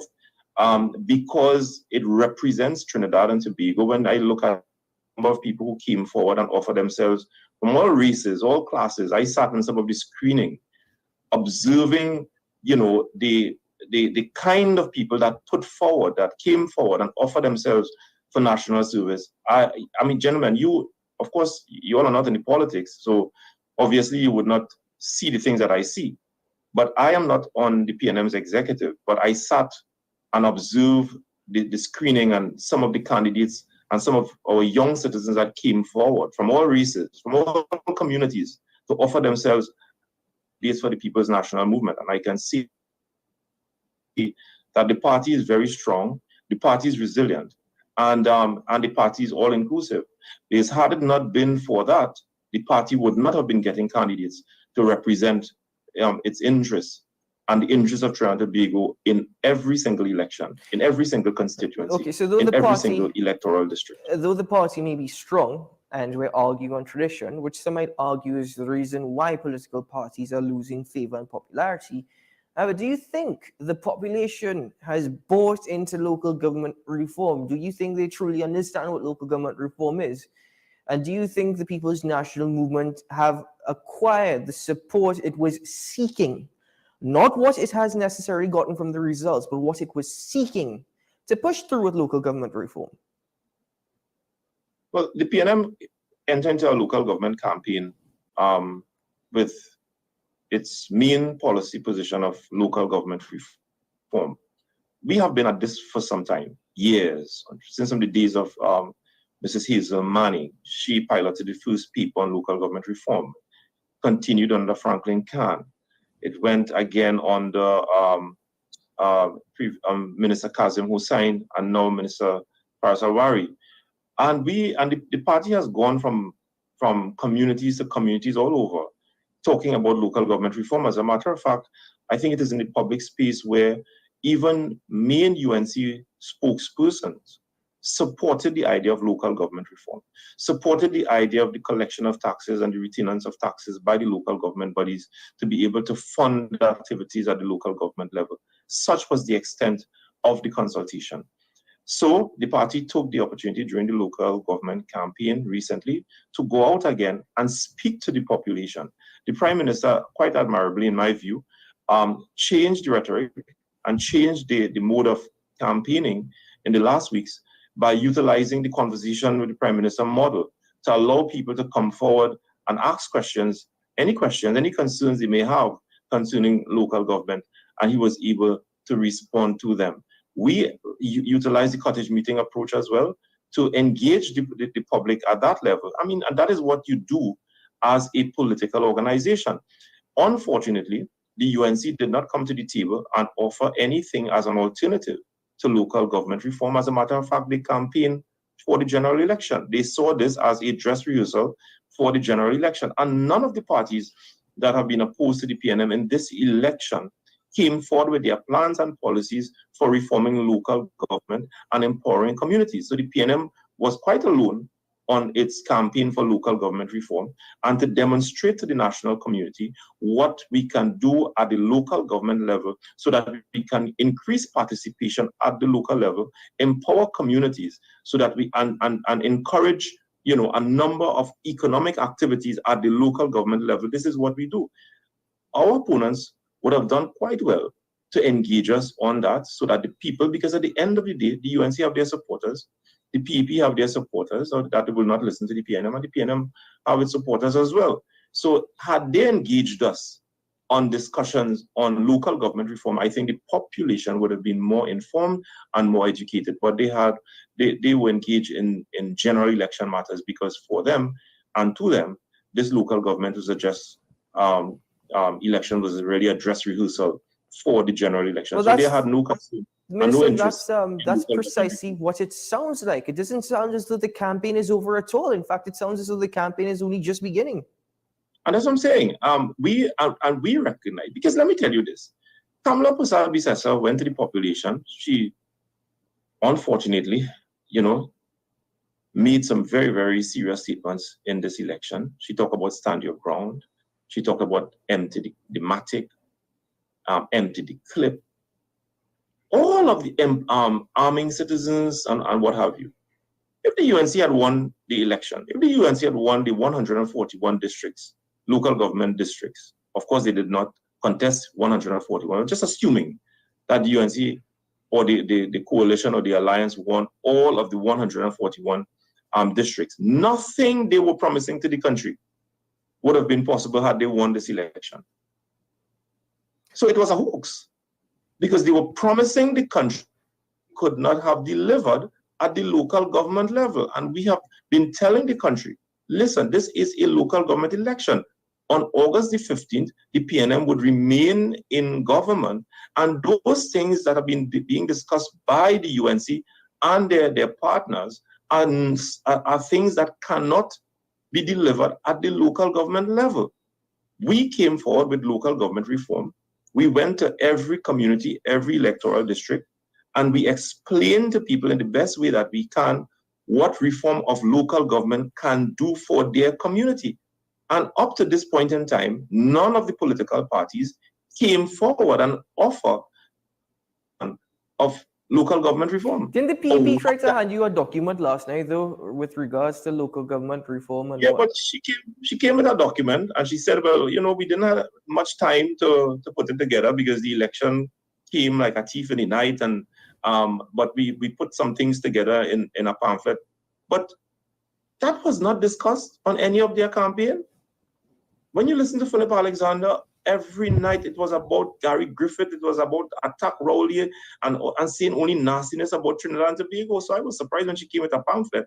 Obviously, they did not engage the population on what they had in that pamphlet. And she admitted that they did not have to put a policy together in which they could have communicated on their version of what local government reform is all about. Well, Minister, now I will agree with you in the sense that no one debated the PNM on local government reform. And I will also say the Prime Minister and your colleagues did debate the issue with regards to the stand your ground law, right? And maybe that's because the Prime Minister makes himself available for questions and the opposition leader does not. However, with that said, with the fact that the other side did not debate the policy issues, right, that you all were putting forward, also, given the level of rhetoric, because I do believe that, yes, there's something to be said about the personal attacks that came from the UNC. The results are still 7-7. So I do have to ask, is it that our voting population is now just so apathetic to these things and they don't really look at the importance of debating the issues? Or is it that perhaps your party does need to do some more work? Because if you frame it like that, the 7-7 result against an opponent who is doing all the wrong things all the wrong way, it to me as an outsider looking at the PNM, I will have some concerns on that level. Well, I agree with you. The government has to continue engaging and finding ways to engage the population, going through the clutter and the noise and the nasty rhetoric that we keep hearing. This country is bombarded with nastiness on the political platform. If it is the Monday Night Forum, this Thursday, Sunday, just a bombardment of negativity and misinformation that keeps coming to us on a regular basis. But this is the political landscape, and we can't run away from it. We have to find creative ways to engage the population. We have to find creative ways to distract the country from the level of nastiness and the negativity that keeps coming to them on a regular basis, and make ourselves available where we can engage and interface with the population, at the local level, in the communities, in the villages, and what have you, so that people can understand government's policy. They can understand what local government can do to transform their community, and so that they will not be distracted by the fake news and the level of nastiness and the nasty rhetoric that comes across as political discourse in Trinidad and Tobago. Minister, my final question to you this morning. You focused a lot on what opposition parties have stated. You focused a lot on the rhetoric from their parties, and focusing on the PNM now. You have admitted that under previous PNM administrations and PNM ministers, local government reform has sat on the table.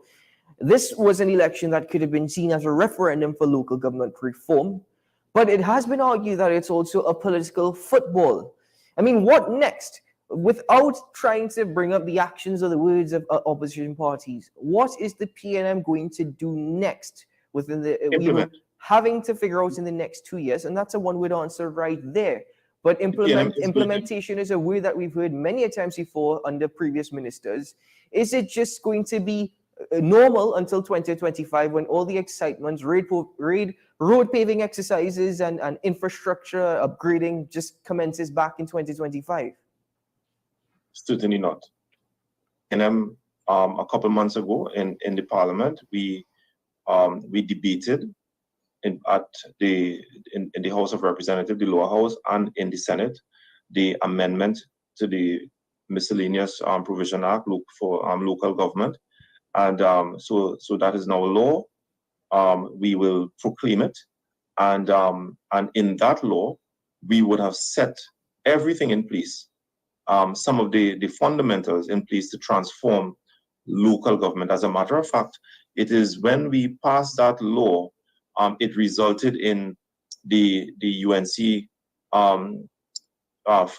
filing an action against the state for some of these amendments, which triggered the local government elections.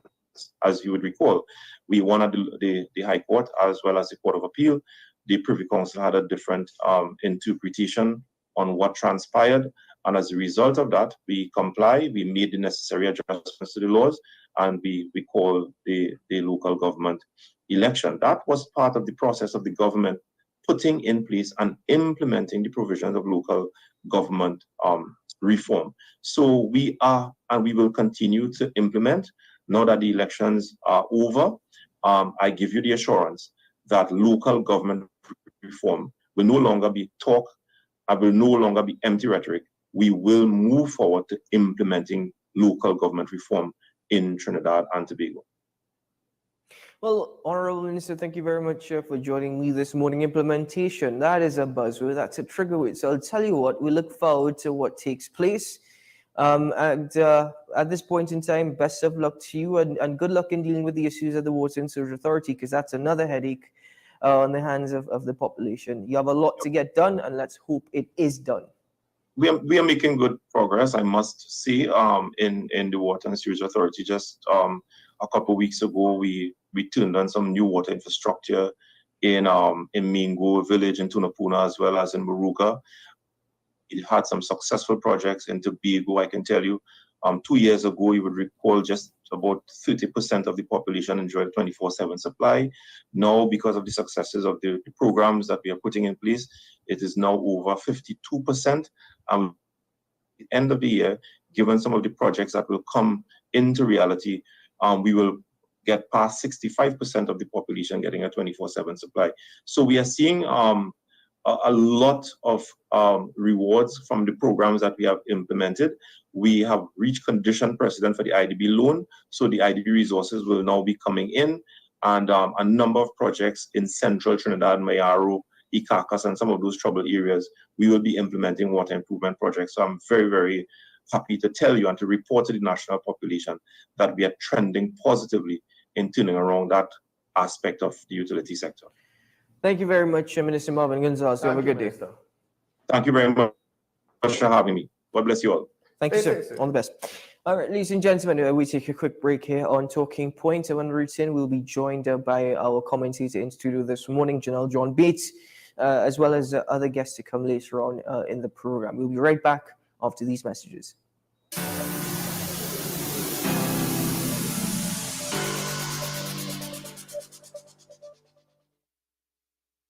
Let the Home Store turn your house into a home you love. Get everything you need to give your home that special look and feel. We offer household items, lawn and garden, paint center, hardware, plumbing, lighting and electrical, toys and storage solutions. 5 convenient locations: 6th Avenue Barataria, The Falls at Westmore, Pennywise Plaza Shoguanas, C3 Center Branch and C3 San Fernando. Check out our Facebook page for more information and come visit us today. The Home Store. Turn your house into a home you love. I am Rondell Donowa, attorney at law and host of Strictly Legal on WESN Content Capital. Strictly Legal is a legal program geared towards informing you, the public, of your legal rights, responsibilities, and remedies. So be viewing Thursdays, 10 a.m. to 10:30 a.m.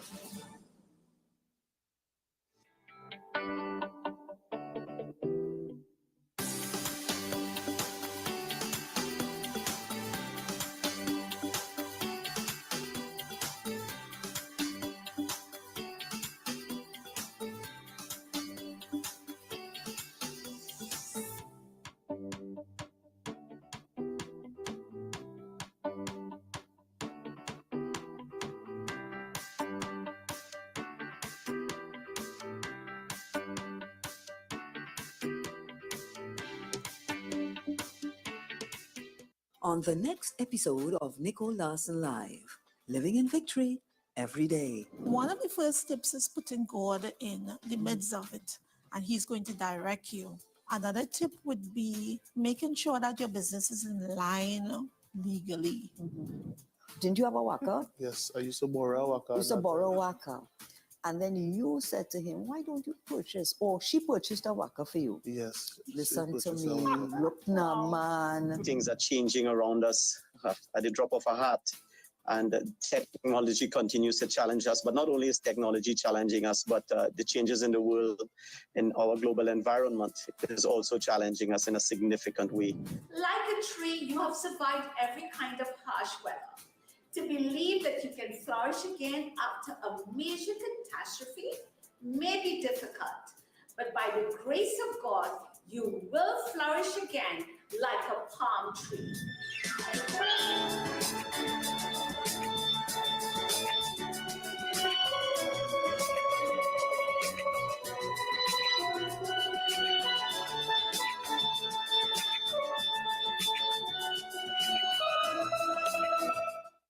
An encore of Nicole Lawson Live, living in victory every day.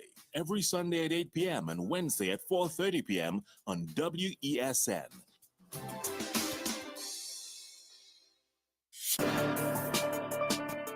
People really want to know, what about me? Where do I fit?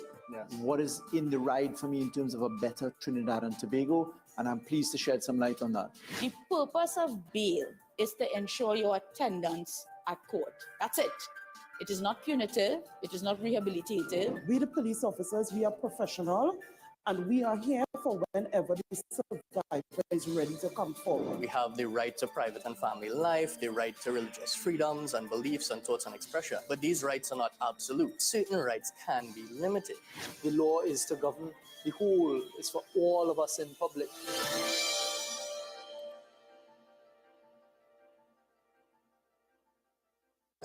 This city can't hold me, my vibe's too high, and my heart it told me jump right now, you will touch the sky. Feel my love unfolding like a laughing flame. All who did not know me when not done, they gon' know the name. Million people coming down, dancing to a song. Love is life and life is love, blessings from above.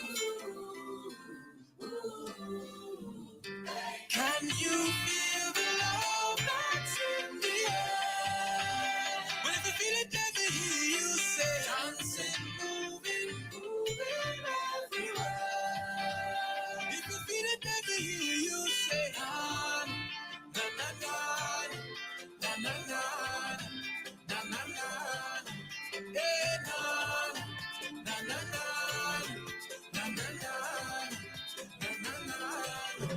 When I lost and can't find the way, is your love help me elevate? And when they try to block, I still come again. It's the way you lift me up, I could never give it up, no.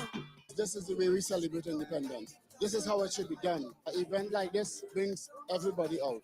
All different race, creed, everything. This is our country. And how is the best way to celebrate our independence? With our national anthem. The vision I had 6 years ago, trying to make people happy. We started this event not to stop. This event must continue. And at independence, we could celebrate it together as a country. Even though the hard things, the struggles, we will always remain together as one people. Thank you. You give me that energy. Can you feel this energy with a rhythm beating inside of my soul? This energy, you give me that energy. We feel this energy with a rhythm beating inside our way. Take me to the river, take me to the sea. Wash over me music, wash over me. Take me to the river, take me to the river. Wash over me music, wash over me.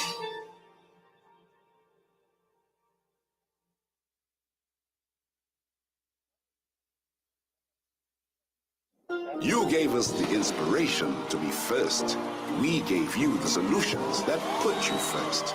You walked with us side by side, and we continue to serve you with pride. First Citizens celebrates with you 30 years of achieving dreams, shaping success stories, and painting brighter futures together. And together, we'll accomplish so much more. First Citizens, together, 30 and beyond.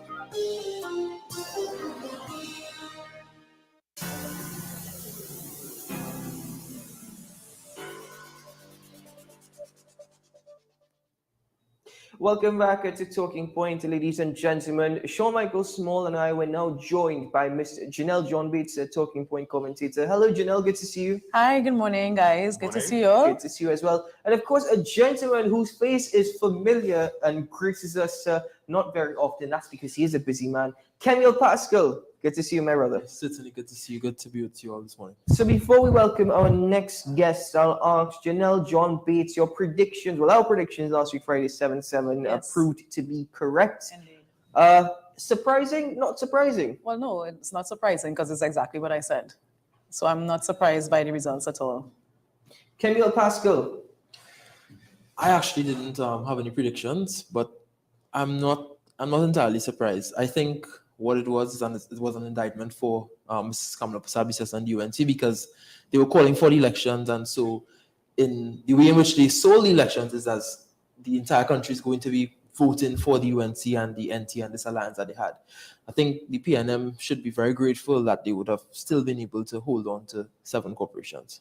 Yeah, I think I wanted to say that is probably what's more surprising for me. From all initial indications, the voter turnout is even lower than the 34.5 that was on the last occasion. So that is more surprising to me, given the effort and the vigor that both main parties and newcomers have shown in the election. And yet, I suppose I'm the least surprised this morning because I still believe the population does not understand how important local government is, but perhaps because local government has not worked for them.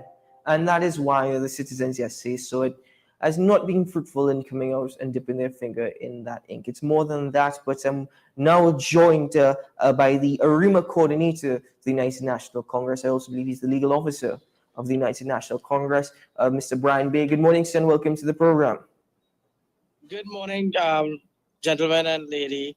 Good morning. It's an honor and a pleasure to be on your program. I think it's the first time I'm on your show. And I just want to say very much for having me. Well, thank you very much for joining us. Well, the opposition leader last night saying that the United National Congress has made inroads in PNM strongholds, retaining the 7 seats they had coming into this election. But is it really something to claim as a victory for the UNC? Very much so. It is a victory for the United National Congress and more so for Kamala Persad-Bissessar. Very much there we have made major inroads in PNM known strongholds. There's no longer a PNM stronghold. In ARIMA, we have made the borough marginal. We have had, this 9 votes separated one of our candidates, and just one had 40. And it just shows again that Trinidad, but I was going to say Tobago as well, but the people of Trinidad saw that the United National Congress came forward, and the people ensured of this. And I must thank the people of ARIMA for standing their ground nonetheless. And I must thank my team in ARIMA. Of course, we were hoping for the victory, but what we have done is that we have caused shivers to run up and down the spine of the people's national movement in ARIMA. Mm-hmm. Well, sir, now I can understand the sentiment. One can argue that both parties are going to claim some sort of victory with the results last night, but it's 7-7. The situation at its core and at its most basic level is relatively unchanged. So I have to ask, with all of the campaigning that was being done, with all of the money spent on both sides, and I will agree at least with your opposition leader, with your political leader, that the UNC did give the PNM a run for their money because at the end of the day, some ground was gained. But would you say that enough was done to kind of give the opposition any sort of momentum? Because it seems as though the national issues were at the forefront, regardless of who wanted to admit it or not. Because if asked, so far we get told, no, that's not the case. But in practice, it seems as though national campaigning has already started. Is this enough? Are you truly satisfied with these sorts of results? I am very much satisfied of the campaign that was done by the United National Congress. We campaigned on national issues. We campaigned as well on local issues. We brought what the people were feeling. Because we have to also understand that we have been able to take seats. We took seats from the People's National Movement in Sangre Grande. We not only retained the corporation, but we also got an extra seat from the People's National Movement in San Fernando. We have not only retained our seat, but we have retained the seat that where a person crossed the floor. And we have also won a new seat, which is the Marabella West seat. So inroads is more than what we have done. We have been able to show the country that the United National Congress is the political party. Kamla Prasad Bisesa, Senior Counsel, is the person that is needed to take this country forward. I have a question, Mr. Big, and it's really a pleasure to speak with you today. I don't think we've ever had that pleasure before. But in terms of Sangre Grande, would you consider Sangre Grande a marginal constituency or a UNC constituency? Well, in the general things, when you look at it, Sangre Grande is a marginal constituency. I'm sorry, I missed you. Could you say that again? You're going in and out for me. What did you say? Sangre Grande, yes. When we look at the election, it is a marginal constituency. But when we look at from a local level, in 2016, the corporation was tied. Mm-hmm. In 2018, let me go back to 2016. In 2016, everyone thought that the UNC would have been wiped out in Sangre Grande. The corporation was tied. Mm-hmm. In 2019, the UNC won the corporation. And now in 2023, we have won the corporation overwhelmingly. And I would say from a local government level, Sangre Grande is a UNC corporation. Right, but traditionally it's been marginal. You're now making the inroads. You know, it's now 6-9, yes? 6-9. It's a little more than that. 20 for local government. Did you not win 6 seats? No, in the corporation, yes, we won. Right. We won. Okay, so y'all made some inroads in a marginal constituency, which says it can go either way. But Princestown, did you not, which is a UNC constituency, is it not? Princestown. Princestown is a UNC constituency. Right, and and it has always been, right? Has always been. Right, and did you not lose a seat to the PNM in Princestown? What do you have to say about that? Well, with that, we can tell you, I understand a recount is being established. And one thing I can tell you is that the PNM, there are a lot of tactics, and our opponents, a lot of tactics that was done that can be very questionable in this local government election. But nonetheless, with that recount it has been questioned and has been requested. So we can definitely may see a change there. Mr. Big, good morning once again. But wouldn't you say that the vigor at which the opposition leader was calling and the UNC as a whole was calling for the elections to be called, when you look at the voter turnout from the preliminary results, wouldn't you say that it didn't really resonate? The campaign that you all ran did not resonate with the people, because even in UNC strongholds, there was not that level of voter turnout. So it says that although the UNC was calling for the elections, it's still the campaign that you all ran did not resonate with the people. I wouldn't say that. I mean, first of all, we must look at the genesis of this whole thing, in that the government of the Republic of Trinidad and Tobago did not want this election. They were, determined not to have this election. It wasn't for the Privy Council and the work of Anand Ramlogan, Senior Counsel, and that of Ravi Balgam and Miraj. The country went to the polls. And the country on a whole, when we look at local government election, it has always been that trend. However, when you look at the type of votes that has come in, especially for persons who have won their seats for the United National Congress, has not only, I would say, increased, but the PNM votes dropped, even in their own heartland corporations. So it means as well that the people wanted to vote for the UNC, right? I'm wondering, Mr. Big, if the people wanted to vote for the UNC, if the people just weren't interested in voting at all. Well, again, the history of local government as well has always been this type of voting. But I will say it again. In the areas where the UNC overwhelmingly won, you would see that there was an increase in the votes, and there was an increase in the PNM votes. Even in Arima, people thought that there would have been a wipeout in the form of the amount of votes to the UNC. When in fact, however, we have where we had in Tumpuna, everyone thought that they would have a landslide in votes. But in Tumpuna, they got a run for their money, right? In Arima Central, right? We were able to close that margin again, right? With Arima Northeast, which again, 9 votes has separated. Sorry, let me interrupt you for a moment there, because I want to know from your standpoint and from the messaging coming from the executive of the United National Congress this morning as we speak. Prime Minister has made a statement yesterday saying, "Come, let us unite, let us build a nation together." Is the United National Congress willing to come together and work with the government? They have not done that previously. But now that the election is over and leading up to 2025, is the United National Congress willing to come together to work with the government on local government reform, as they have not done in the past, to push Trinidad and Tobago forward and not just the party?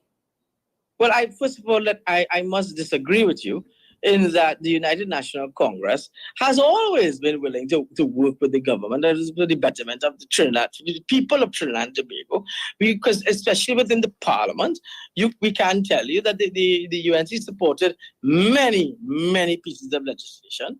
It's a lot to read out now or to call out now. But even Kamala Persad-Bissessar, the political leader of the United National and opposition leader, has many times called upon the government to work with the UNC.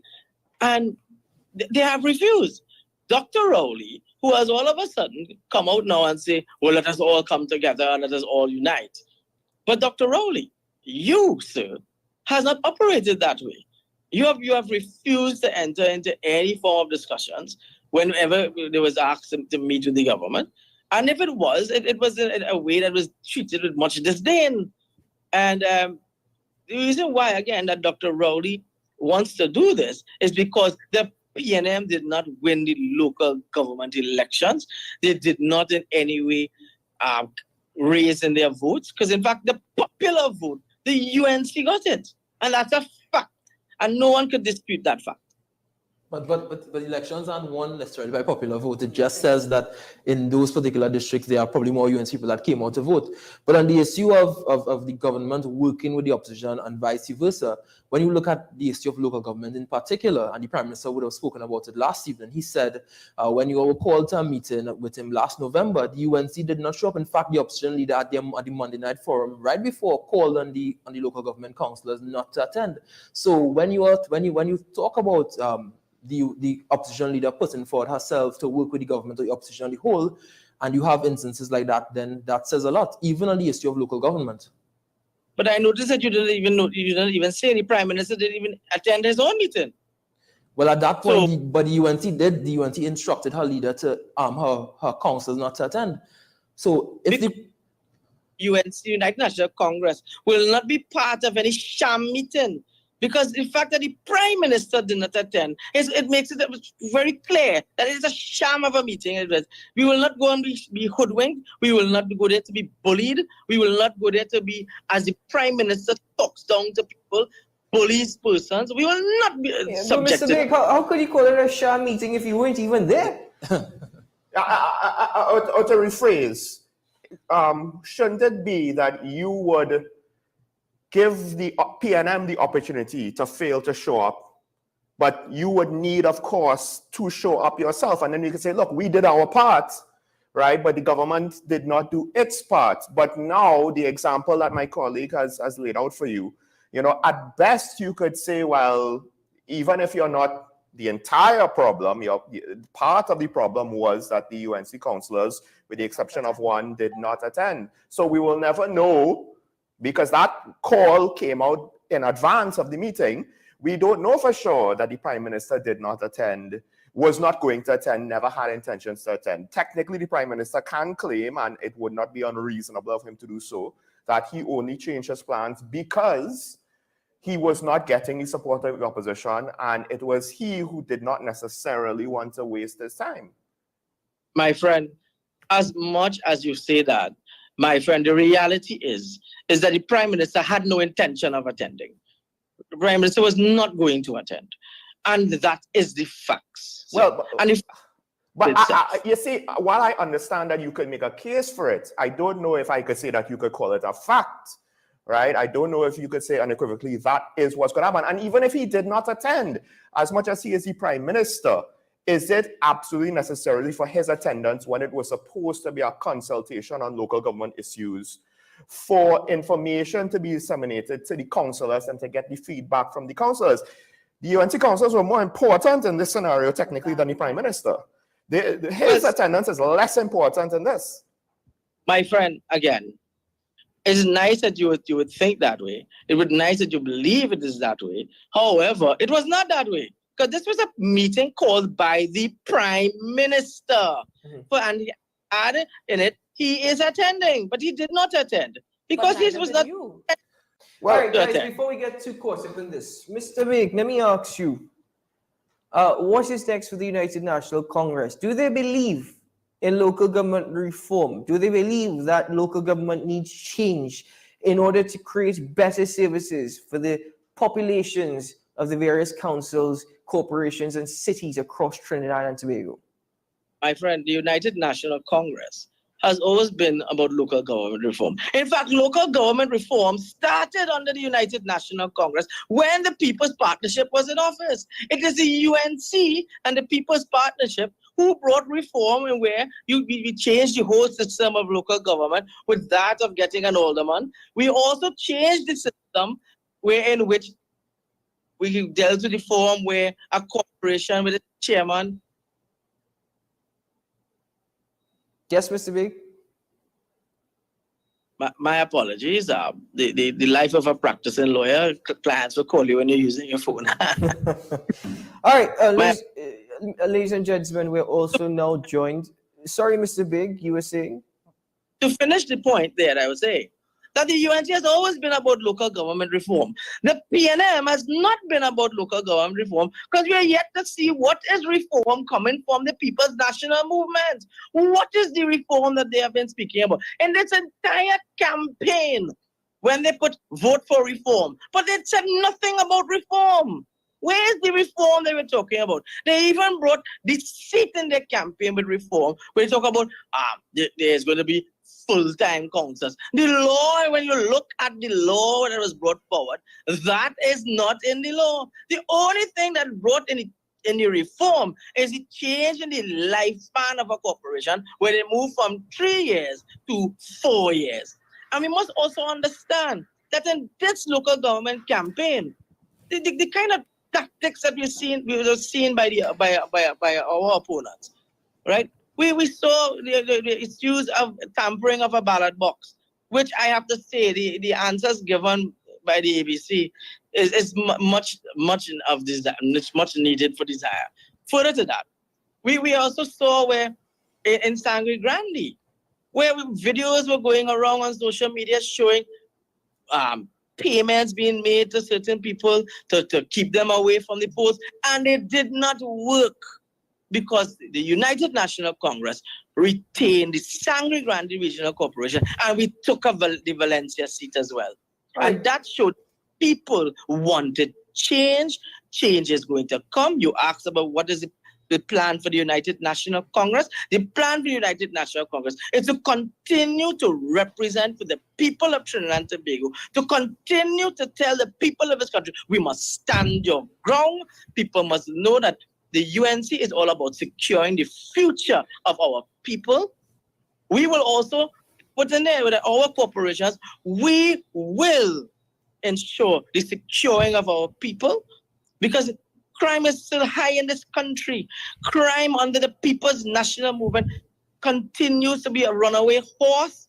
I could tell you, I am a victim of crime myself with home invasions. So I took this campaign very serious, especially for the securing of the security of our people. Mr. Big, just be, you know, we want to welcome our next guest in a moment. I just want to quickly ask Janelle John Bates and Camille Pascal what we're hearing this morning from Mr. Big, focusing a lot on the national issue, saying that the United National Congress has always supported reform. Your thoughts on what is being suggested this morning? Well, firstly, it's a lot of bluster. I'm hearing a lot of accusations with no facts to back it. I'm concerned that Mr. Big is equating what he has declared as ballot tampering, something that's under the EBC, to something being done nefariously by the PNM. So he's now saying the PNM has control over the independent body like the EBC, and he's making these allegations. I would like to know, is it that they're going to take it to court? You're making these allegations. How far are you willing to take it and substantiate the allegations? And the curious thing to me for all of this is that Trinidad and Tobago has always been a country where we are more enthused about voting out. And the mere fact that the voter turnout seems to be less indicates to me that the country does not want to vote out the PNM. They were not even interested or moved by what the UNC has to say. So despite all the vigor, which I would expect from an advocate of Mr. Big, it's all, what is it, sound and fury signifying nothing to me. Now, arguably, Janelle, there might be people watching who might be suggesting the same thing about you in your response just now. Camille, your thoughts?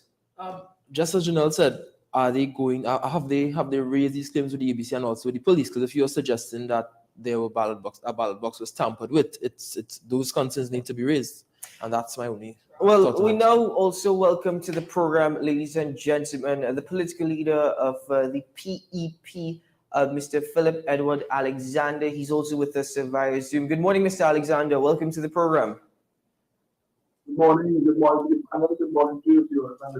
Good morning. Well, thank you very much. You've expressed that the PEP's future, your confidence about the PEP's future. This is a local government election. Again, historically, doesn't speak much to voter turnout. Is that what you gained from the results following last night's election?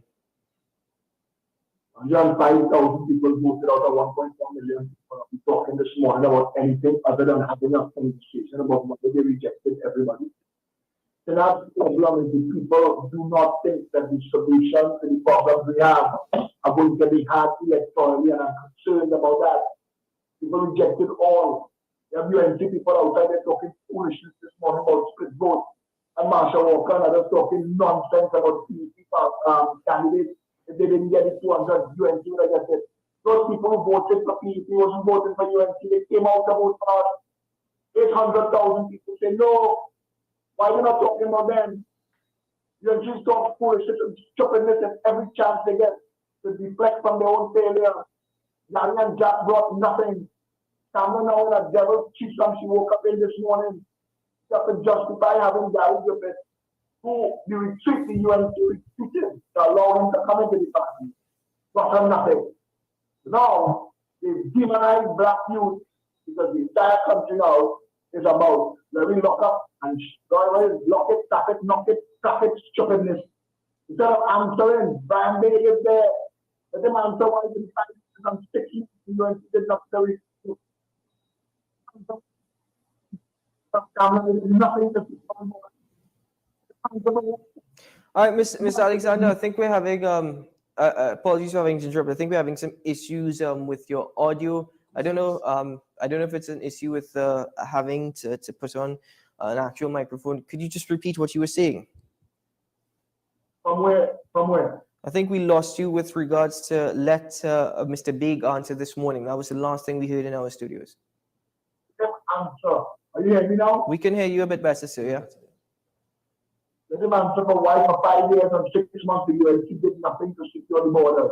Let him answer why for 5 years and 6 months the UNC did nothing to reform local government. I came on neither of those two parties. They two failed front of a contract last year. And the reality for our country going forward today is we need to rubbish them both. The race vote is destroying this country. putting together a panel this morning should be to discuss why so many people, almost 90% of the population, this is not 50% voting. Is the numbers correct? 110,000 people out of 1.4 million people voted. People want none. I tell you, we gain ground, not enough to make a difference. I take credit for that. The failure this morning of the government to give the people representation is exacerbated by the failure of the opposition to hold them to account. We take in all kind of hits and all kind of split votes. When the reality is the people want nothing to do with them. We outside here, pulling people out of the almost 1 million people and failed UNC candidates because they posted stupidness. But if our votes had been their votes, they could have. Do you think the PP, I mean, what would you say the PP achieved in this election if that be the case? We gained ground, we gained numbers, we gained time. We established a party-wide local government system.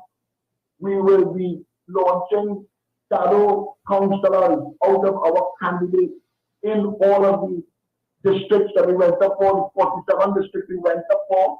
We will be launching our candidates as shadow councillors to shadow the PNM and the UNC and to deliver at the level we've been delivering outside of government. We will make sure that people do get PAP representation. We will get people to fill the gap up to the 141 in the next couple of months. We are going to continue to launch our shadow MP. We came into this local government election to take the president for our country. There is no economy in this country. I want the people of Trinidad and Tobago to hear me say this. Race vote is failing. Less than 120,000 people. That one year numbers are taken with a chain of having and they're fighting about taking the vote. This is nonsense. The country lost. The people failed. We are in a damnable situation this morning. I come into this to hear people talking about who do this better than that. The entire population said no, we want none of this. And a handful of people who get chained up with racist voting come out and vote yesterday. And the conversation we're having this morning is not about why the entire country wanted nothing to do with none. Let's have that. I can speak for my party. Well, just that, Mr. Alexander, I want to ask for your party. This is now what we've seen with the local government election results and the low voter turning base. Maybe it's because it's a local government election and historically that's not as popular as a general, although indications that this is worse than average. Now, is your party looking to do anything to ensure that this sort of result does not happen in the general? Because as a relatively new party, of course, it's an uphill battle, but the voting public seems to be apathetic to the campaigning of everybody. What are you going to do now for your party so that you yourself can at least say, look, we are moving forward and we're not going to let this happen? Win, lose, or draw, the results is the results, but we're not going to let it be that we just didn't have people turn out. I want to answer the question. They keep talking, I will lose the question. Local government is one of the local elections of January. How many people on the panel go even? All right, Mr. Alexander, again, I'm sorry to interrupt you. I think we're having some issues with your audio, so I don't know if there's a possibility that we could put on headphones or something there, but it's a lot of muffled, so a lot of muffled noise. I'm gonna pause on that for a moment while we try and sort out that audio. I'm going to go back to Mr. B. And the question that Mr. Alexander was asking: what has the United National Congress done in the last 5 years in regards to improving local government and local government services to their constituents within the certain electoral districts? Well, I can answer that very clearly. That examples like the Chaguanas Borough Corporation. There's a difference. Yes, Mr. Alexander, there's a difference. But before we come back to you, Mr. Big was actually answering your question with regards to... No. Try me now. I had on a Bluetooth device. Try me now and see this better. It's a lot better. It's a lot better. But we're coming back to you in just... You hear me better now? Yes, we are. No, I'm not hearing you. So we're gonna sort that out. We're gonna sort that out for you. No worries. Our technical team is working on that. Mr. Big, your response. Yes. So as I said, Shogunas Borough Corporation, we have been able, with the limited resources that we've had, and due to the discrimination of not being given the resources that is needed, the Shogunas Borough Corporation has always been ensuring that persons receive much delivery. And a lot of areas, such as in Marchin, that is the Marchin district, where all of the street lights were taken care of, all of the recreation grounds has been taken care of. I moved to Sangre Grande, in Sangre Grande, a lot of work was being done, especially in Sangre Grande, seat under Mr. Nasser Hussein. Hence why he retained the seat. So we have been doing a lot of work in our areas. Well, I would beg to disagree with that. Being a resident of the Shogunas Borough, I can indicate to you the roads are terrible, street lights are not working, and my question is, did not the Shogunas Borough return a large sum of money back to central government, indicating that they did not even use? Isn't that the case? They had money to return. Yes, but Mr. Big, isn't that the case? Didn't the Shogunas return? But I'm not getting an answer. Well, with all due respect to you, ma'am, all right? When we talk about roads, first of all, the roads that are bad is because of the fact that central government is not doing their job when it comes to that. You are talking about from what Mr. Faris Al-Arawi, Minister of Local Government, is talking about the issue of returns. But sadly, Mr. Al-Arawi doesn't understand local government. That whenever there's something called expenditures that has not been able to be expensed, it is called a return. So maybe you should understand local government system before you speak on it. But this is the question, why wasn't it used? You return it because you did not use it. And as I said, the roads that I'm speaking about are not roads that fall under the jurisdiction of the ministry. They're roads that are within the purview, because I live there. I don't know if you live there. I doubt you live there. The roads, the street lights, the garbage, Tuesdays when they're supposed to pick up garbage, they don't. So in UNC boroughs, there's work to be done. And I think we have to be honest on all fronts. There's work to be done in all boroughs. And that is where reform would have helped. Yes, Mr. Alexander, hold on. You can. I'm the former corporate secretary for the Shogunas Borough Corporation. So I don't think you understand the Shogunas Borough Corporation. Further to that, when these roads that you say is not good, which says it's what you call secondary roads and not major roads. So let me tell you that corporations do not have the necessary, sorry about that, 1 second. As again, the practicing. All right, while we wait for Mr. B to join us once more, Kemuel, I think you had an opinion you'd like to share. Yeah, well, I also... Hold on, Mr. B, just one moment, yeah, Kemuel. I also live in the Shogunas Borough Corporation, and I had no idea that you are the former corporate secretary for the corporation, because it's a matter, we don't really hear from the representatives.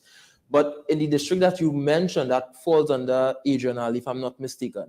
And I can say, in all fairness, that he is one of the only councillors that I know in the Shogun Corporation that works. That's Monroe Road, Charleville, if I'm not mistaken.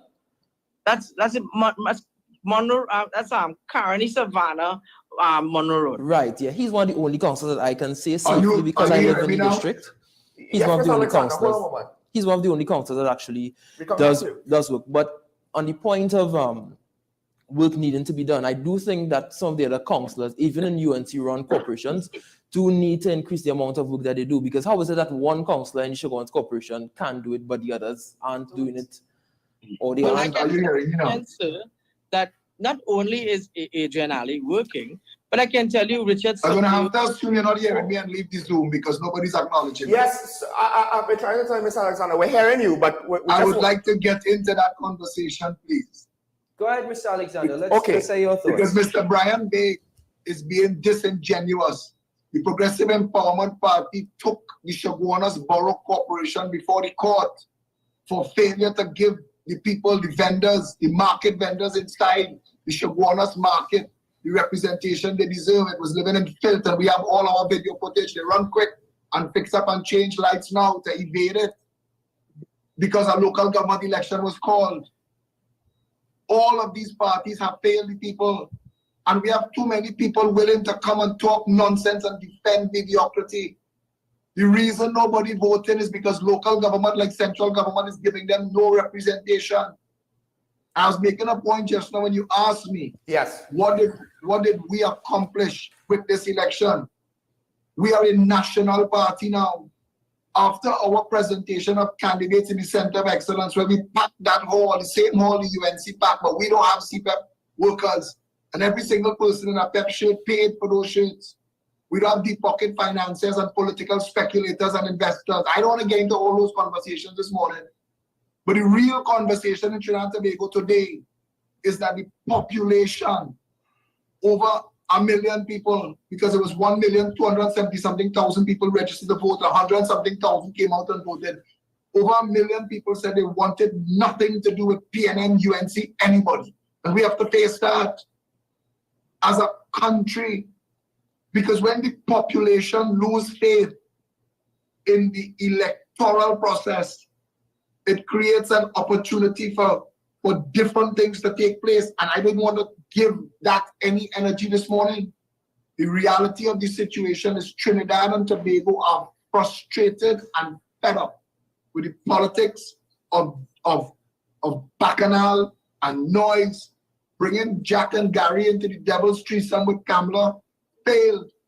They have to accept that this morning. What's going to happen now?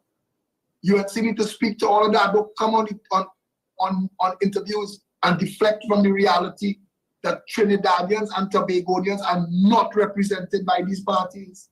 That's why there's a Progressive Empowerment Party. All right, gentlemen, lady, let's take a quick break here on Talking Point. We've been at it for an hour. Let's take a quick break. When we return, we'll continue the discussions.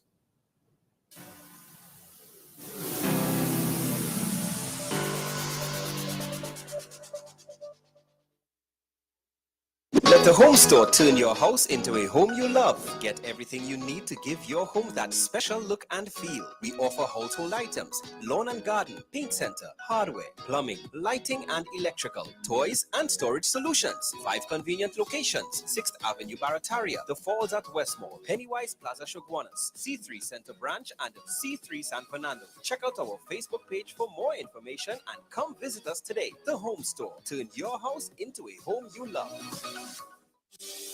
Join me, Dr. Nalini Kokram, on WhatsApp Doc, where we discuss all your burning questions concerning health. Trinidad and Tobago is among one of the highest risk group of patients that develop this form of genetic breast cancer. What I'd like to take home from a short interview like this: screening. You must screen. Because it's silent. It's silent. Yeah. And because it's silent, you don't know it's there. WhatsApp Doc, every Tuesday and Thursday on WESN, Content Capital. The issue, the continued rise in the price of flour and its impact on the cost of living in Trinidad and Tobago. How should we go about it? I want to ask you, what has been revealed to you about the state of vulnerability in the country because of this exercise and because of what we're going through? Is the government losing the war on the vaccine front? The discussion should revolve around the common good for the greatest number of people in Trinidad and Tobago. How do we inculcate a sense of respect and regard for people who may not be of your own political ilk or persuasion? The communities are now being used by political opportunists. So when the tables are turned, it's the same way. Okay, this has been 10 questions. I'm Andy Johnson, and we'll see you next time.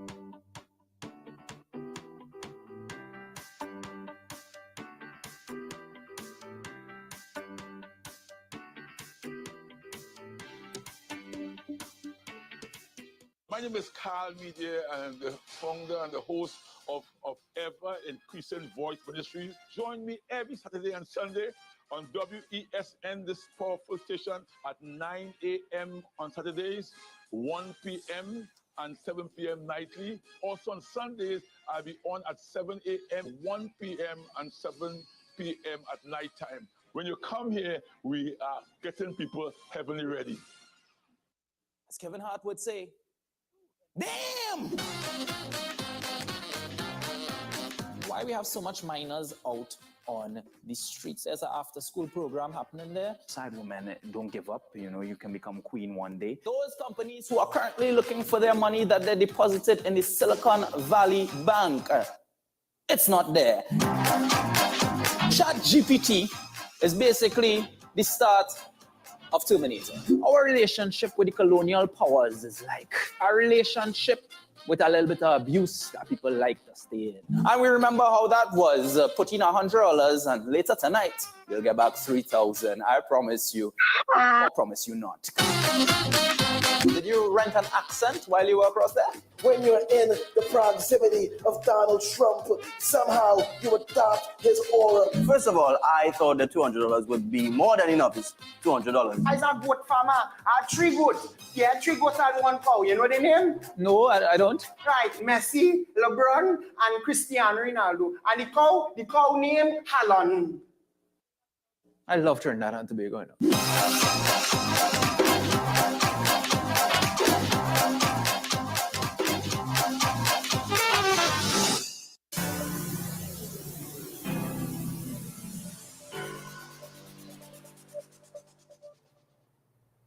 Good morning and welcome back to Talking Point. We are having a conversation on the post-local government 2023 election results. And obviously in the conversation, if you have been viewing before, we have Mr. Brian Big of the UNC and also of the Progressive Empowerment Party. We have Mr. Philip Edward Alexander. We are supposed to be joined by Mr. Gary Griffith of the National Transformation Alliance. However, he's still coming in. So let's continue the conversation since he isn't in as yet. So we were looking at the issue of corporations and the work that they are presently doing. And Mr. Big, you mentioned the Shogunas Corporation, and Mr. Alexander, you would have responded. I think you would like to continue, Mr. Alexander? Yeah, because you see, I came into the conversation late, so I don't know what was the topic itself. And I'm not trying to hijack your topic. This is my 3rd interview for the morning. And what I'm saying to everybody is, we have a national electoral crisis. The voters do not want the choices. This is less than minority representation. We in crisis and we're not facing it. Political analysts analyzing the space between their toes. I'm not seeing polls. I'm not seeing empirical data that people are analyzing to be arriving at all of these pontifications and positions. What I am seeing is a failing country where the system by which we elect leadership has lost touch with the actual citizens of the country. That is a crisis. I want you to hear that I said that, because going forward from here, this country could become ungovernable. The people are not happy with any of us. We need to have a national conversation about that. I think I would tend to agree with Mr.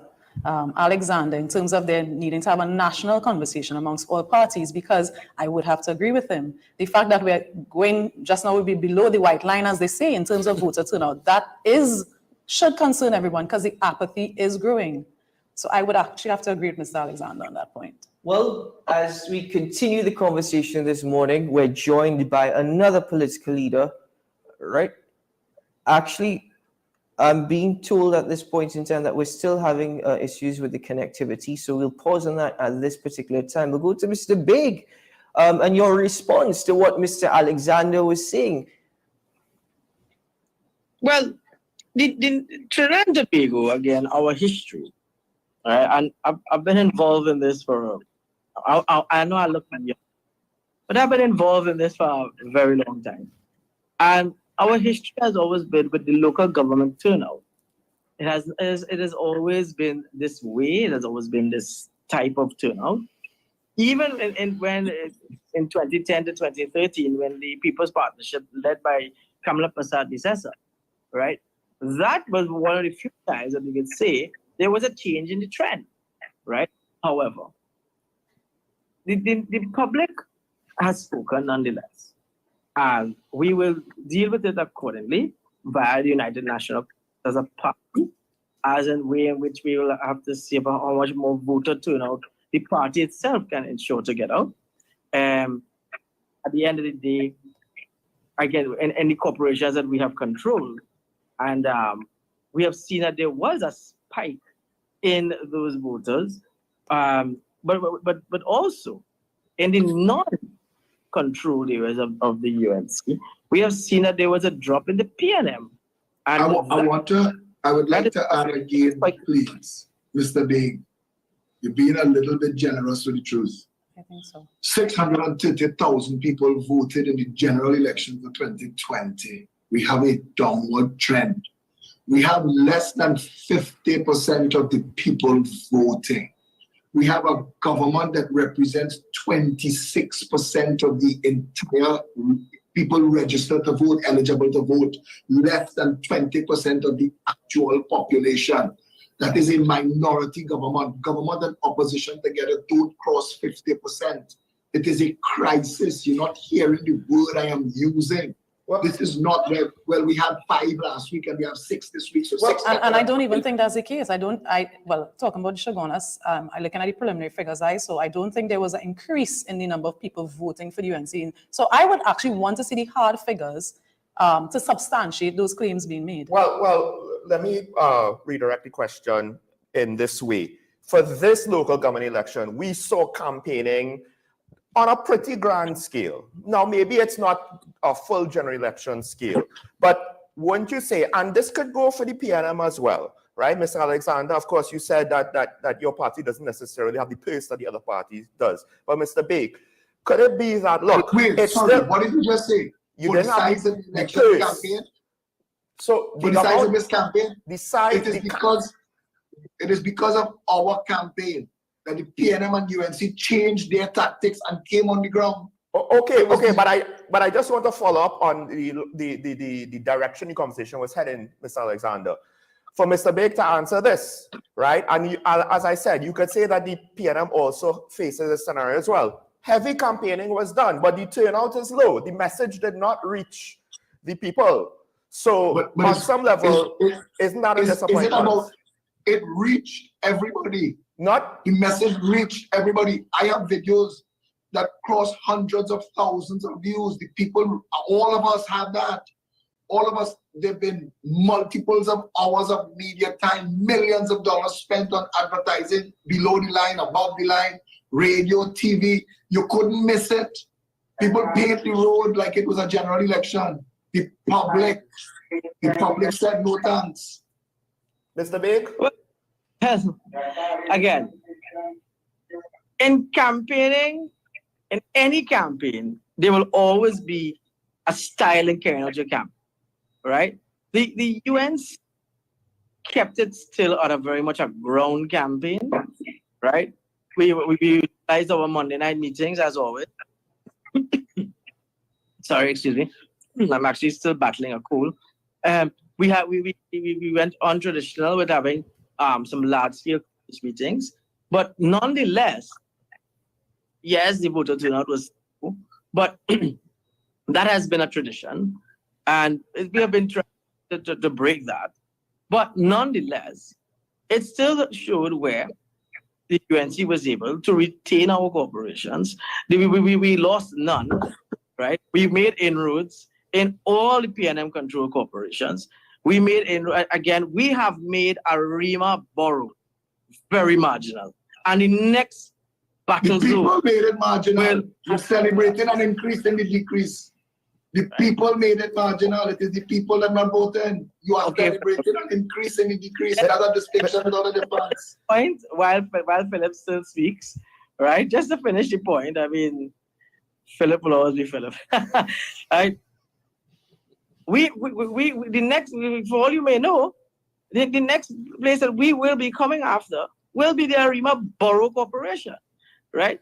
Because there was not, as our battle zone corporations was Sagre Grande and San Fernando, And as you could see in San Fernando, we were able to retain the seat that Marcus Gildari had. Mr. And Big, you can tell answer your question. Thus far. And Is they it as much? also I thought it was lost, and they 7, lost right? the seat that Fish, who was a Yeah. previous UNC councillor, Arima but I lost. wanna ask- Anyone listening to Mr. Big would assume that the Arima Corporation is split almost half-half. It is 1-7. The PNM has 7 councillors there now. The UNC has 1. So I'm not sure how the conversation, the tone of Arima becoming marginal. That is not the case. And please, when we talk about Mr. Gidhari, we cannot speak about him without mentioning Mr. Fish. That is respectful because that is his known name. That is his name. Yes. Okay? We can't. I'm saying don't be disingenuous with the facts. Well, Can I I can ask a tell. question to Mr. I was Big? the Mr. election Big. agent for Sheldon Garcia. Mr. Right? Big, And as I a was- lawyer. All right, hold on, that- gentlemen. Hold on, Mr. Big. Just hold on one second, Mr. Alexander. What were you saying? I think before Mr. Alexander come in, I should respond to what. But I just want to ask you one question I've been trying to ask you, and I think you'll hit both with this answer. Uh-huh. As an attorney, Mhm. these are corporations where the ownership of the corporation rejects the management of the corporation more than 90%. What is the next step for people in Trinidad and Tobago in corporations? You're talking about boroughs and regional corporations. I'm saying to you that these people have rights. We are trapping them with a local government election that did not represent them. What in the courts can we use to fire the government and the opposition out of them so that the people who own those corporations, because the marginalizing you're talking about, it is the people have done that. The local government election could be, you could compare it to a shareholder meeting, and the shareholders came and said, we want none of those directors. What is the next step in the courts because the local government election didn't address it? Well, there are many ways in which a person can see redress at the court when it comes to with dealing if a corporation is not representing you well. All right? There are many ways. But however, if I go into that, we will have to go into the next hour. And that'll take very long. But would you agree that that is what took place yesterday, that the shareholders said they do not want the directors? 10% said, 10% said they were okay with it. The other 90% said no. Well, I don't share that view. Again, traditionally, Philip, right? Traditionally, local government turnouts are always very low. Right? But there's a reason. There's a reason for that. There's a reason. Up to the night before, hours before, I was on the ground in motorcades filming video of garbage piled up in communities, grass not cut, roads in terrible disrepair. And the UNC didn't campaign on those issues. The UNC used local government election as a soapbox to grandstand for a general election, to say, look, my 2 new tools, Gary and Jack, as if Gary and Jack brought anything to the conversation. They may have touched you. Nonetheless, and I would say, and again, in response to the lovely young lady whose name has escaped me, you talked about Sheldon Fish Garcia. Yes, he retained his seat. First of all, the Arima Central seat has always been traditionally a PNM-controlled seat. When we won that seat in 2021, I was very much involved in that. In fact, I was the election agent for Mr. Sheldon Garcia, in case you didn't know, and now you know, right? A lot of work went in there to ensure that Sheldon won his seat. And not only that, when Sheldon won his seat, the party did, in fact, help Mr. Garcia on many occasions. And I can tell you from my resources of the amount of work I gave and assisted Mr. Garcia with his purchases, because he went around the country saying, UNC never helped me, when that in fact is not true. However, nonetheless, yes, he has retained his seat. Congratulate him nonetheless, right? However, right, we have made the borough marginal in that fact where prior to this local election, if you go back to the results of 2019, which I don't think you did check, right? The results of those candidates then was far worse to what we have now. All right, Where- gentlemen, I have to interject at this point. Be given time. We've given a lot of time this morning. Mr. Big, I want to thank you for your time, for your presence, for joining us on the program. I'm going to ask Mr. Alexander, sir, you've been this is your third interview this morning. Just before we bid farewell to you, you've expressed already the lessons that the PEP have learned. You're also confident about the PEP's future. You've spoken a lot that the people of Trinidad and Tobago just do not seem interested.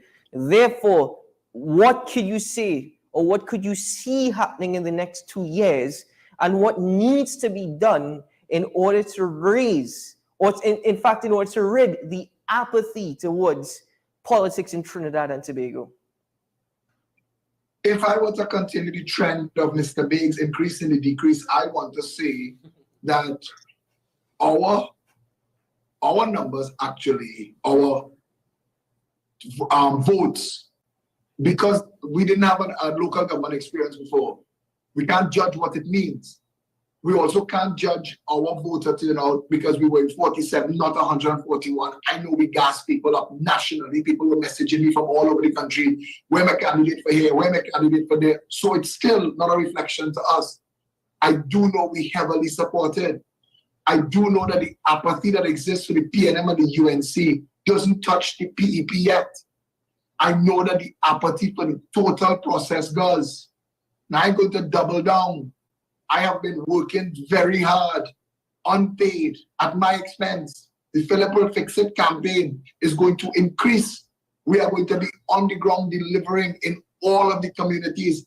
I spent my days and nights of this election in Miaro and Cedros and Palo Seco. I was everywhere. The last night, we were up through the back hills of Covin and Bagatelle and Diego Martin. I want all those people to know that I gave them my word. To the people in Ravi and Sable, I want them to know I gave you my word and I'm coming back to do what I promised that I was going to do. I am going to double down. We have 2 years. We have 2 years. In that 2 years, I plan to give them a full shadow MP slate so that they would have 41, if not 39, if not 41 MPs on the ground, shadowing the PNM and the UNC and delivering to the level that we deliver. I plan to get us to 141 shadow councillors. So we will literally be running shadow government to make sure that the people have access to the delivery of goods and services and somebody to turn to in an emergency. And that's why they fed up. I spoke to people who told me they call the council an emergency. The man say, you're on vacation. This job is not a job that has vacation. Nurse, police, councillor don't have that. This is about representing people in a country that is failing. It is going down fast. I am not trying to engage in hyperbole this morning, but any thinking citizen that looks at the country, that every single election has been less and less. We have more people registered to vote or eligible to vote, 1,200,000 and something thousand. And we had just over 100,000 votes. That is not something that you could brush away as traditionally low voter turnout. If the people were getting the service of government at the local government level, they'll be out there voting. I believe that. So for me, in the Progressive Empowerment Party, we are going to double down and work harder.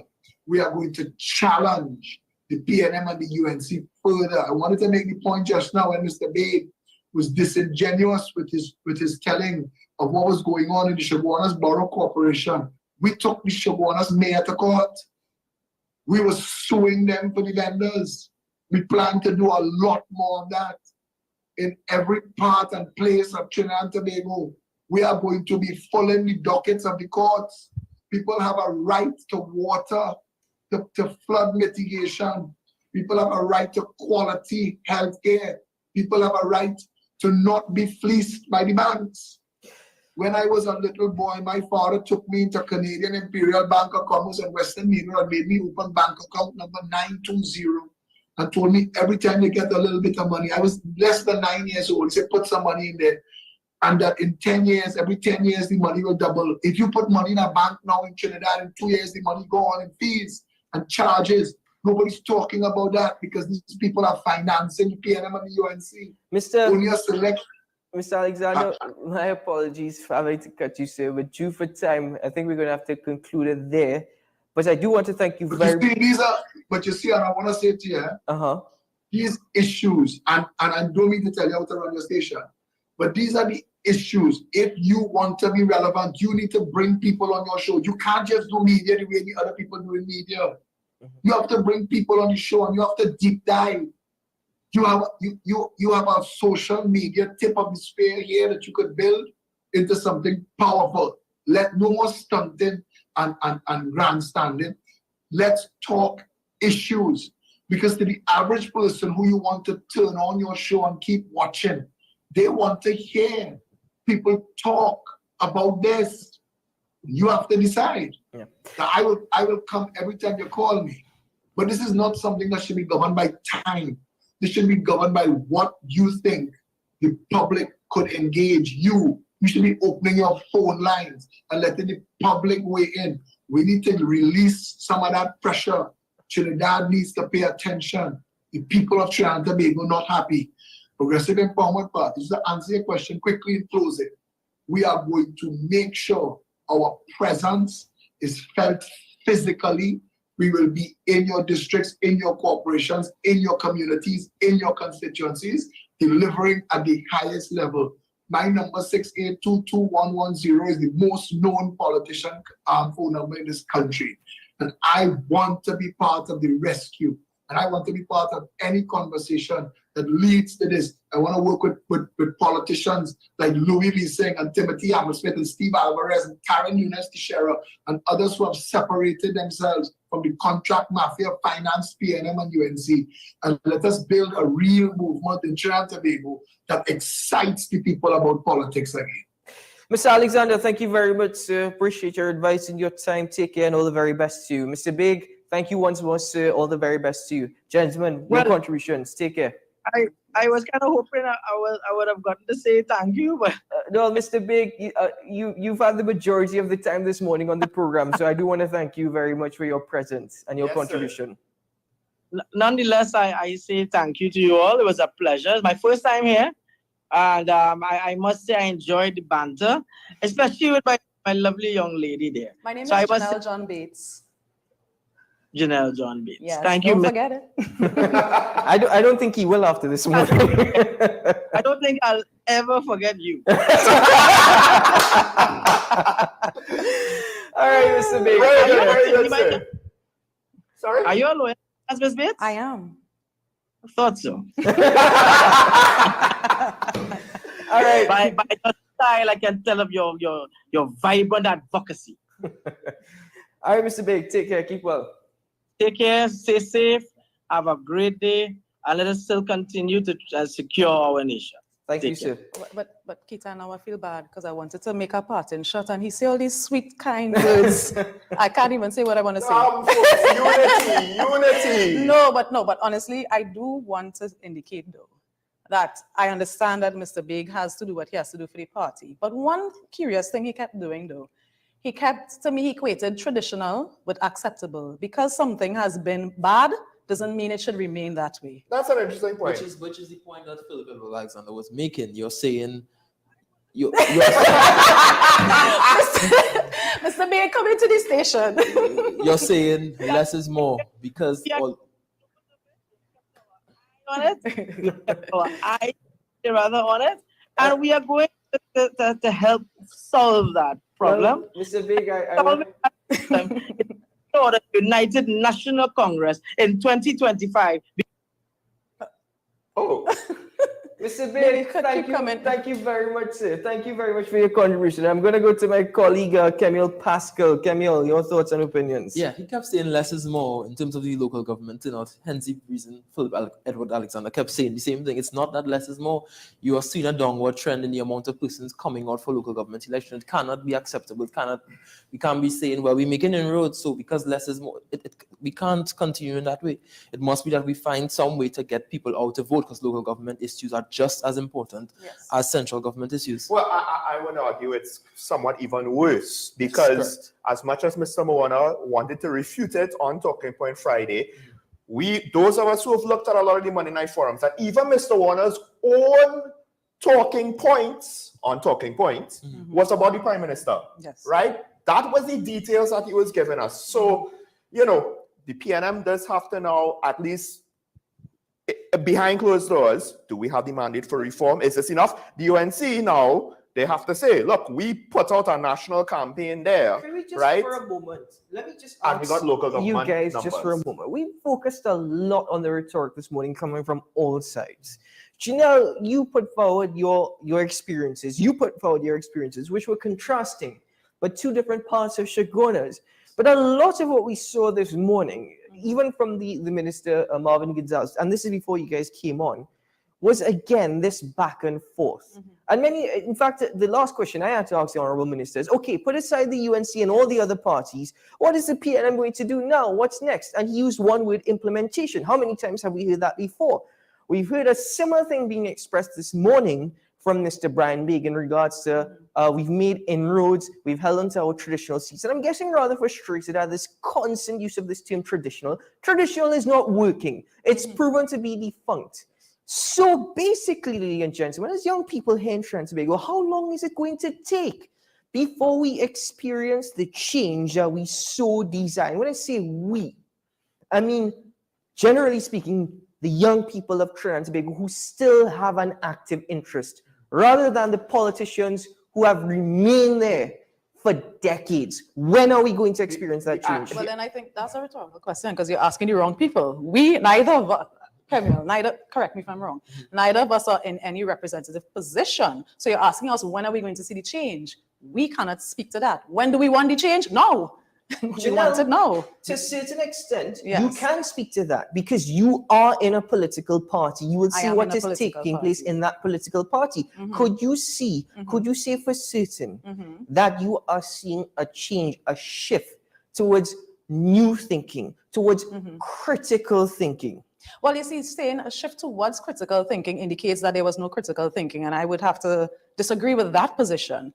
I would say, though, I think this local government election will be a wake-up call because I do believe there are critical thinkers. I mean, I am a member of the PNM. There are critical thinkers there. So I cannot see that you would watch the results, and we need the full results to really do the deep dive and the analysis. You cannot watch the results that we're hearing right now and not think to yourself that more has to be done. But you said another traditional statement because Which you have to is? point out the critical thinkers in the party for me. But apart from that, Come on now. isn't every single election, Yes. after every single election, we can't look at the results, but it's a wake-up call. Again, that's something that's traditional. Eh? Well, some things may be trite, some things may be traditional and fact. It is a fact. What is the point in having an election and you do not analyze? You have to analyze what the results are. A post-mortem after any engagement is important. So I have to say that because it has to be done.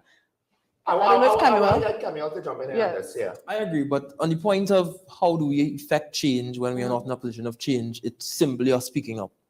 But Yeah, I yeah. mean, some people may say how much or how many times will we speak up? How much are we going to? Well, so here's the flip side to that, because ironically, the two of you are the two main examples where different points of the age bracket, right? So your circles are different. Y'all are not literally in the same circles, at the same demographic, in the same profile. Y'all occupy different enough spaces. It's still anecdotal.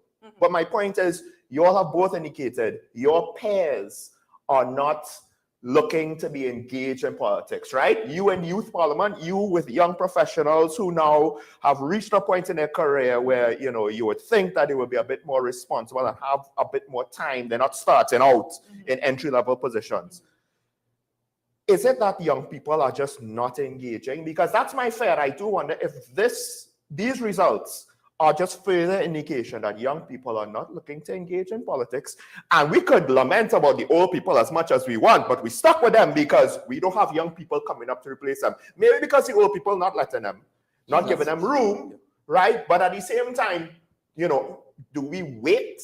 Do we ask for permission? Please say, can we get our chance at the table? We can't wait, and we have to use every opportunity to speak. So I would have to agree with Camille there because let me give a personal experience. Yesterday, on election day, I had to personally speak to 3 members of my family in the 20s to 30s and talk to them and explain to them why they should vote and perhaps why they should vote a particular way. I had to have that one-on-one conversation, and I said to them, when they made that decision, One of them actually went to influence another friend of theirs, and I said to them, each of you all now have to go and speak to someone else, another of your friend, and convince them, because we cannot just sit back. You have seen my point, you've seen the light. You have to then be the light.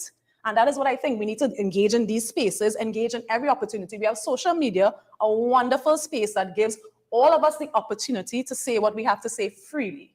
Yes, but what about, though, I mean, that's one thing from on the side of voting. What about actually participating and trying to, you know, whether it's changing yourself from within, be an alternative, right? What about that aspect of it? Because we're voting for the same people over and over I've heard a lot again. this morning. I've heard a lot.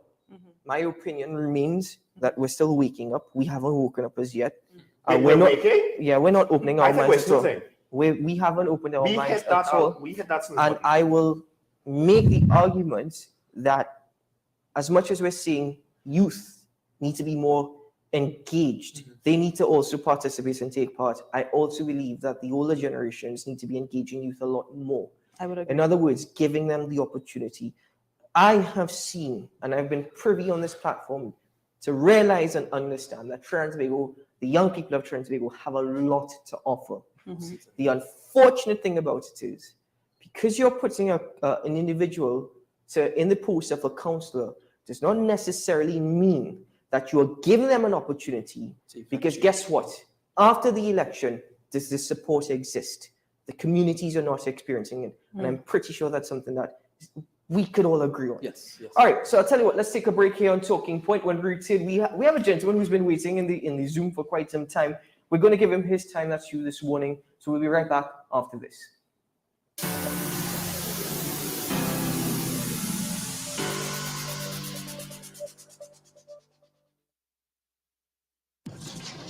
We exposed 5 strangers to KFC's delicious chicken to see if any time could be KFC time. And at the first bite, the party began.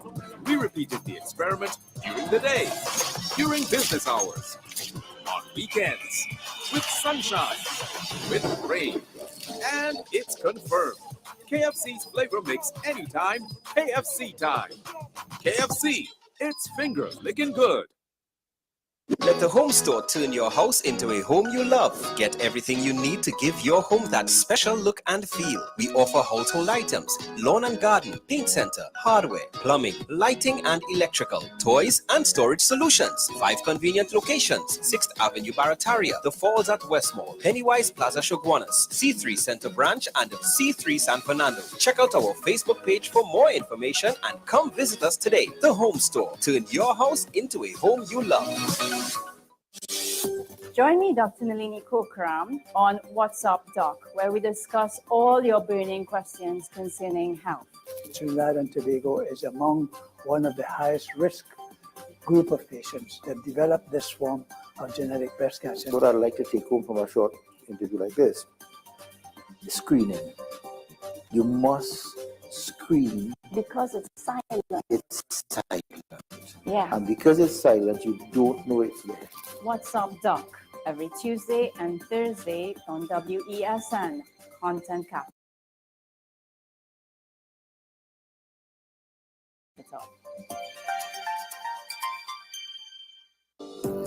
Join me, Sule A. Joseph, as I delve into the day-to-day psychological issues plaguing our society.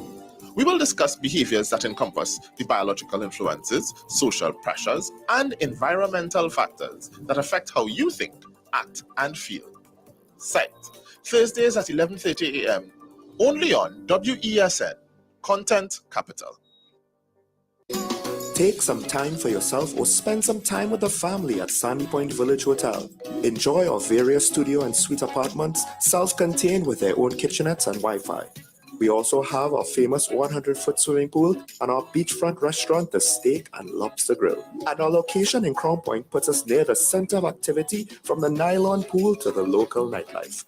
Call us and make your reservations at 639-8533, 389-2378, or email us at sandypointvillagehotel@gmail.com.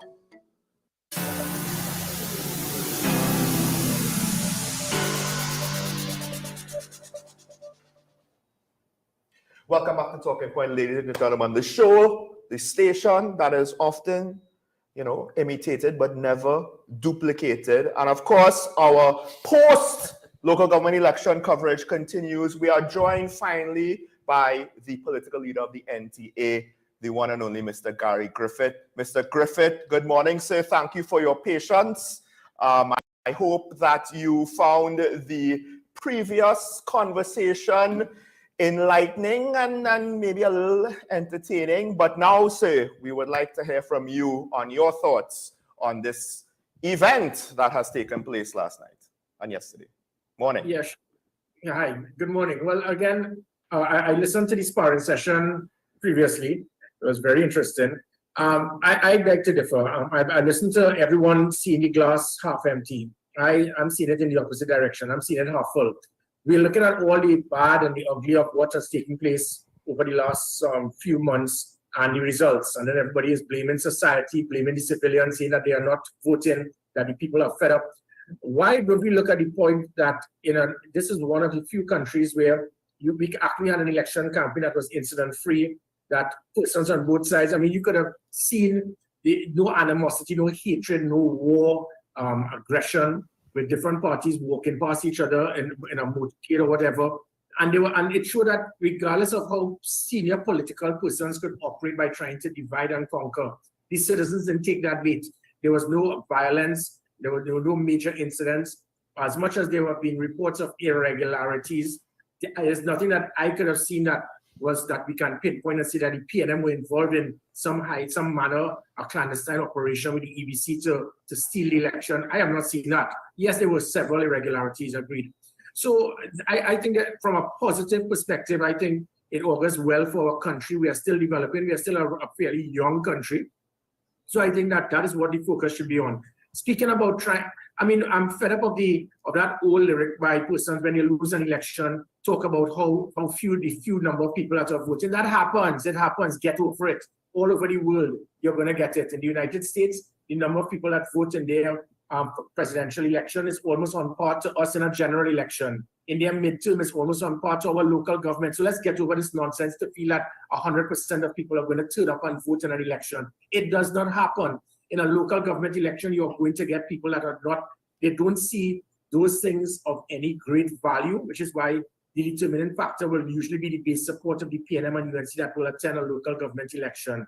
But in a general election, you'll get more of the independent thinkers, the ONR, NAR, COP, NT, whatever you want to call us, that will show up there. So, I mean, I wish to congratulate the citizens. I wish to congratulate the PNM and the UNC candidates who won their seats. And I think that I am seeing it from a different perspective. Mr. Griffith, good morning once again. I do agree with your perspective. It's refreshing because I haven't heard it from anybody else or across any panel between last night and even now. But what do you make of the NTA's performance in this, your first election, your first local government election? What do you make of the party's performance? Well, I think it's excellent. We went into the belly of the beast literally. I'm not calling the PNM a beast, just speaking in that manner. That those 31 seats were the 31 probably safest seats. Yeah, the safest seats that the PNM had. We went there. We went to the 2 hardest seats in Arima, the 4 hardest seats in Tudapuna, the hardest seats that you will have in the Diego Martin areas and so forth. So we were like the kamikaze pilots getting ready before the artillery came in.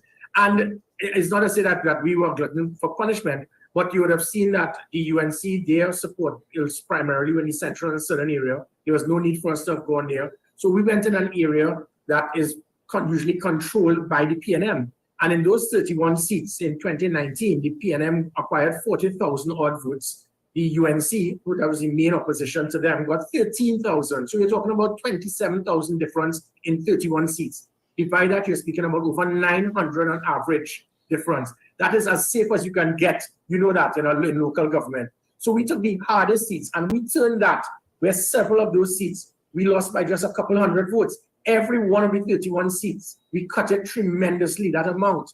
And again, it is very comical when you hear certain political leaders try to refer to themselves as the new third party. The PP, I think they lost the deposit in most of the seats. We beat them 3-1 or 4-1 in almost every single seat that both of us took part in. So the PAP, the MSJ, the PDP, I think they lost most of their deposits. They were annihilated. So the main party that you would have seen would have been the NTA.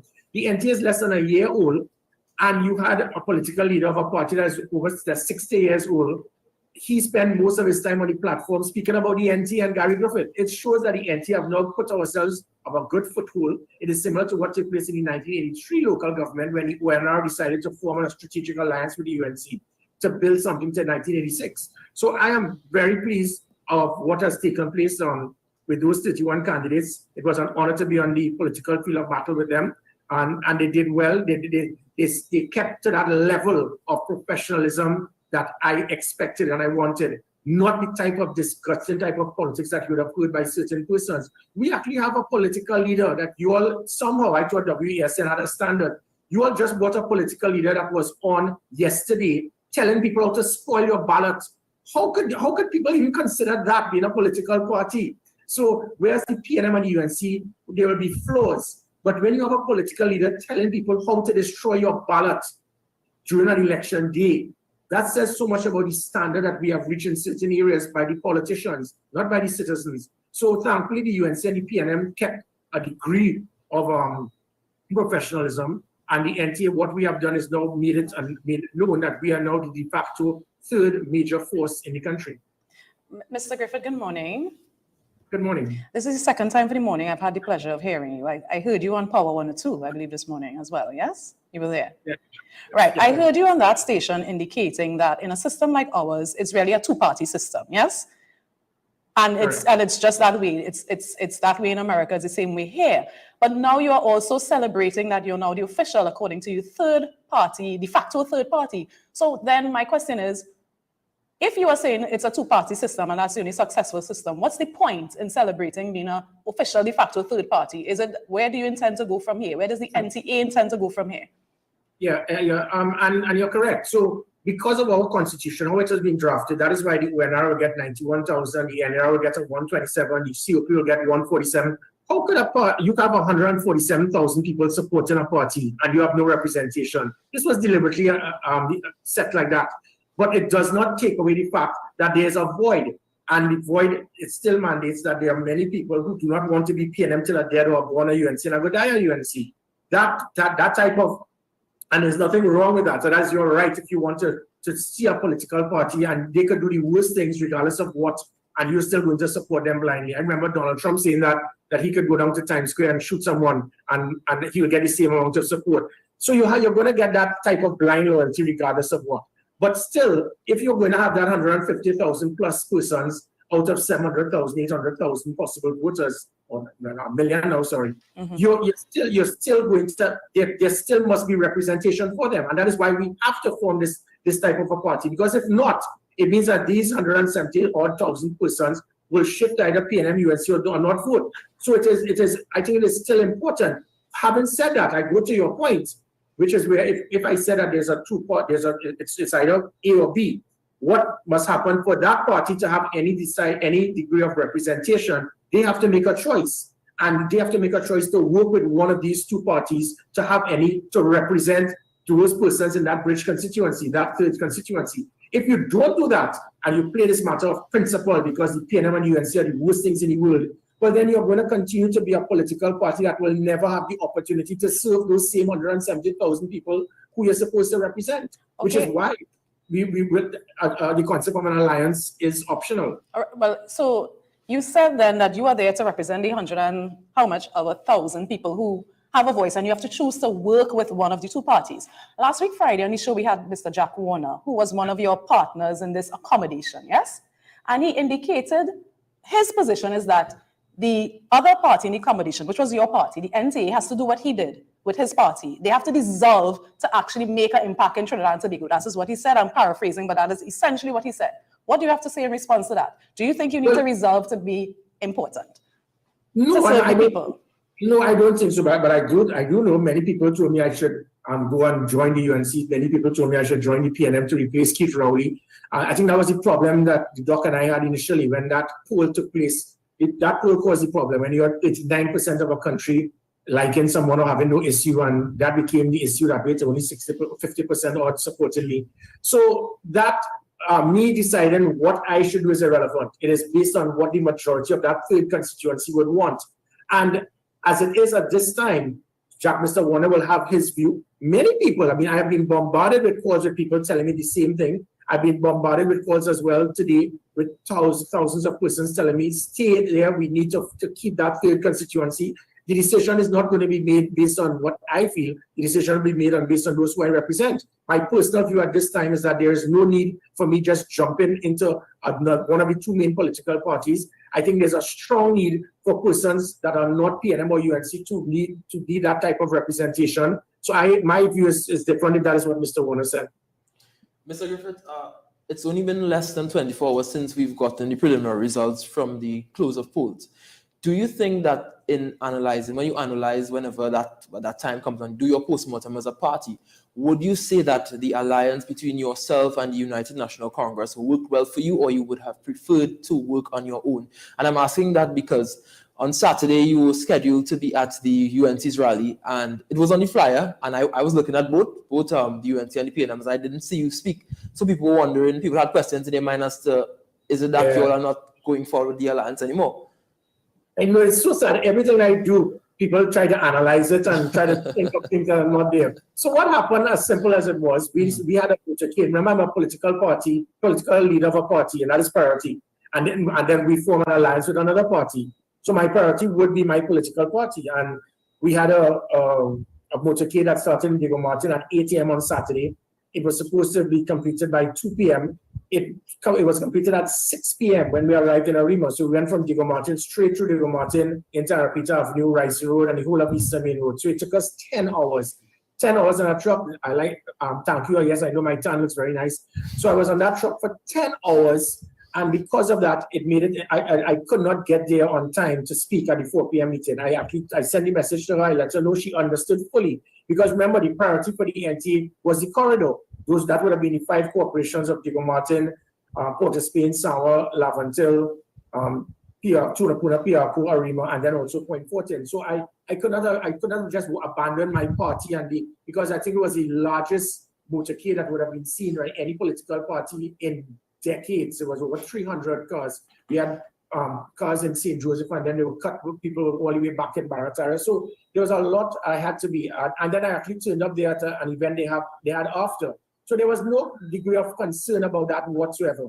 People deliberately jump to conclusions because they are hoping that they will see some degree of animosity and friction as what took place between the UNC and the COP.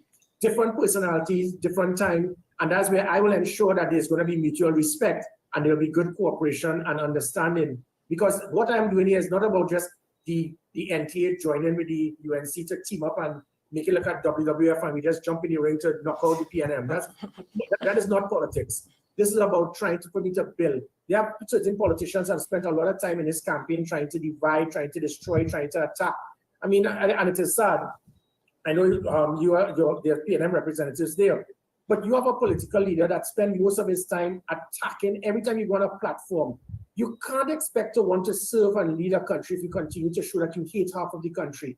Trying to always attack the UNC and destroy them, saying the worst things about them. It has to stop. Jesus, for God's sake, every time you're on a platform, you have to talk about one drink your rum, one drink your rum, one drink your rum. When he's the only political leader that has about 30 photos with him with a drink in his hand.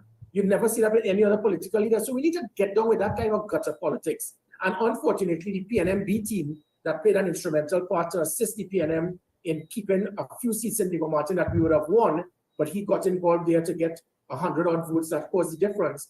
That is no different. We have to get out of that type of gutter politics. You're not going to be hearing me saying the worst things about people and destroying them. I want to spend time on trying to focus on what we can do to build a country rather than to divide it.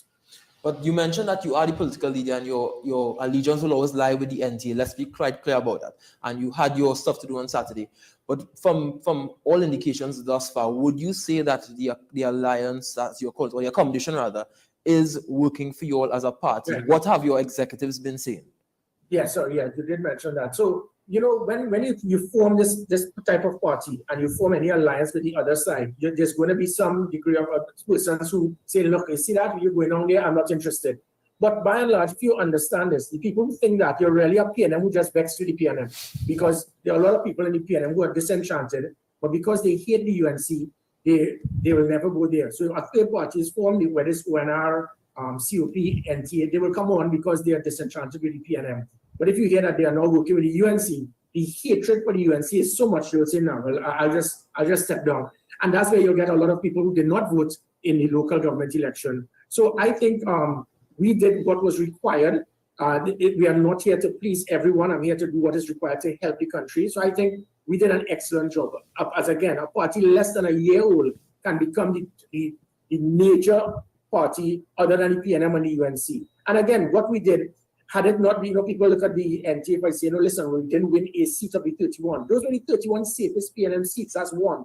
Two, we cut every one of the 31 seats from over 1,000 to sometimes less than 200.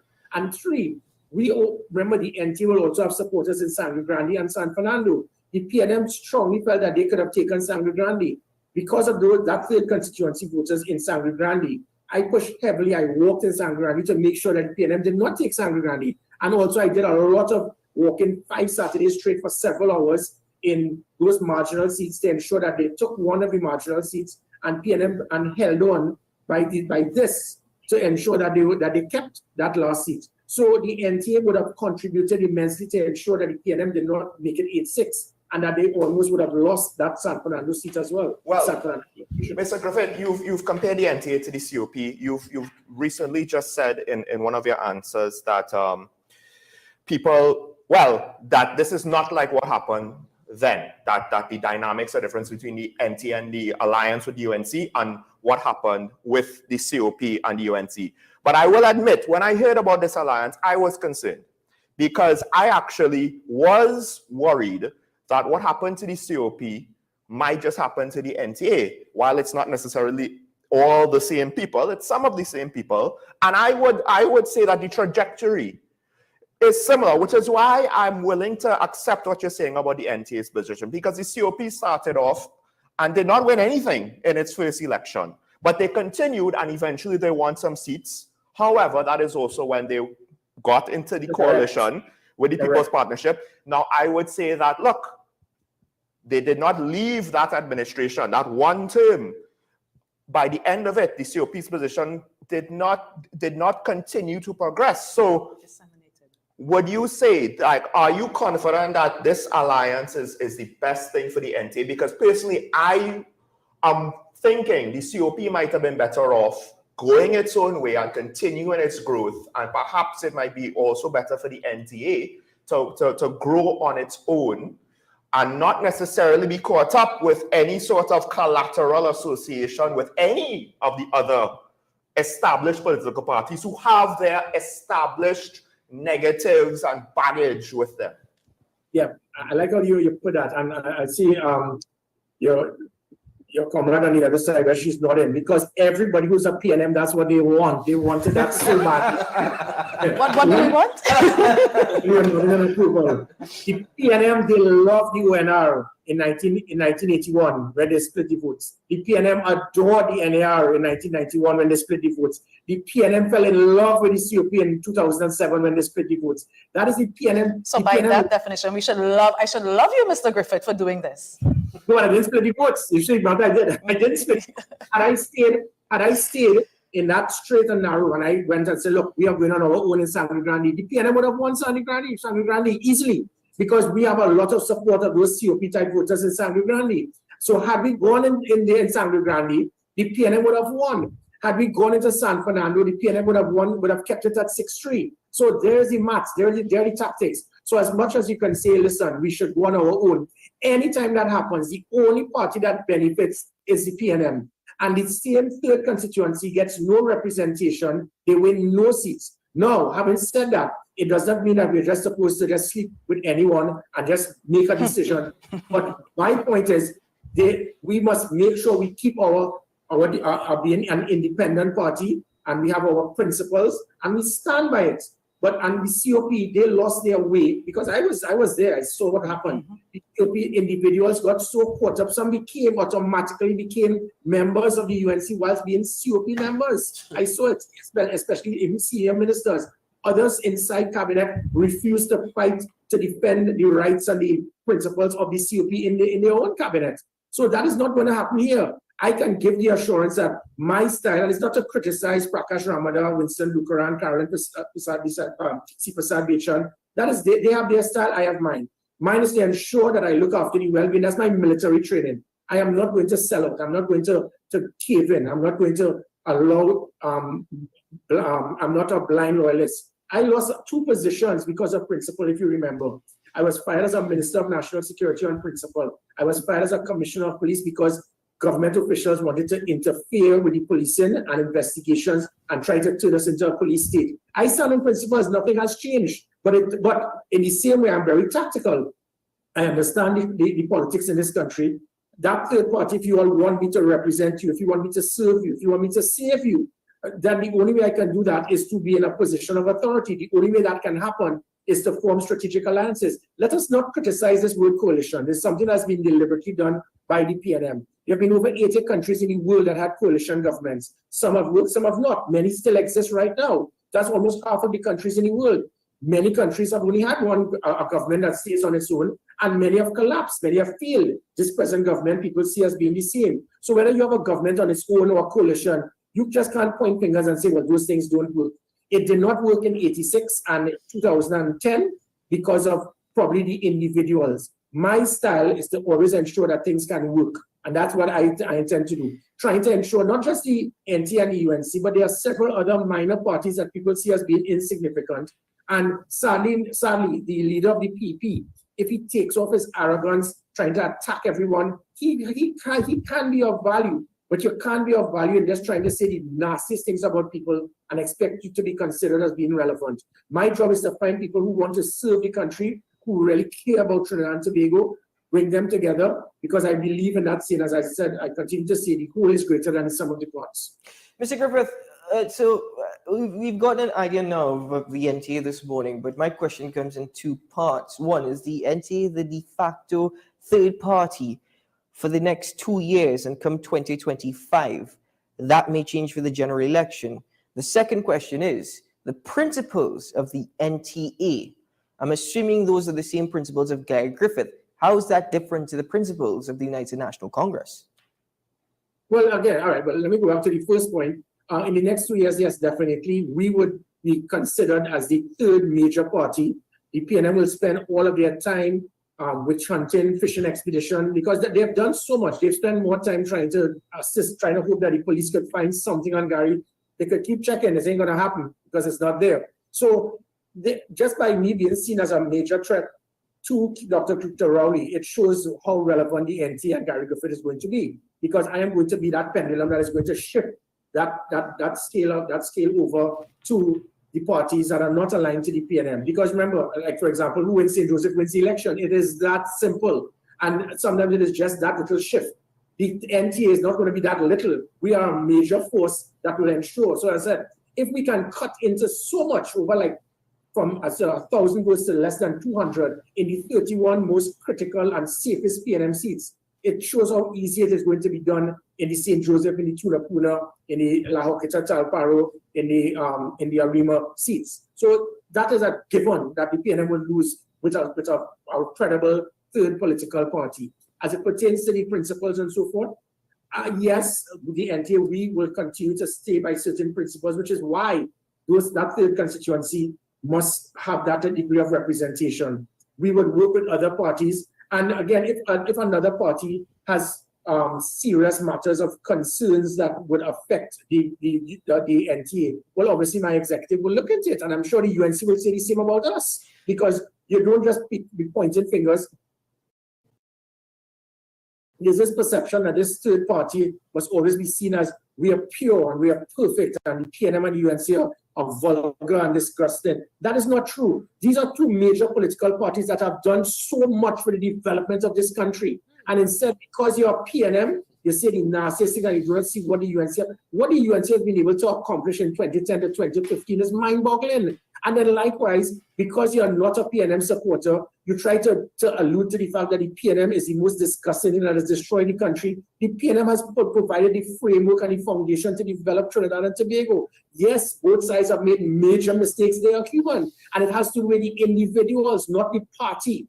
So I am not into this trying to discredit this party. When people say that, listen, Gary, I don't want to support you because you're with the UNC, I say, are you really serious? That is your reason? You're supposed to support me and my party because of the principles of us. Well, Mr. Griffith, if I may ask you then, I'll be very honest with you. I suppose I'll use the words from my colleague, Camille Pascal. It's refreshing. This is a different side of Gary Griffith. Yes, this is the most gracious. We're hearing this morning. But with that being said, okay, fair enough. I take everything that you're saying as words. Actions comes next. The Prime Minister, I've asked every guest this morning, the Prime Minister said, come, let us unite and build a nation together. Is the NTA willing to work with the People's National Movement? Hey, everyone, listen. When people try to attack me for forming a strategic alliance with the UNC, you know what they forgot? Who was the first person when the NTA was formed? Who did we say that we wanted to work with? Keith Rowley. I contacted him. I made a public statement. I wrote to him personally. He ignored the letter. He ignored the public statement when I said, listen, you are the Prime Minister, you are the Chair of the National Security Council. Yes, granted that you have the most incompetent Minister of National Security, which, by the way, the PNM did a brilliant job in trying to sideline Fitzgerald Hines through the local government election. That was a master stroke. By him saying nothing, did so much to help the PNM. Excellent job, the PNM. Congrats. So I went to Dr. Rowley and I said, listen, we might be political opponents, but you're not the enemy. I do not see the enemy. Listen, many of these politicians speak about, oh, the PNM is the enemy or the UNC is the enemy. Hey, fellas, calm down. You don't know what the enemy is. Enemy is what I encountered when I was at Sanders fighting with IRA. But anytime you go on a night club, you have to look after, see if a bomb is under your car, or being in the United Nations in Haiti, or being the youngest officer in the attempted coup. So there's nonsense about who is the enemy. So Keith Rowley could never be my enemy. He's a kind of strange fellow, and I know he has a lot of he has a lot of passion for Trinidad and Tobago. What happens is his emotion of his hatred for the UNC gets him carried away, especially on a platform. But I went to him and I said, I am willing to help you. I want you to succeed. The day anyone in my party or my executive will say that I want to see the government fail, well, then you and I are no longer comrades. Then you and I have a different alignment in how to develop this country. So I went to him and I said, listen, I'm willing to help you. Because of my ability, I had measured success as the Minister of National Security. It was the highest reduction in serious crime in 30 years. I had measured success as the Commissioner of Police. It was the highest reduction in violent crime in 17 years. Public trust and confidence in the police moved from 14 to 55%. Crime became the number 4.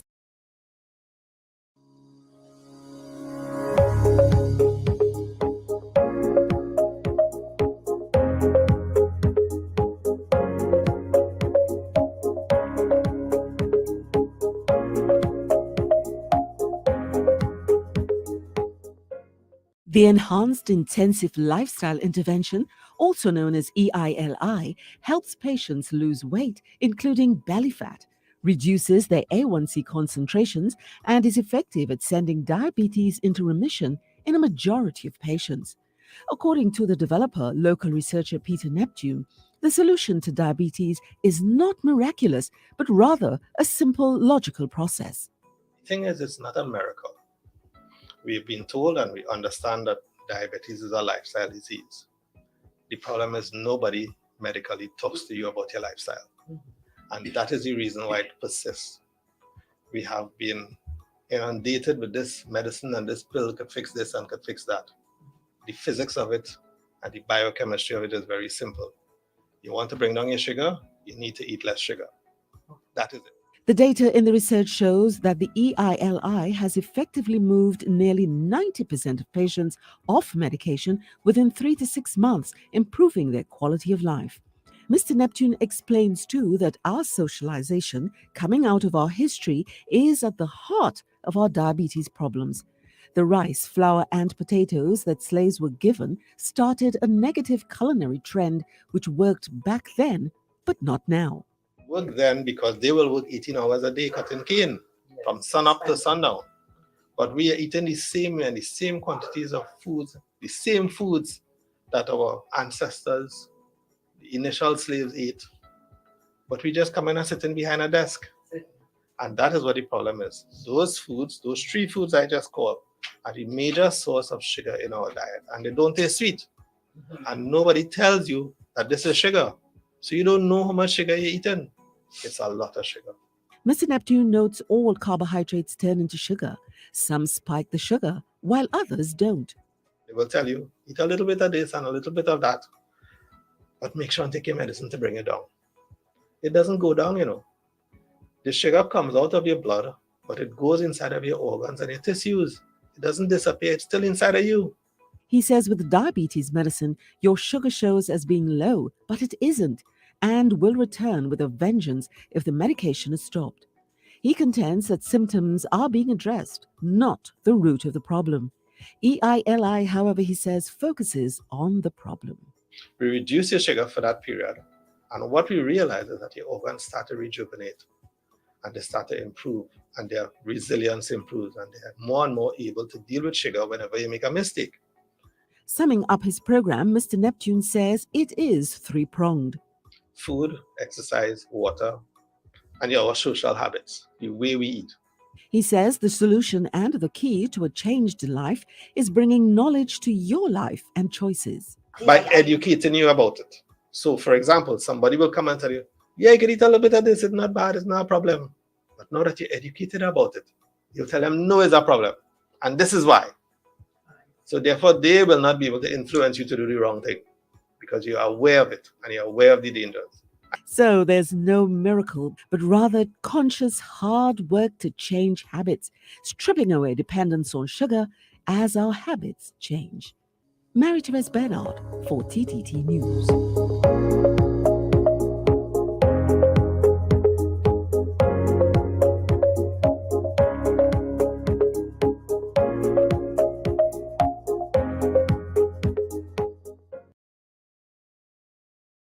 Brian Manning into the fold. Good morning to you. Morning to you. How are you doing? Hello, good morning. Can you hear me? Yes, I'm hearing you nicely.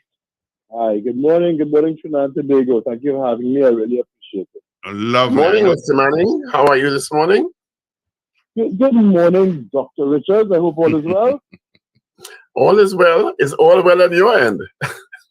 All is well. San Fernando remains in good hands, and we are extremely pleased in the party and the city constituency.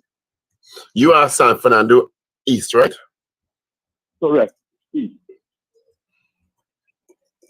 So give us a sense of course, the PNM, we saw Dr. Rowley's speech last night, and the PNM is happy to have retained all 7 corporations it had before.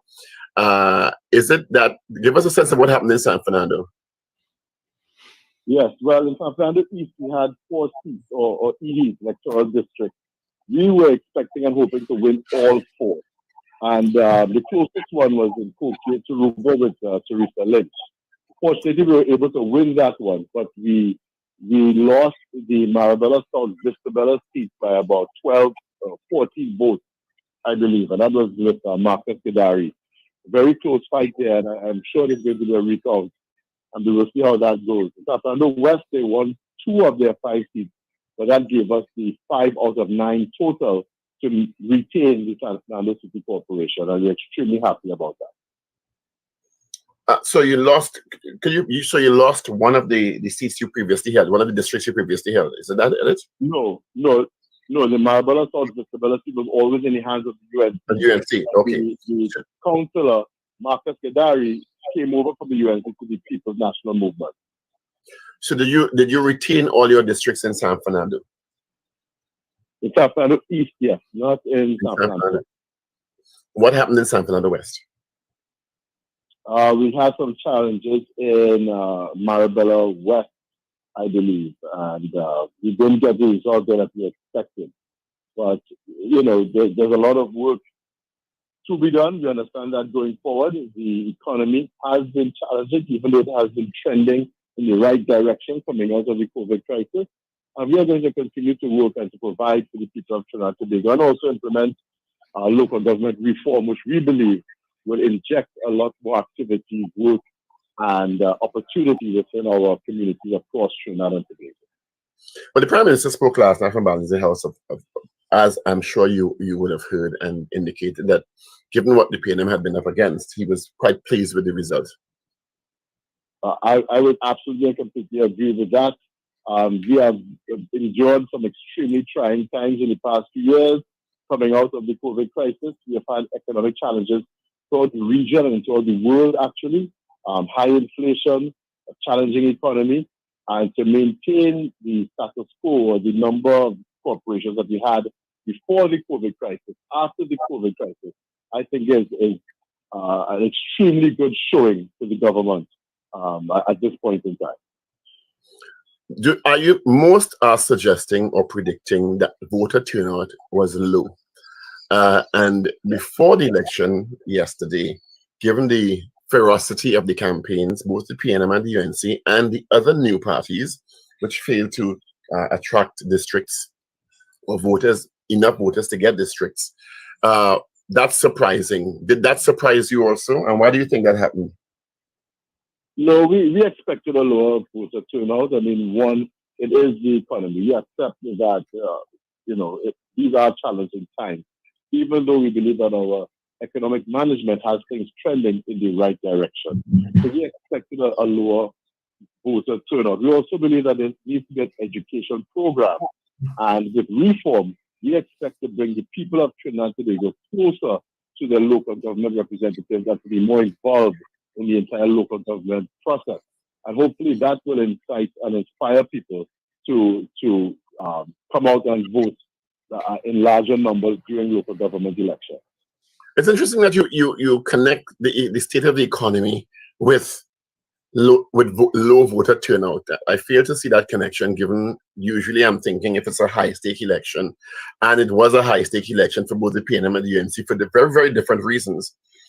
And based on the kinds of campaigns that we saw, both the PNM and the UNC put on, and the smaller parties, that we would have been able to encourage more people to come out and vote with the local government reform banner the PNM ran under, and with the crime banner that the UNC ran under, or the national security banner that the UNC ran under, that more people would have come out and voted because it was seemingly a more high-stakes election for both major parties, but not so. No, the economy is always a major issue in any election. And to quote a famous American politician, it's the economy stupid. The economy is always a major point in any election in any country. So that played a major role. But also, during the election campaign, the People's National Movement has been promoting local government reform. We have gone through all the entire process of reforming local government so that it is closer to the people, so that revenues raised within the various communities will be spent within those communities to create more opportunities and to ensure that there's a more efficient delivery of goods and services within the local government structure. What the opposition forces did was resort essentially to an accommodation, gimmicks, and desperation. And I think the voting public of Trinidad and Tobago saw right through that. They attempted to distract and to avoid discussing any kind of local government issue whatsoever. They wanted to talk about everything else. And our entire point was, if you do not like local government reform and you're opposed to what it is we are trying to do, what do you have to offer? What is a better way of doing things?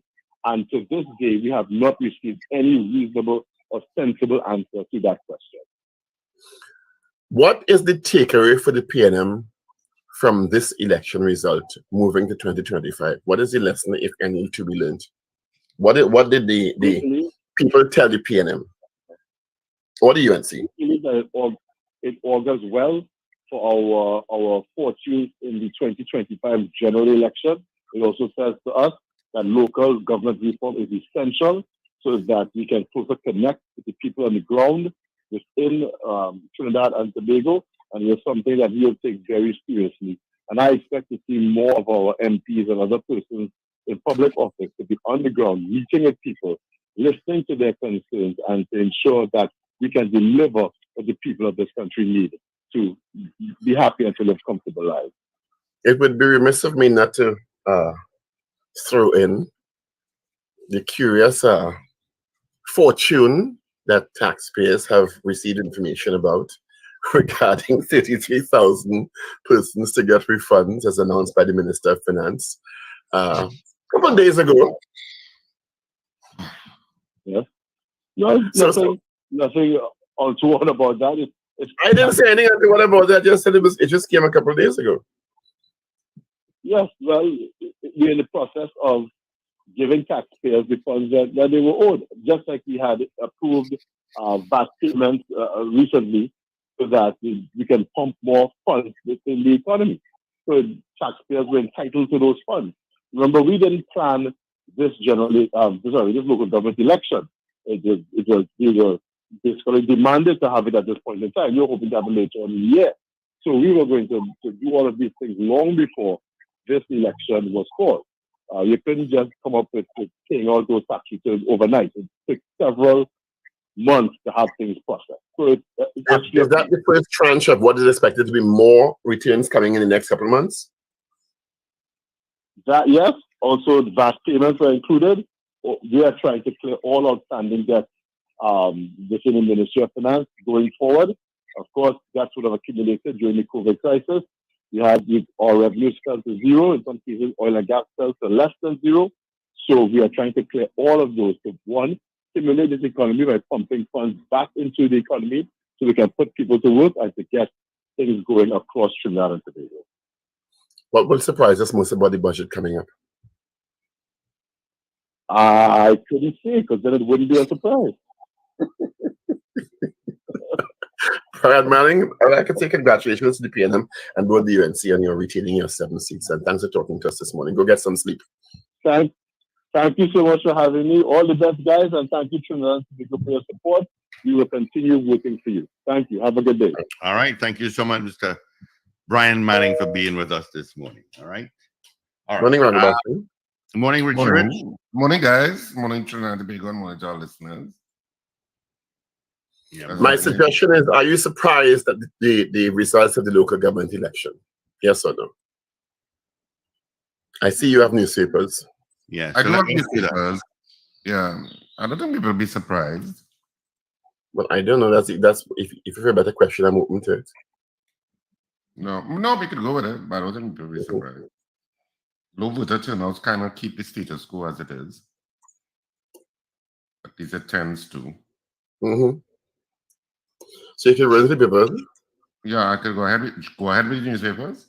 Yeah, please. Okay. So the Trinidad and Tobago Guardian for today, the headline, of course, all three dailies are carrying the news of the local government elections, as you would imagine. So the Trinidad and Tobago Guardian, TNT split again. PNM and UNC in another 7-7 local government elections deadlock. Rowley, time for country to move on. Kamla, we gave PNM a run for their money. And there is a picture of both Kamla Prasad-Bissessar and Dr. Rowley with a map of Trinidad and Tobago in the middle. And, well, that's basically it. And, well, the map is colored yellow and red. Man killed for not giving cigarette to neighbor. That's also on the front page. And on the, is there anything else? Nope. On the back page, well, it's a wraparound. Third parties fail to impress. PNM and UNC dominated polls. Few districts change hands, but no overall change. And, well, they're just pictures generally of the elections yesterday. Lots of smiling faces. So that's it for the Trinidad and Tobago Guardian. Newsday today, front page, another 7-7 tie after intense LGE campaign. PNM, UNC stand their ground. That's the main headline. Main picture is of the main picture is of Kamla Prasad-Bissessar with her hands raised, and another picture of Dr. Rowley with his hands raised, but they kind of juxtapose them like they're both giving a high five to each other. So that's what the Newsday did. Which we sure didn't happen. Which we sure didn't happen. No, we are very sure that did not happen. But it looks, humorous. Chief Sec Rowley, not PM of THE. What that means. And on the back page of the Newsday, CWI Rising Stars Championship, unbeaten TT under 17s whip leewards. Ascarelli claims national singles crown. All of that is on the back page of the Newsday for today. And I'm going straight on to Daily Express. What did they go with? 7-7 tie. That's the headline on the Daily Express. UNC gains ground in San Fernando, Grande, Tunapuna. PNM makes inroads in Princestown. The main picture is of Kamala. Well, the main picture is of the political leaders, Kamala Persad-Bissessar and Dr. Rowley. And on the back, it's a wraparound. And on the back page, of course, it's people holding up their fingers to show they voted in the elections. And that's it for the 3 dailies. Yeah, it's all about election results. 7-7. Yeah. All right. So it's 6:47. Steve, results of yesterday. Yeah, let me give you the results of our poll yesterday. All right. So we did ask you, do you think yesterday's local government election, you thought it would have been a greater voter turnout to previous elections? And our voters pretty much said 64% said yes, 6-4. All right, let's go into this morning's poll. Are you surprised by the results of the local government election 7-7? Are you surprised at those results? That's our poll this morning. Of course, local government elections consumed us last week, and of course yesterday.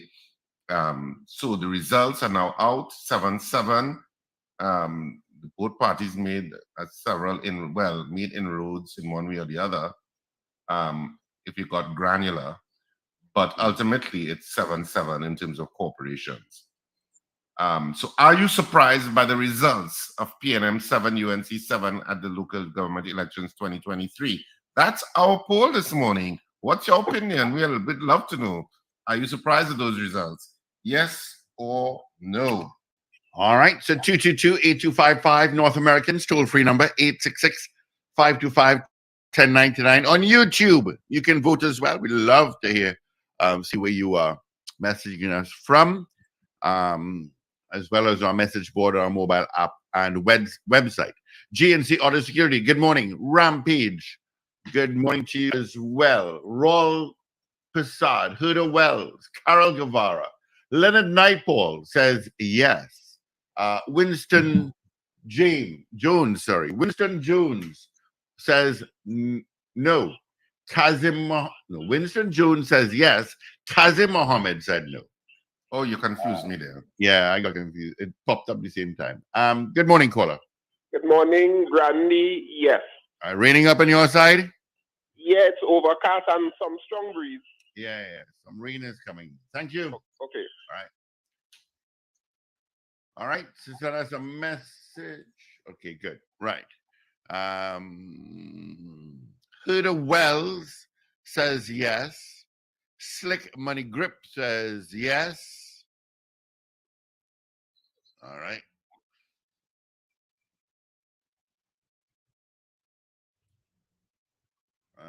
Let's see. Anything here? Good morning, Winston Jones, and good morning, Ray Ray. And good morning, Dorian Pierre. And Julia S. Batiste says no. And Rita Jennings. And Marcia Rock. And the GR8. Trinity in Boston says no. Julian Batiste also says no. Yeah. All right. Julia Batiste. Are you surprised by the results? PNM 7, UNC 7. Surprised of the results of our local government elections?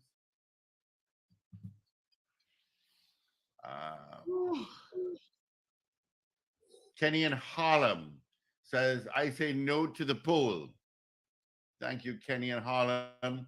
Mrs. R says yes. Thank you so much.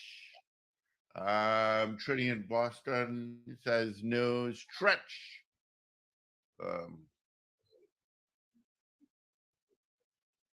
Yeah, Stretch, just yes or no, please. Are you surprised by the results? PNM 7, UNC 7 in the local government elections. 222 talk, 222-8255. North Americans 866-525-1099. People on the web and the app. You can send your votes there. And that's about it. Or people internationally and outside of North America, you can call 1-868-222-talk, 222-8255. Are you surprised by the results? PNM 7, UNC 7. Von Drayton says no. Mo Gaines says no. Slick Money Grip says, where's Mayor Wendell Stephen? When will he be sworn in? Well, we kidding. So we've confirmed we'll be speaking to Guy Griffith at 7:06 and Simon De Nobrega, the Minister of Communication, at 7:35. Stretch says, I was surprised. Thank you, Stretch. I'm surprised at the voter turnout, I'll tell you that much. I thought it would actually have had a larger voter turnout, a stronger voter turnout. But just tells me that people just either were turned off by the types of campaigns that were run, or just not interested in local government. You have Von Drayton, Richard? Yeah. Von Drayton says what? Yeah, I said that. Von Drayton says no. Mo Okay. Gaines says no. Lincoln says no. 222-8255. Toll free, North Americans. 866-525-1099. So numbers directly into our studio. All right. Are you surprised at the results? Yes or no? Gloria Grace also says no. Morning, Gloria. You think we get back to normal now? Well, our normal, whatever that is. Or they're going to put down all them posters all over the place? Yeah, I want to see the campaign. And not only that, the issue of local government elections is supposed to start ramping up next year, which is not that far away. Not local government, I'm saying general elections. Yeah, I think this was the start of the general election campaign for 2025. Yeah. Wayne B says no. Jason Samuel says yes. Maraval on the road says yeah a bit. All right, Maraval on the road. Haven't heard from you in a long time. Hope all is well. Are you surprised by the results? PNM 7, UNC 7. Yeah. I suppose a lot of people probably just think, or feel that local government doesn't matter, that their lives Or it doesn't impact them that much. So it's not. Well, in the sense that it doesn't matter. It doesn't change their lives tangibly. That you still have to quarrel about water, you still have to quarrel about roads, you still going to have to quarrel about how your community looks, how crime is going on, and that they don't think either party has the solution. Or they don't think either party motivated them that they could transform or change that. And are they wrong? Who knows?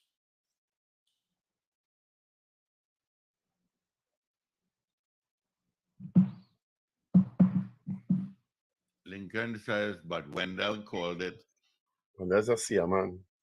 Yeah, boy. Well, the country, obviously, I should say the voting country is obviously very split. As with general on a national scale. As with on a national scale, the map look almost the same like they did before. Well, it was the same as they did before. It's really the independent voters that changes things. And obviously, a lot of independent voters probably didn't feel motivated. Well, they probably don't feel motivated to vote for LGE, along with other voters, because I have so many friends who would friends and family who just not interested in voting. And some of them are just fed up with both. And they're just when the campaigns focus on personalities as opposed to primarily issues. I mean, as I said earlier on, the PNM focused on their banner reform, but the UNC focused on citizen security and crime. But in between all that was personality pronging, calling this one that, that. You understand? Yeah. It it turns you off at some level. Yeah. It's like, okay, more of this. Ish out in Malik says no. Miss Ingrid in Tucson, Arizona says my answer to the poll is no. Thank you so much.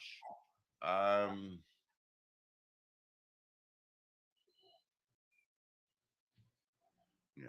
Lincoln says some people won with less than 200 votes, and that's very telling. If you could win with 200 votes, if you could win with 200 votes, I mean, come on, a district with 200 votes, that says a lot about a level of apathy toward the whole process. You know, so both parties can claim some level of victory. Both the PEP and the NTA are claiming that they're the de facto third parties. As I said earlier on, people like to talk about this 180,000, 200,000 votes that up for grabs because the COP did it in 2008, 2009, and I don't know that it still exists. I've seen no evidence it exists since then. Where's the evidence? Past mere speculation that it happened then, so it's still available. Well, that's a good data point to start at, Paul, quite frankly. But that doesn't mean it's still there. Well, I think it obviously is still there. Those people didn't die, but... Well, that doesn't mean that they didn't reassimilate into both the PNM and the UNC. It doesn't mean that it didn't fall out to the sky before it materialized. It had to come from somewhere. It's not that the COP was able to get 180,000 who never voted before. Logically, there is that category of voter because you. But what I'm saying is that it didn't come out of the sky. It came out of disaffected PNM and UNC voters. It's not 180,000 who never voted before. Wow, there's some strong wind blowing here, boy. Yeah, that's rain. If you got some rain coming, I'll give you a weather forecast coming up just now. But, Stephen says no. Alexander says, I am surprised. Ms. Maloney, morning, Dudu, says no. Says no? Yeah, that's Ms. Maloney. Did I do Carol Guevara said no? I don't know. I can't remember. No, look, it's not coming up. Yeah. Morning, Eastland. Yeah, it did. The 200,000 voters is not people who never voted before 2010 to say that they just fall out of the sky. They came from somewhere. Yeah. There's a lot of and they may have reassimilated into both the PNM and the UNC. They didn't just go. I think it's the most jaded group in the sense that they don't think that you have to really motivate them to come out. Well, after they see what happened with the COP, they must tell themselves, not me again. No, exactly. No, I think you're right. Yeah. Because the COP disappointed many people. Sexy San Fernando says no to the poll. H.S. Wilson says no. So, and that's why I said I don't know if they're still there and available, or maybe the right third force hasn't come around yet. Yeah. Good morning, caller. Get them out of their moorings. Good morning, gentlemen. Morning. Oh, that wind is worrying. What? Go ahead, Zena. No, I'm not surprised. Just the country is split down the middle. People, they heard too much about the general election issues, and they didn't buy into the local government. You see, people here just want to see things first. They don't want to hope that it will happen. So you mean you must get the road fixed first, you must get water in your pipe before that could happen. So They ain't taking cat and bag no more. Well, let's see. They had the government had to try to get funds somehow, somewhere. So we don't print money here. So I don't know how. You wake up after Saturday, girl. Understand that. Yeah. Pardon me? All right. I see in your hot pants in the hat. I see in your hot pants, girl. I was looking hot, eh? Yeah, you're looking hot. Yeah, I have to. Anyway, news is next. Thank you, Zena. This is your news bulletin from Power 102 Digital.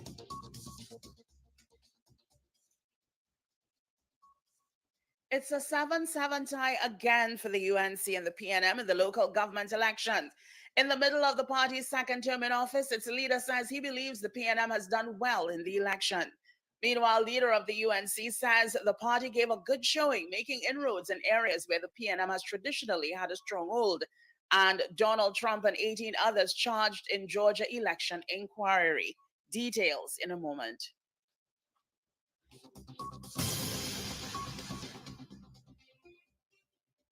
This is News 2, 7 o'clock on Power 102 Digital. I'm Avril Sintelbab. Good morning. It's a 7-7 tie once again. The People's National Movement and the United National Congress each won 7 of the 14 regional corporations in yesterday's local government election, a repeat of the 2019 LG election results.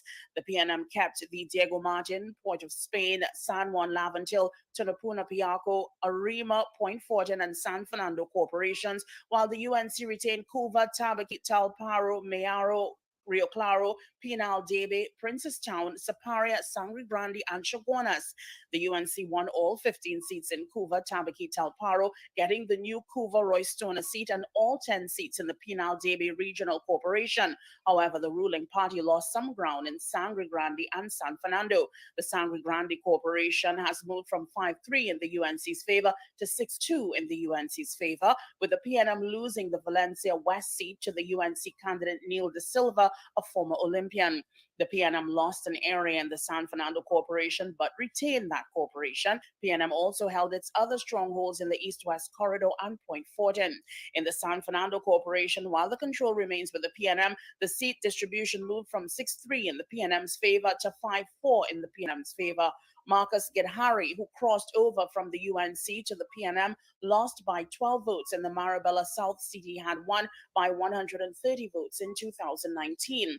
The PNM lost the Marabella seat by 27 votes. It had narrowly won this district in 2019 by 87 votes. There will be recounts in both these seats. Meanwhile, the PNM registered again in the Princestown Corporation, where the UNC had previously held all 10 seats. The PNM won 1 seat there. All things told, however, there was no major change in the political power balance in this local government election. Prime Minister Dr. Keith Rowley cited victory in Diego Martin, Port Spain, Piaco, Tunapuna, Arima, Point Fortin, in San Fernando, and 1 seat in Princestown. Speaking with reporters at Balize House on Monday night, he said in the middle of the party's second term in office, PNM has done well. Question on what's next for the PNM, Dr. Rowley said now that the elections are over, it's time to focus on the operational side of and improve the local government system and getting ready for the next general elections. I have absolutely no doubt that as we transition through local government and bring about the devolution that we have promised, that the nation will see the benefits of setting out to do things differently and to do things better. Local government reform is not something that we dreamed up here. It's something that we have worked on as a nation for the longest while. The Prime Minister called on the opposition to support the transition into an upgraded local government arrangement. Well, the election has been called. The results are now known. That is now behind us. It's water under the bridge. We are now moving forward to the general election, which is the next election that is due in Trinidad and Tobago. Serious work to do as a nation. And we in the government, we are responsible for making decisions. We have had to make a number of decisions that have not found favor with people who are affected by it personally, but in many instances, you may have to do things for the wider national interest. Meanwhile, the opposition leader says the UNC is determined to work hard on doing its part to address crime, unemployment, build the economy, and address other challenges facing the nation at this time. Political leader of the UNC, Kamla Persad-Bissassa, speaking at the UNC headquarters on Monday night, said the party has performed well and gave a breakdown of the electoral seats it secured victory. The member of Siparia said the party gave a good showing, making inroads in areas where the PNM has traditionally had a stronghold. We have increased our seats in Grandy by 2 more seats. Battleground Grandy. We have narrowly lost seats into the Puna. 1 seat, I'm told, was lost by 1 vote. In a seat that we have never won before. 1 seat. Again, in Arima, we gained tremendous ground. 1 seat lost by 9 votes. So, you know, we will have to challenge that. PNM lost votes in almost all the seats in Trinidad. And then we have gained in traditional areas of PNM areas, we have gained in those seats, many of them very, very close margins. In Diego Martin, the accommodation gave the PNM a run for their money in Diego Martin.